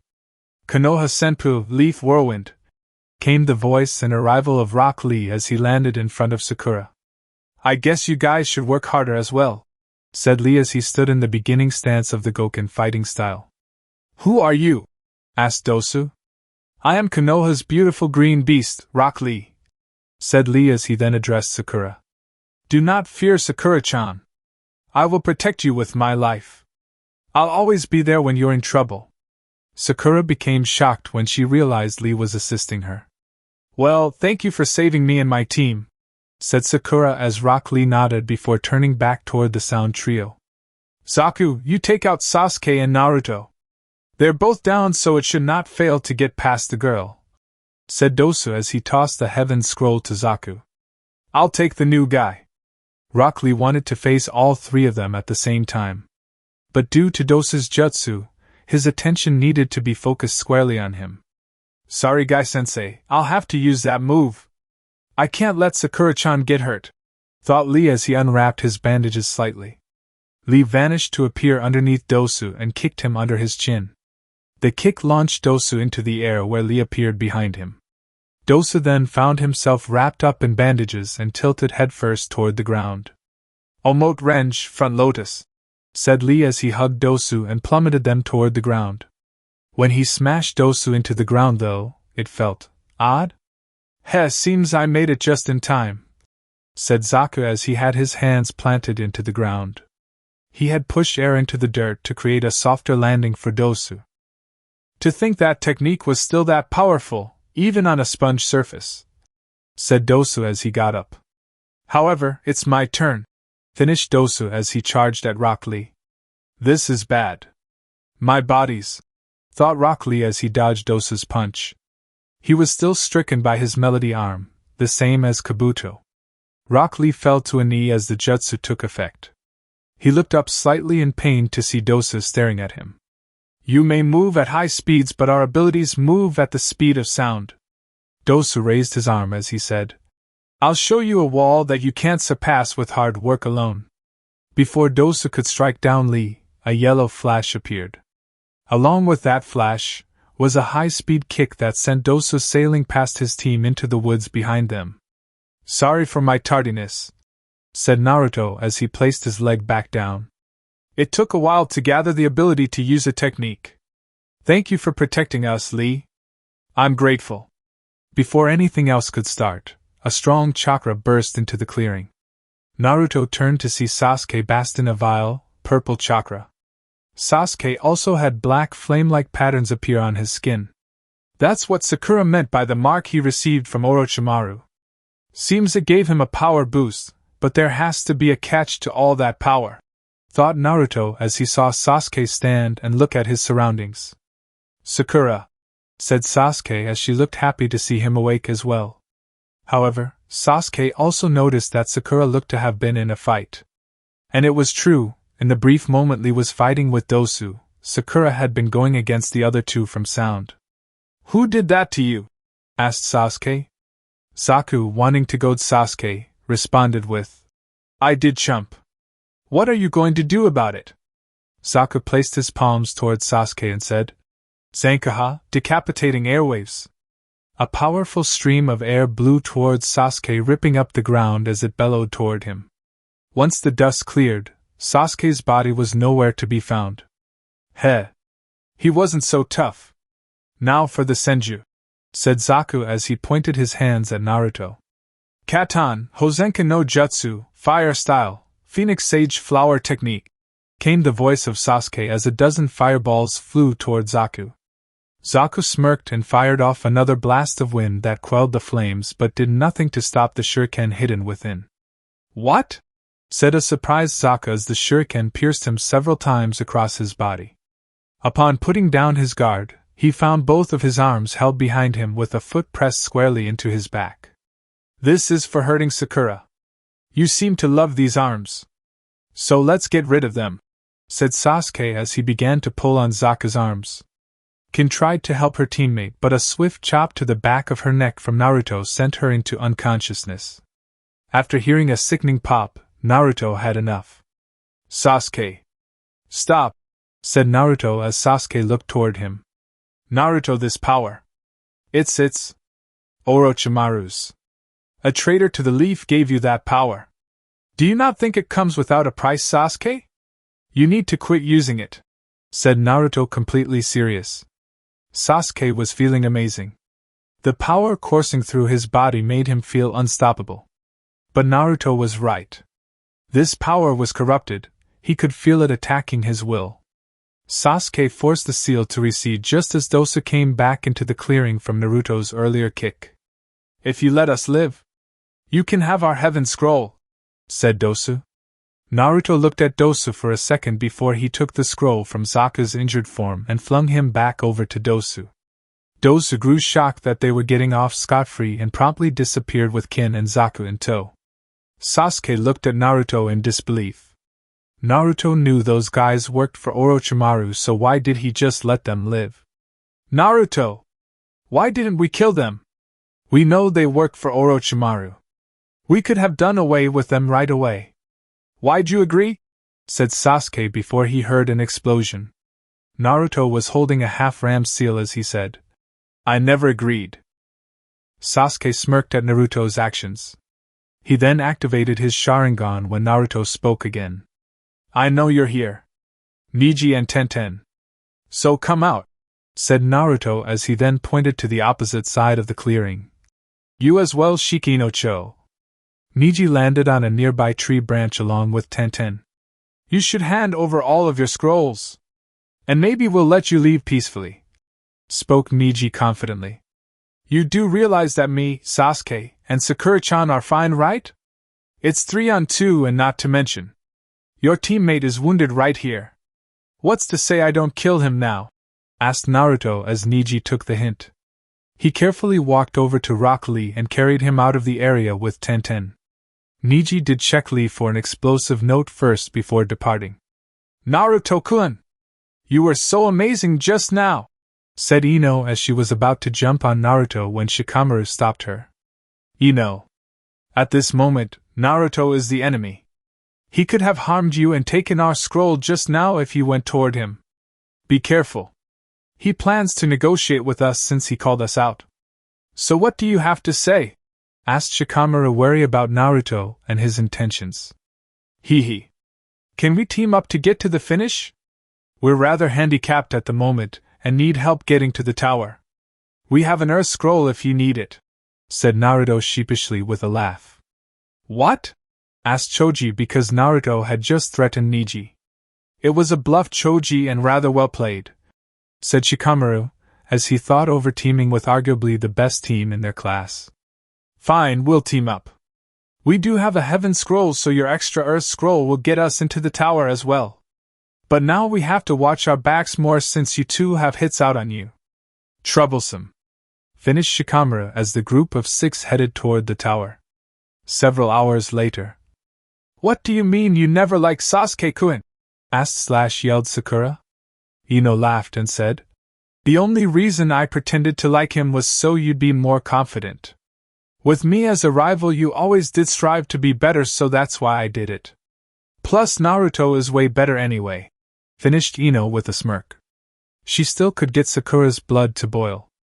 Is not. Is too. Is not. Is too. Troublesome, said Naruto as he realized something. I see why you say that all the time, Shika, said Naruto, now on Choji's back piggyback style.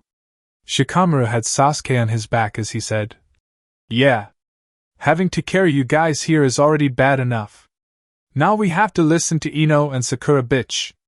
What? Said Ino and Sakura at same time as they looked murderous toward the Nara clan member. Shikamaru let out a sigh before speaking. Troublesome. Looks like we are here, said Sasuke as he and Naruto climbed off their backs. They were still having trouble from their encounter with Orochimaru, both with their own respective seal. Adrenaline earlier allowed them to move to defeat the Sound Trio. After reading the message, Shikamaru and Naruto easily realized they had to open both the scrolls at the same time. The scrolls began to smoke as out popped Ichiraku.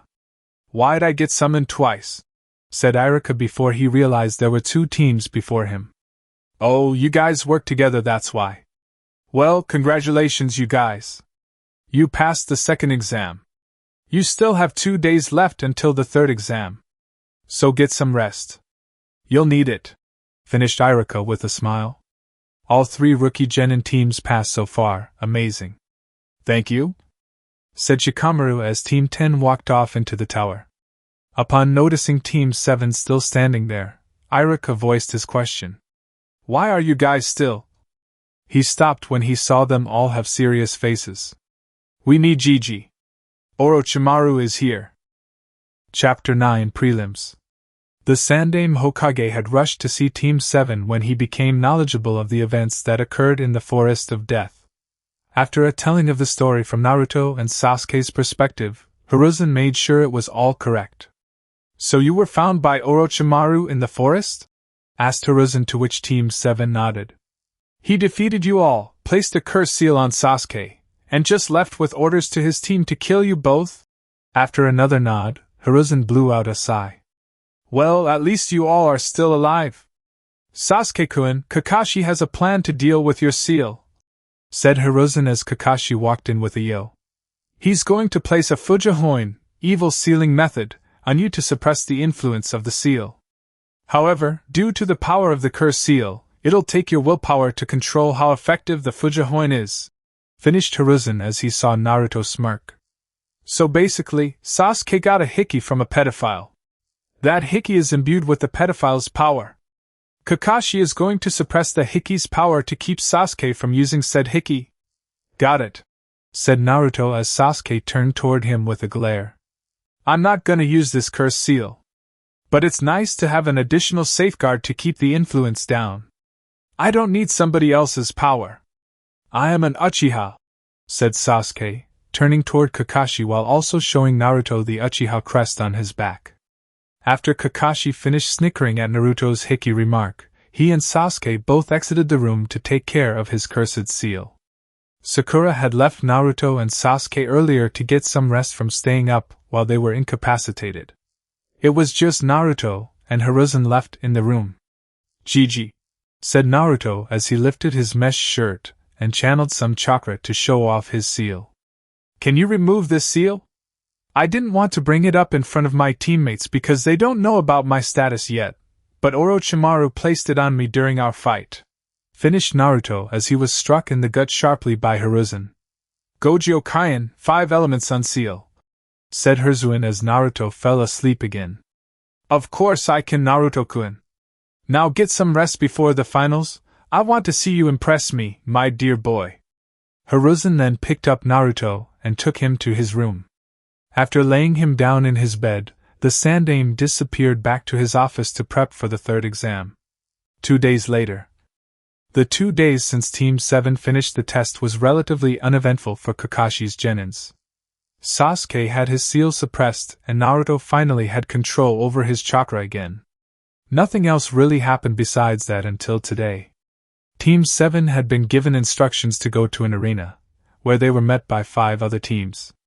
The 2 other rookie teams from Konoha, Team Guy, the Sand siblings, and Kabuto with his team. Seems there was only 18 genin left including them and 15 were from Konoha. They were all situated in a huge arena with platforms on either side. On the platform directly facing them was the Hokage. Upon all of the genin arriving, Hiruzen addressed them with kindness. "Congratulations to all the genin who have passed the 2nd exam. Before you can continue to the 3rd exam, I will now inform you on a few things," said Hiruzen. "In years past, the Chunin exams were and still are a contest. A contest that pitted each nation's aspiring Chunin in a duel between each other to show their village's strength outside of wars. This final exam is observed by many people, including potential clients and daimyos all across the elemental nations. One does not have to win the tournament to be promoted to Chunin. Just display skills that may qualify them for promotion." Hiruzen was about to continue until he was interrupted by a sickly ninja with a prevalent cough.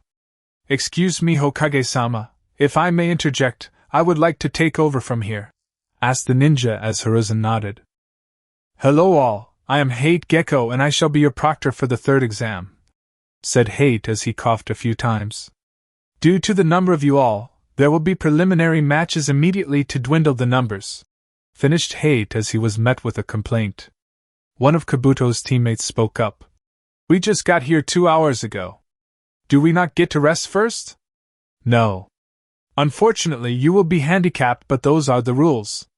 After answering the genin's question, Hate continued with, "We will have one-on-one duels that will pit you against one another. Too many of you finished this time, so we must do this to weed some of you out. That way we'll finish with less than 10 competitors to begin the finals. Now is there anyone who would like to forfeit right now? Quitting now doesn't affect your team as you all are individuals from this point forward," asked Hate as he only saw Kabuto's hand raise. "You may leave, thank you for coming." After Kabuto departed, Hate pointed to a monitor behind him. "Now that that's settled, each of you has been placed into a randomizer that will display your names on the board in pairs. When your name shows up, whoever's name is on there as well shall be your opponent. You will battle each other until one of you quits, dies, or I rule it over due to a tie or your inability to continue. My word is law and if I say it's over, it's over. Am I clear?" asked Hate as all the genin nodded. After Hate spoke, the monitor started flying through names until it stopped on Sasuke Uchiha and Yoro Akado. "Will Sasuke Uchiha and Yoro Akado remain here while all the other genin move to the platforms that surround the arena floor?" Following instructions, all the other genin moved up to the platforms as Sasuke, Yoroi, and Hate were the only ones left on the arena floor. Hate coughed a few more times as he looked to each fighter. "Are you both ready, Hajime?" said Hate as he backed away to give the genin some space. Yoroi twitched slightly but noticed Sasuke stood motionless besides crossing his arms over his chest.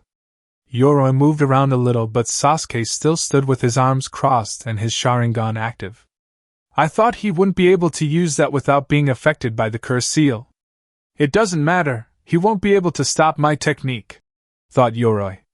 Yoroi's left hand began to emit a blue aura of chakra as he took off in a sprint towards Sasuke.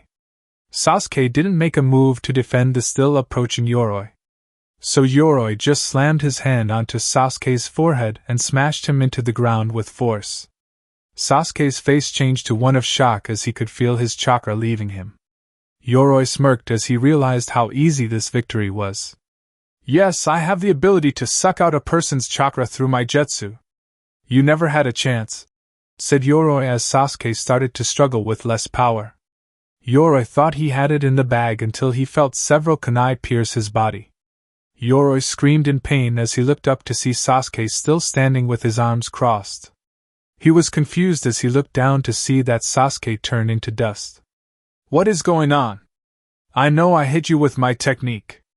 I felt your chakra leaving you, said Yoroi as he began to lose consciousness from blood loss. Seems you don't know about the power of the Uchiha clan. Too bad, said Sasuke as Yoroi collapsed on the floor unconscious. Heir looked at Yoroi and then called it. Shausa, Sasuke Uchiha. With the spectators. I need a Sharingan, said Shikamaru.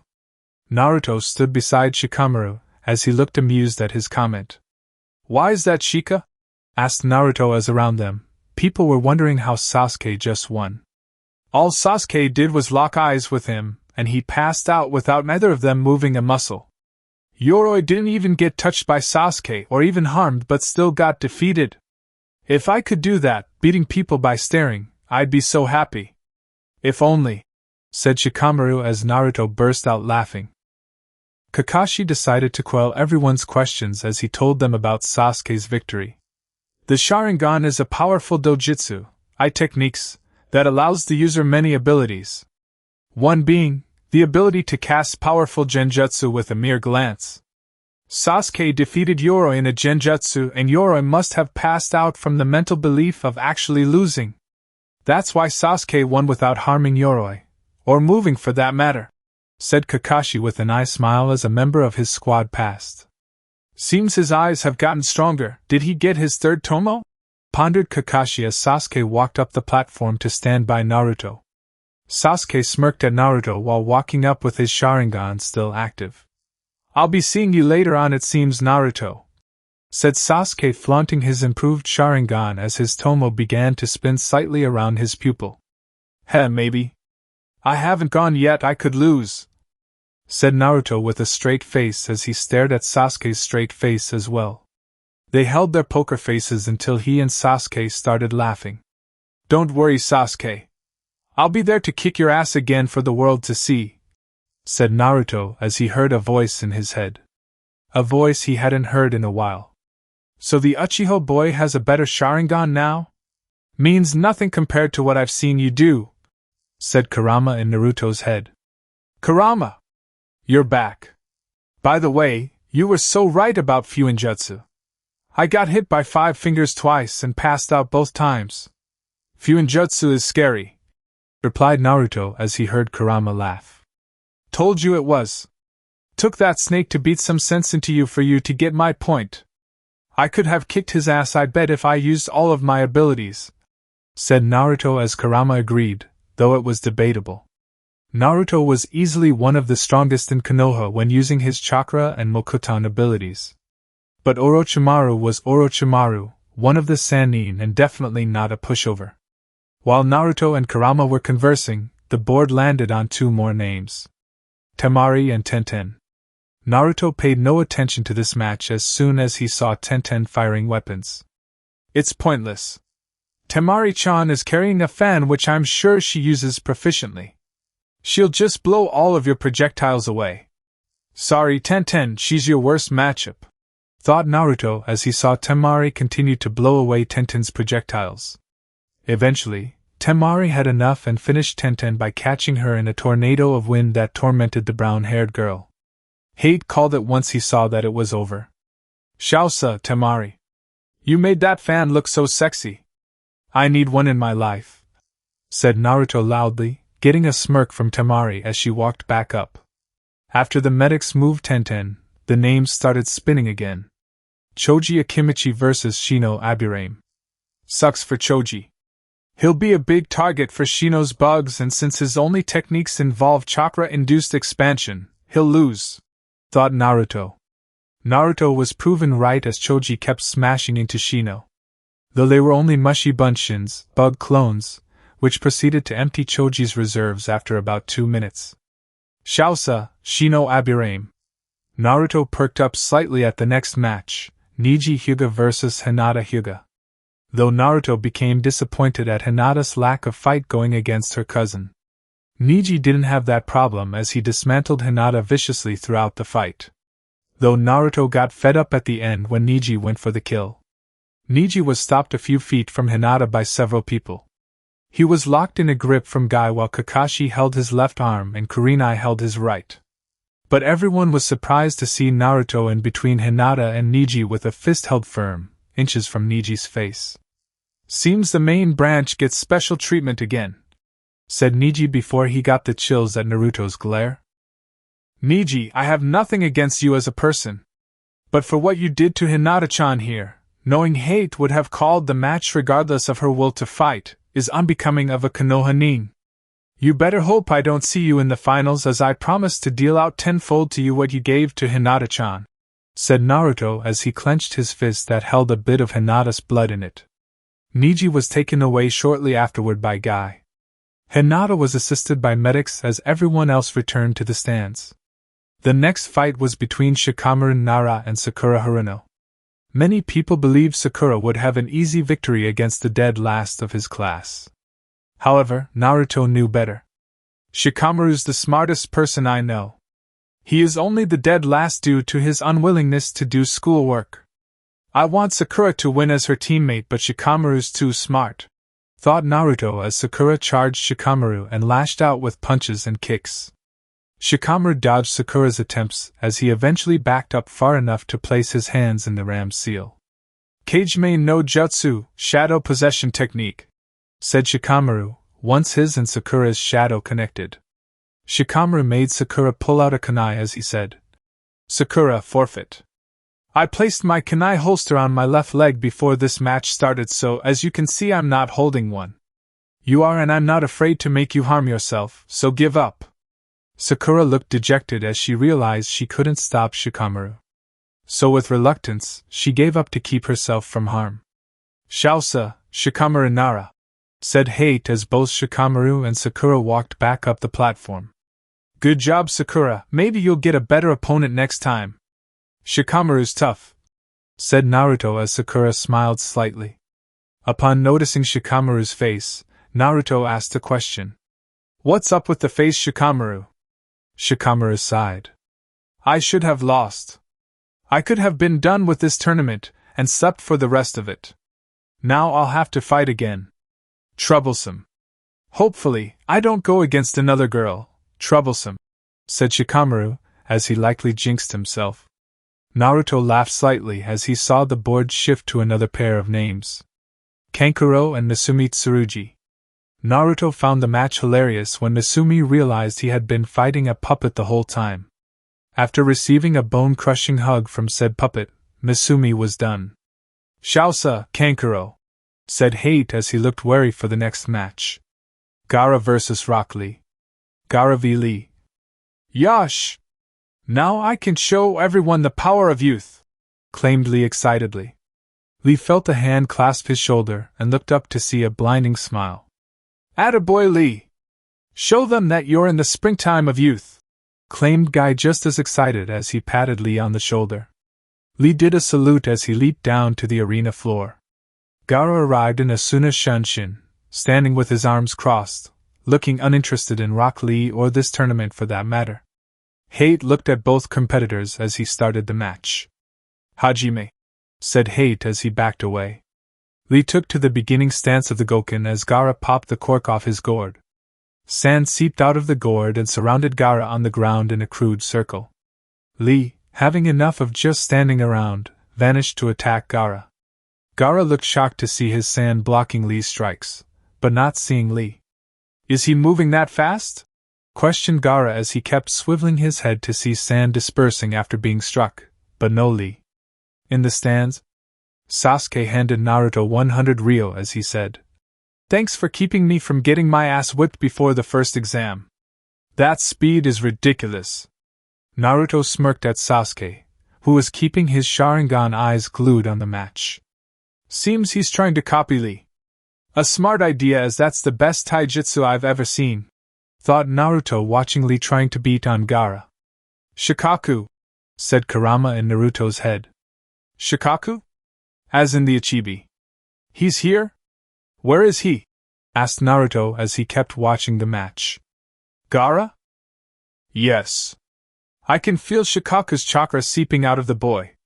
Not to mention he's from Suna, and Suna's bijou is Shikaku. He's likely the Jinchuriki.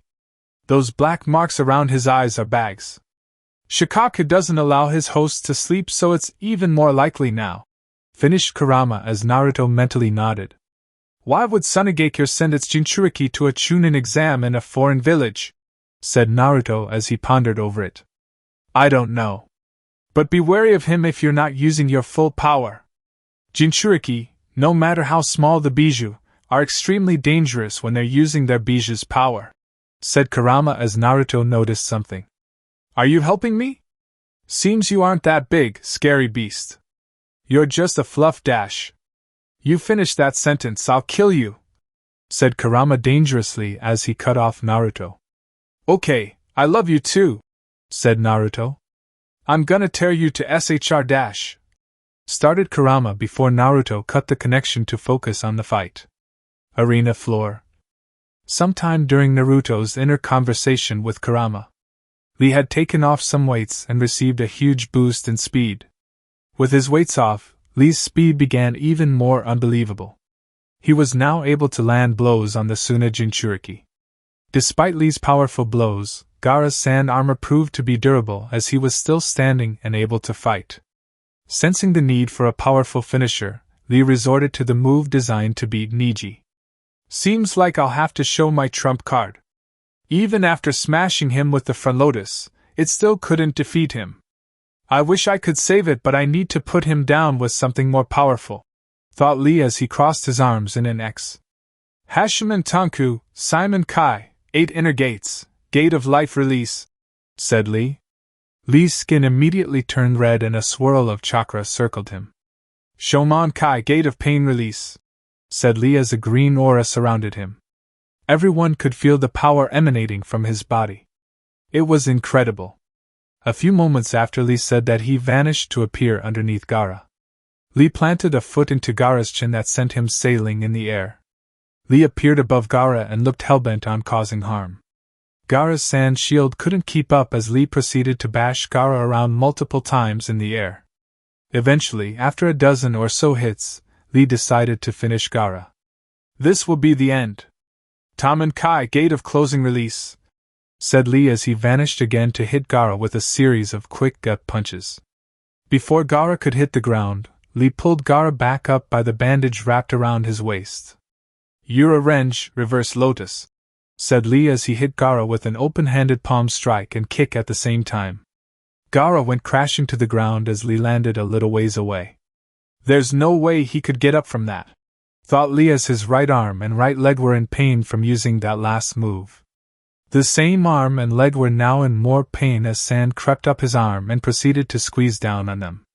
Sabaka Q, sand binding coffin, said a weak Gaara as his sand crushed Lee's arm and leg. He was trying to move it further around his body, but Guy showed up and quelled that movement. That's enough, said Guy as he took Lee away to the medics. Due to an interference, Shausa Gaara, said Hate as Gaara was grabbed by his sensei and taken back to the platform. His bijou would assist in healing him. Since there are 3 competitors left, there will be a 3-way fight between Ino Yamanaka, Kiba Inazaka, and Naruto Senju, said Hate as the 3 walked down the steps. Shit. I got to fight Naruto. I would try to team up with Ino, but I know she'll take his side. Looks like it's me and Akamaru. It's no worries, we've gotten better since the academy, we got this, thought Kiba as he arrived on the destroyed arena floor. Oh no, I have to fight my husband. Life isn't fair. If I lose, he'll think I'm too weak to be his wife and he'll never date me. If I win, he'll hate me for embarrassing him. What do I do? Said Ino in a panic over fighting Naruto, totally forgetting that Kiba was fighting as well. Let's see how good my comrades have gotten, thought Naruto as he got into his ready stance. Ino and Kiba did the same as Hate lowered his arm. Hajime.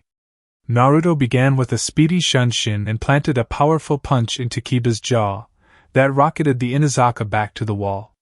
Naruto then turned to Ino and saw her holding a unique seal. Shintenshin no Jutsu, mind-body switch technique, said Ino as she fired her jutsu at the surprised Naruto.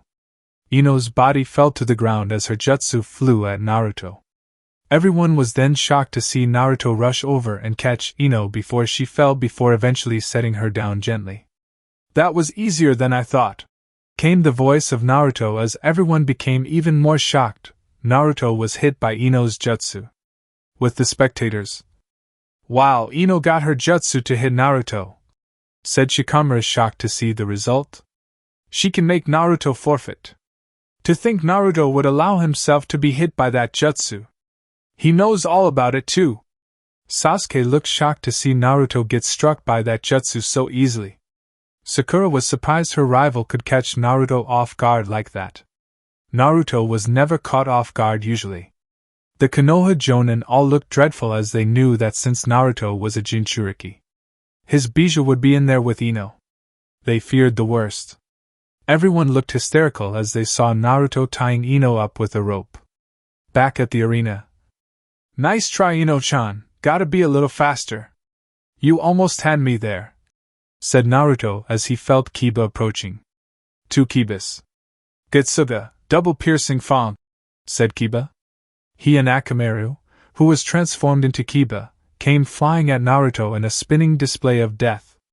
Naruto managed to toss Ino back up into the stands to her sensei right before spinning out of the way of the first Kiba. Naruto tried to evade the second but received a cut on his hand for his troubles. Almost had you, Naruto. Let's see how good you do when blind, said one of the Kibas as he dropped a smoke bomb. Both Kibas barreled into the smoke in another Getsuga, double piercing fang, to catch Naruto full force this time. Eventually, the smoke cleared and you could see three Kibas standing in a triangle. One of the Kibas smirked as he decked another Kiba with a punch. I can smell you, Naruto. You can't hide from my nose in a simple henge transformation, said Kiba before realizing there were two more Narutos. I knew that, said Naruto with a kunai held to both Kiba's necks. The Kiba that got punched converted into Naruto before turning into rocks, signaling an IWA Bunshin, rock clone. Damn it, how did I not smell you until it was too late? Asked Kiba. It's easy to pinpoint my location with your nose. But if I'm underground, I'm sure it makes it tougher to find me through the earth. So while that cloud of smoke was in the area, I replaced myself with a clone and hid underground. Then popped out to catch you off guard. Give up, said Naruto as he pushed the kunai closer to Kiba's neck. After a forfeit from Kiba, Hate called the match. Shausa, Naruto Senju. Will all the winners please come down to the arena floor? We have a few announcements, said Hate. Kiba left the arena floor as Naruto stayed. Sasuke, Temari, Shino, Shikamaru, Niji, Kenkuro, and Gaara arrived at the arena floor as Hate addressed them again. Congratulations! You 8 Genin are the finalists that will compete in the Chunin exam in 1 month. It will be just like this except we will find out your opponent right now through selection. You will pull a number from the hat and announce what number you received. We will pair you by numbers. Anko brought the hat toward Naruto as he pulled first. 1, said Naruto as Anko brushed past him. I still remember, kid, whispered Anko as her hips brushed up against Naruto's lower regions. Nice package. That lady again. Is this rape? Wait, is it rape if I like it? Thought Naruto, freezing up again as he felt his blood flowing. Naruto would need a cold shower later. Sasuke pulled his card next. 6, Temari 8. Shino 5. Shikamaru 7. Niji 2. Kenkuro 3. And Gaara received 4 by default. Match 1, Naruto Senju vs Niji Hyuga. Match 2, Kenkuro vs Gaara. Match 3, Shinobi vs Sasuke Uchiha. Match 4, Shikamaru Nara vs Temari. Match 5, winner of Match 1 vs winner of Match 2. Match 6, winner of Match 3 vs winner of Match 4. Match 7, winner of Match 5 vs winner of Match 6. Now that all your opponents have been figured out, use this month to prepare for the finals. Your village will be represented, so fight with that in mind, said Heir as all the Genin vacated the arena. One day later. The next day, Naruto was walking around Konoha, headed to find someone. Naruto was wearing a simple gray long-sleeved shirt with the Senju clan crest on his back and black pants that connected to his black shinobi sandals. He wasn't wearing his forehead protector at the moment, so his hair was covering his eyes a little. Kakashi had taken Sasuke away into the mountains to prepare him for the finals.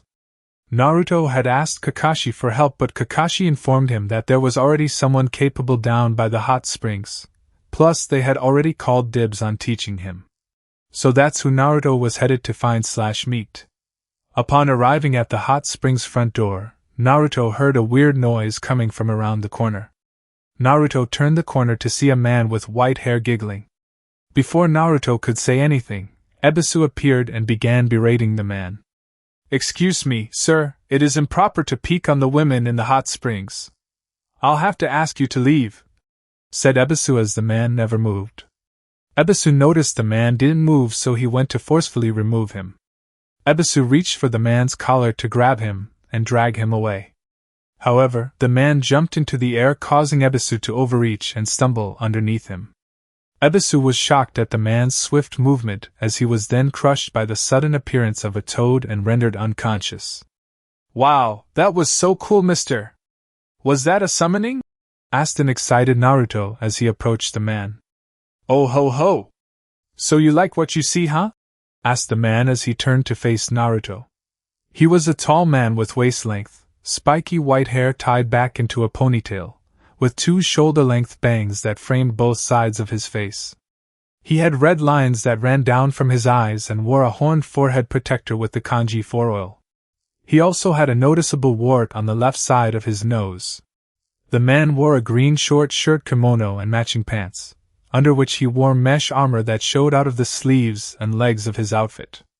His outfit was completed with handguards, a simple black belt, traditional Japanese geta, wooden sandals, a red haori with two simple yellow circles on each side, and a scroll on his back.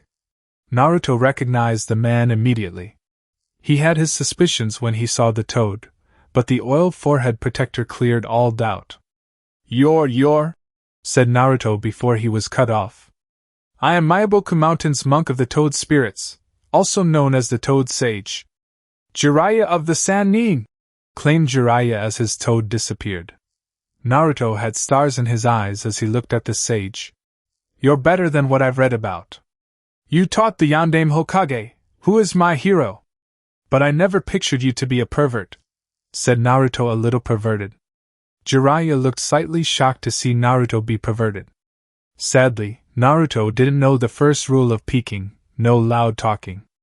Inside the baths, one woman said, "Pervert? There's a pervert outside. Ah. Geez, they figured out I was peeking. But I'm not a pervert," said Jiraiya. "I'm a super pervert," boasted Jiraiya proudly. "Right. Well, Kakashi-sensei said there was someone here that would oversee my training for the month. Are you that person? If so, could you please train me for the finals?"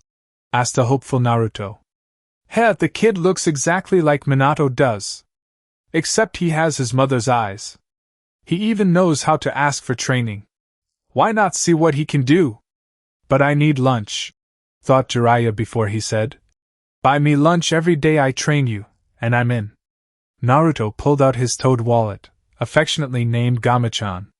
After opening it, he proceeded to cry at how much money he'd lose over the month, but it'd be worth it. 2 hours later. "Hey kid, you should definitely hit that," said Jiraiya to Naruto as he and Naruto exited a dango restaurant. Naruto's face turned red as he remembered the incident.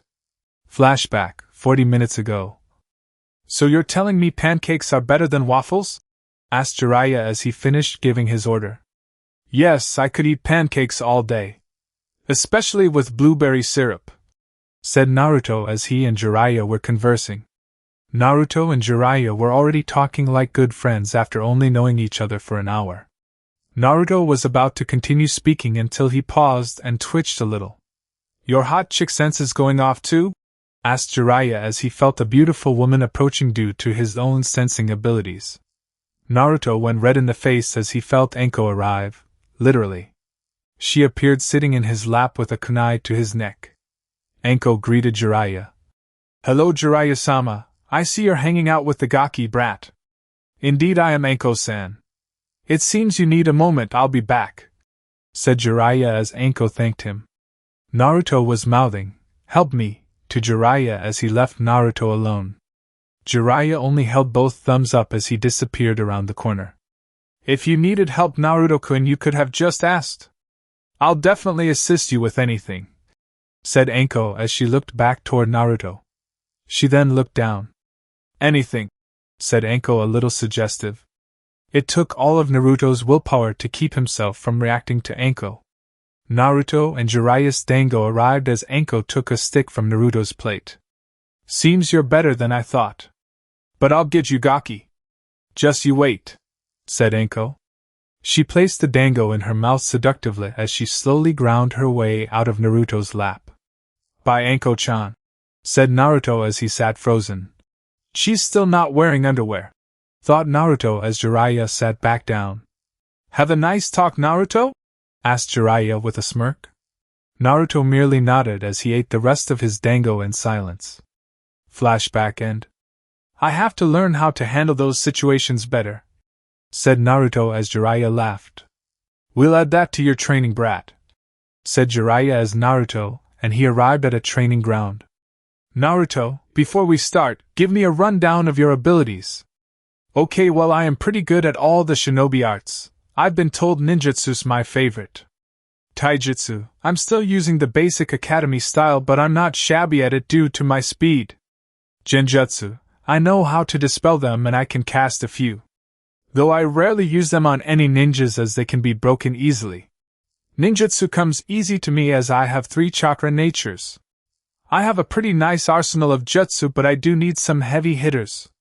I'm a level 3 Fuinjutsu user and that's pretty much it, said Naruto until he saw Jiraiya laugh slightly. Kid, I'm Konoha's spy master. I know all about your abilities, even your untold abilities, said Jiraiya as leaned in to whisper. Mokuton and the Kyuubi. You're quite the special kid. Naruto had a shocked face as only Kakashi, Tenzo, and Hiruzen knew about both of those. I should have known you'd know.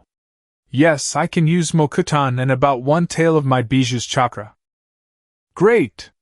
Now that that's out of the way, let's get to your training. Since you have ninjutsu down and I suck at genjutsu, we'll focus mainly on taijutsu and even fuinjutsu, as I'm a level 8 seal master.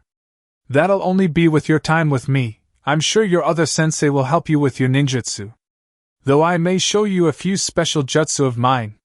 Since you don't have a taijutsu style, I'm going to teach you Kawazukumai, Toad Fist. It's taijutsu only used by Toad summoners, said Jiraiya as he paused for Naruto to catch his drift. It took Naruto a few seconds to understand Jiraiya. I'm gonna be a Toad summoner. But why would you choose me? Asked Naruto, confused at Jiraiya's intentions. They had just met. What made him so special? Well, it's been a while since I've had an apprentice. I'm getting old and I've been watching you. You seem perfect to become a Toad summoner, said Jiraiya as he poofed out a scroll. All you have to do is draw a little blood and write your name in this space here. Place all 5 fingers here, and you're golden, said Jiraiya as Naruto did all the required steps. Naruto noticed he placed his name next to Minato Namikaze's, the Yondaime Hokage. I have a new title to add to my name. I am Naruto Senju, future Hokage, Ramen connoisseur, and Toad summoner of Konoha, said Naruto as he puffed his chest out a little bit. Not exactly, you first have to summon the Toad boss and get his approval. To summon, you need to bite your thumb to draw blood, perform these hand seals, boar, dog, bird, monkey, ram, and slam your palm onto a surface while channeling a huge amount of chakra, said Jiraiya before he continued with, you may not get it on your first dash. Kuchiyos no Jutsu, summoning technique, said Naruto, cutting off Jiraiya as a huge plume of smoke appeared. Jiraiya, why did you summon me? Asked a huge red toad wearing a blue vest carrying a huge sword. The toad also had a pipe in his mouth. Hello, I am Naruto Senju. I was the one who summoned you. Would you happen to be the chief toad? Said Naruto as he leaped off the toad's head to land in front of him. The toad looked down at Naruto and almost had a heart attack. Is this Minato's kid? He's grown up so big. And he seems like a capable shinobi. Where is Jiraiya? I have a few questions for him, thought the toad before he spoke. You summon me? Heh, well, what do you want as I am the toad chief, Gamabunta? Said Gamabunta. Naruto smiled slightly as he said, well, I was told that I needed your permission to become an official toad summoner.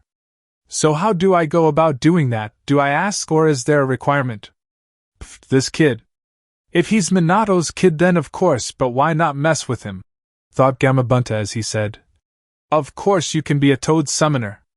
If you share a drink with me. A drink? Heh, he has to be 20 to drink alcohol. He'll probably panic about being too young to dash, thought Gamabunta until he was cut off by Naruto. You supplying? Said Naruto, completely willing to go along with it. Gamabunta looked shocked for a second until he smiled. Summon me back in 15 minutes, said Gamabunta as he disappeared in a puff of smoke. Jiraiya peeked his head around from a nearby tree as he said, I heard y'all were drinking? 1 month later. The next month passed quickly as Naruto was headed toward Konoha Stadium, where the Chunin exam finals were being held. Naruto was wearing clothing similar to an umbu as it was a gift from Tenzo. Tenzo had given Naruto the outfit when he visited him last week. Naruto was clad in a black t-shirt, black umbu-style pants with umbu-style sandals on. He also had on a gray flak jacket like Konoha umbu. To complete his outfit were matching gray arm guards with black forearm warmers underneath. He wore his forehead protector around his forehead like normal as he walked into the stadium. He was halted from going farther, as he was directed to the area for the finalists. Yo! Sup, Shino? Ready for today? Said Naruto to the only other person there at the moment. Hello, Naruto-san.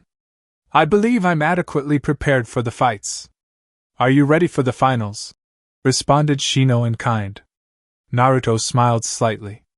Of course I am. This day means a lot for me, said Naruto, thinking about learning about his parents. Naruto conversed with Shino a little more until he felt a trio appearing. Temari-chan, Kankuro, and Gaara, said Naruto as the trio walked in. Kankuro grunted in response. Temari smiled a sweet smile at Naruto in return. Gaara looked toward Naruto warily. Gaara was eyeing Naruto as he was talking to Temari. Gaara eventually interrupted Naruto's flirting with Temari with a statement. Mother says to be wary of you. She wants you to die if possible, said Gaara as Naruto heard Kurama laugh. Kid thinks Shikaku is a girl. Ha! That's perfect, said Kurama, laughing with Naruto mentally. Kurama had told Naruto about the other Bija. Their gender was also brought up and Shikaku was considered a boy. Well, maybe. But you never know. You could be dangerous as well, Ichibi, said Naruto as the sand trio gasped. He knows about Gaara. How much does he know? Does he know about the war? I need to tell Sensei, thought Temari as her blush immediately left at hearing Naruto say Ichibi. Luckily Shikamaru came in and captured Naruto's attention with a greeting. The Sandaime began speaking to the crowd as well since you could hear his voice emanate through the walls. A few moments later, Sasuke walked in to complete the group of finalists. Naruto took notice of Sasuke's clothing as it was identical to his own. Sasuke was clad in the same outfit as Naruto except his shirt had a high collar. Naruto fist bumped Sasuke as he said, Would have thought you'd make a flashy entrance? HN. We were going to until Kakashi got a message from the Hokage saying we had to show up on time, said Sasuke. Nice clothes, said Naruto. Seems you got the same thing as me. I'm guessing Kakashi told you about it. Sasuke smirked. Yeah, I got the Umbu invite as well. We get to wear the uniforms to practice fighting in them. Yeah, they're pretty comfy. You seem rather confident. Good training month? Sasuke activated his Sharingan as he said. More than ready to whip your ass in the finals. If you even make it past Neji and most likely Gaara. Naruto smiled slightly. We'll see, Shino's no pushover. Good luck with that. You better make it to the finals, said Naruto as he heard the stadium scream with a cheer as the Sandaime finished speaking. Seemed it was starting. Stadium floor. Hello, and welcome to the Chunin exams. I am Genma Shiranui and I will be the proctor for today's event, said Genma as the crowd erupted into cheers. Everybody please keep your cheers to a minimum as we introduce our finalists. One by one the Genin walked out into the stadium. From Sunagakure, Temari, Kankuro, and Gaara, said Genma as each Genin came out after one another when their name was called. Hailing from Konohagakure, Shino Abirame. The cheers got a little louder as Konoha was being introduced. Shikamaru Nara, Neji Hyuga. The crowd erupted as the Hyugas were a prevalent clan in Konoha. Sasuke Uchiha. The crowd went even wilder as their golden boy was introduced. Naruto Senju, said Genma as it seemed the crowd somehow got louder. Naruto looked astounded at the cheers. His eyes pondered to the Hokage as Hiruzen gave a smile. It seemed Hiruzen had gotten word around town about Naruto. And indeed he did. Konoha had been informed about Wave, who made Konoha their main trading partners, definitely boosting their economy. The claim of Naruto being the hero of Wave was prevalent as to why Konoha received such a trade partner, and the populace now knew. They were definitely grateful for that. Even a rumor had spread, also from Hiruzen, that since Naruto's body was that of a Senju's, the Kyuubi was perfectly tamed inside him. Naruto being a Senju had the power to tame the Kyuubi, so the rumors say. People began to believe that Naruto was indeed a hero, just like the fourth had wanted. It only took since Naruto became a Senju 3 years ago, up until this point for it to spread to the entire populace. Naruto never noticed the shift in people's views as he was focused on training and missions with Team 7. He was so happy and Naruto made a mental note to thank Hiruzen later. All he ever wanted was the village's admiration, and this was exactly how his dreams started. Get ready, kid, you and the Hyuga are up first, said Genma silently to Naruto. Genma then spoke up loud to address the crowd. The first match of this Chunin exams finals is between Naruto Senju and Neji Hyuga. Will these fighters stay here while the rest wait in the finalists' box? Listening to instructions.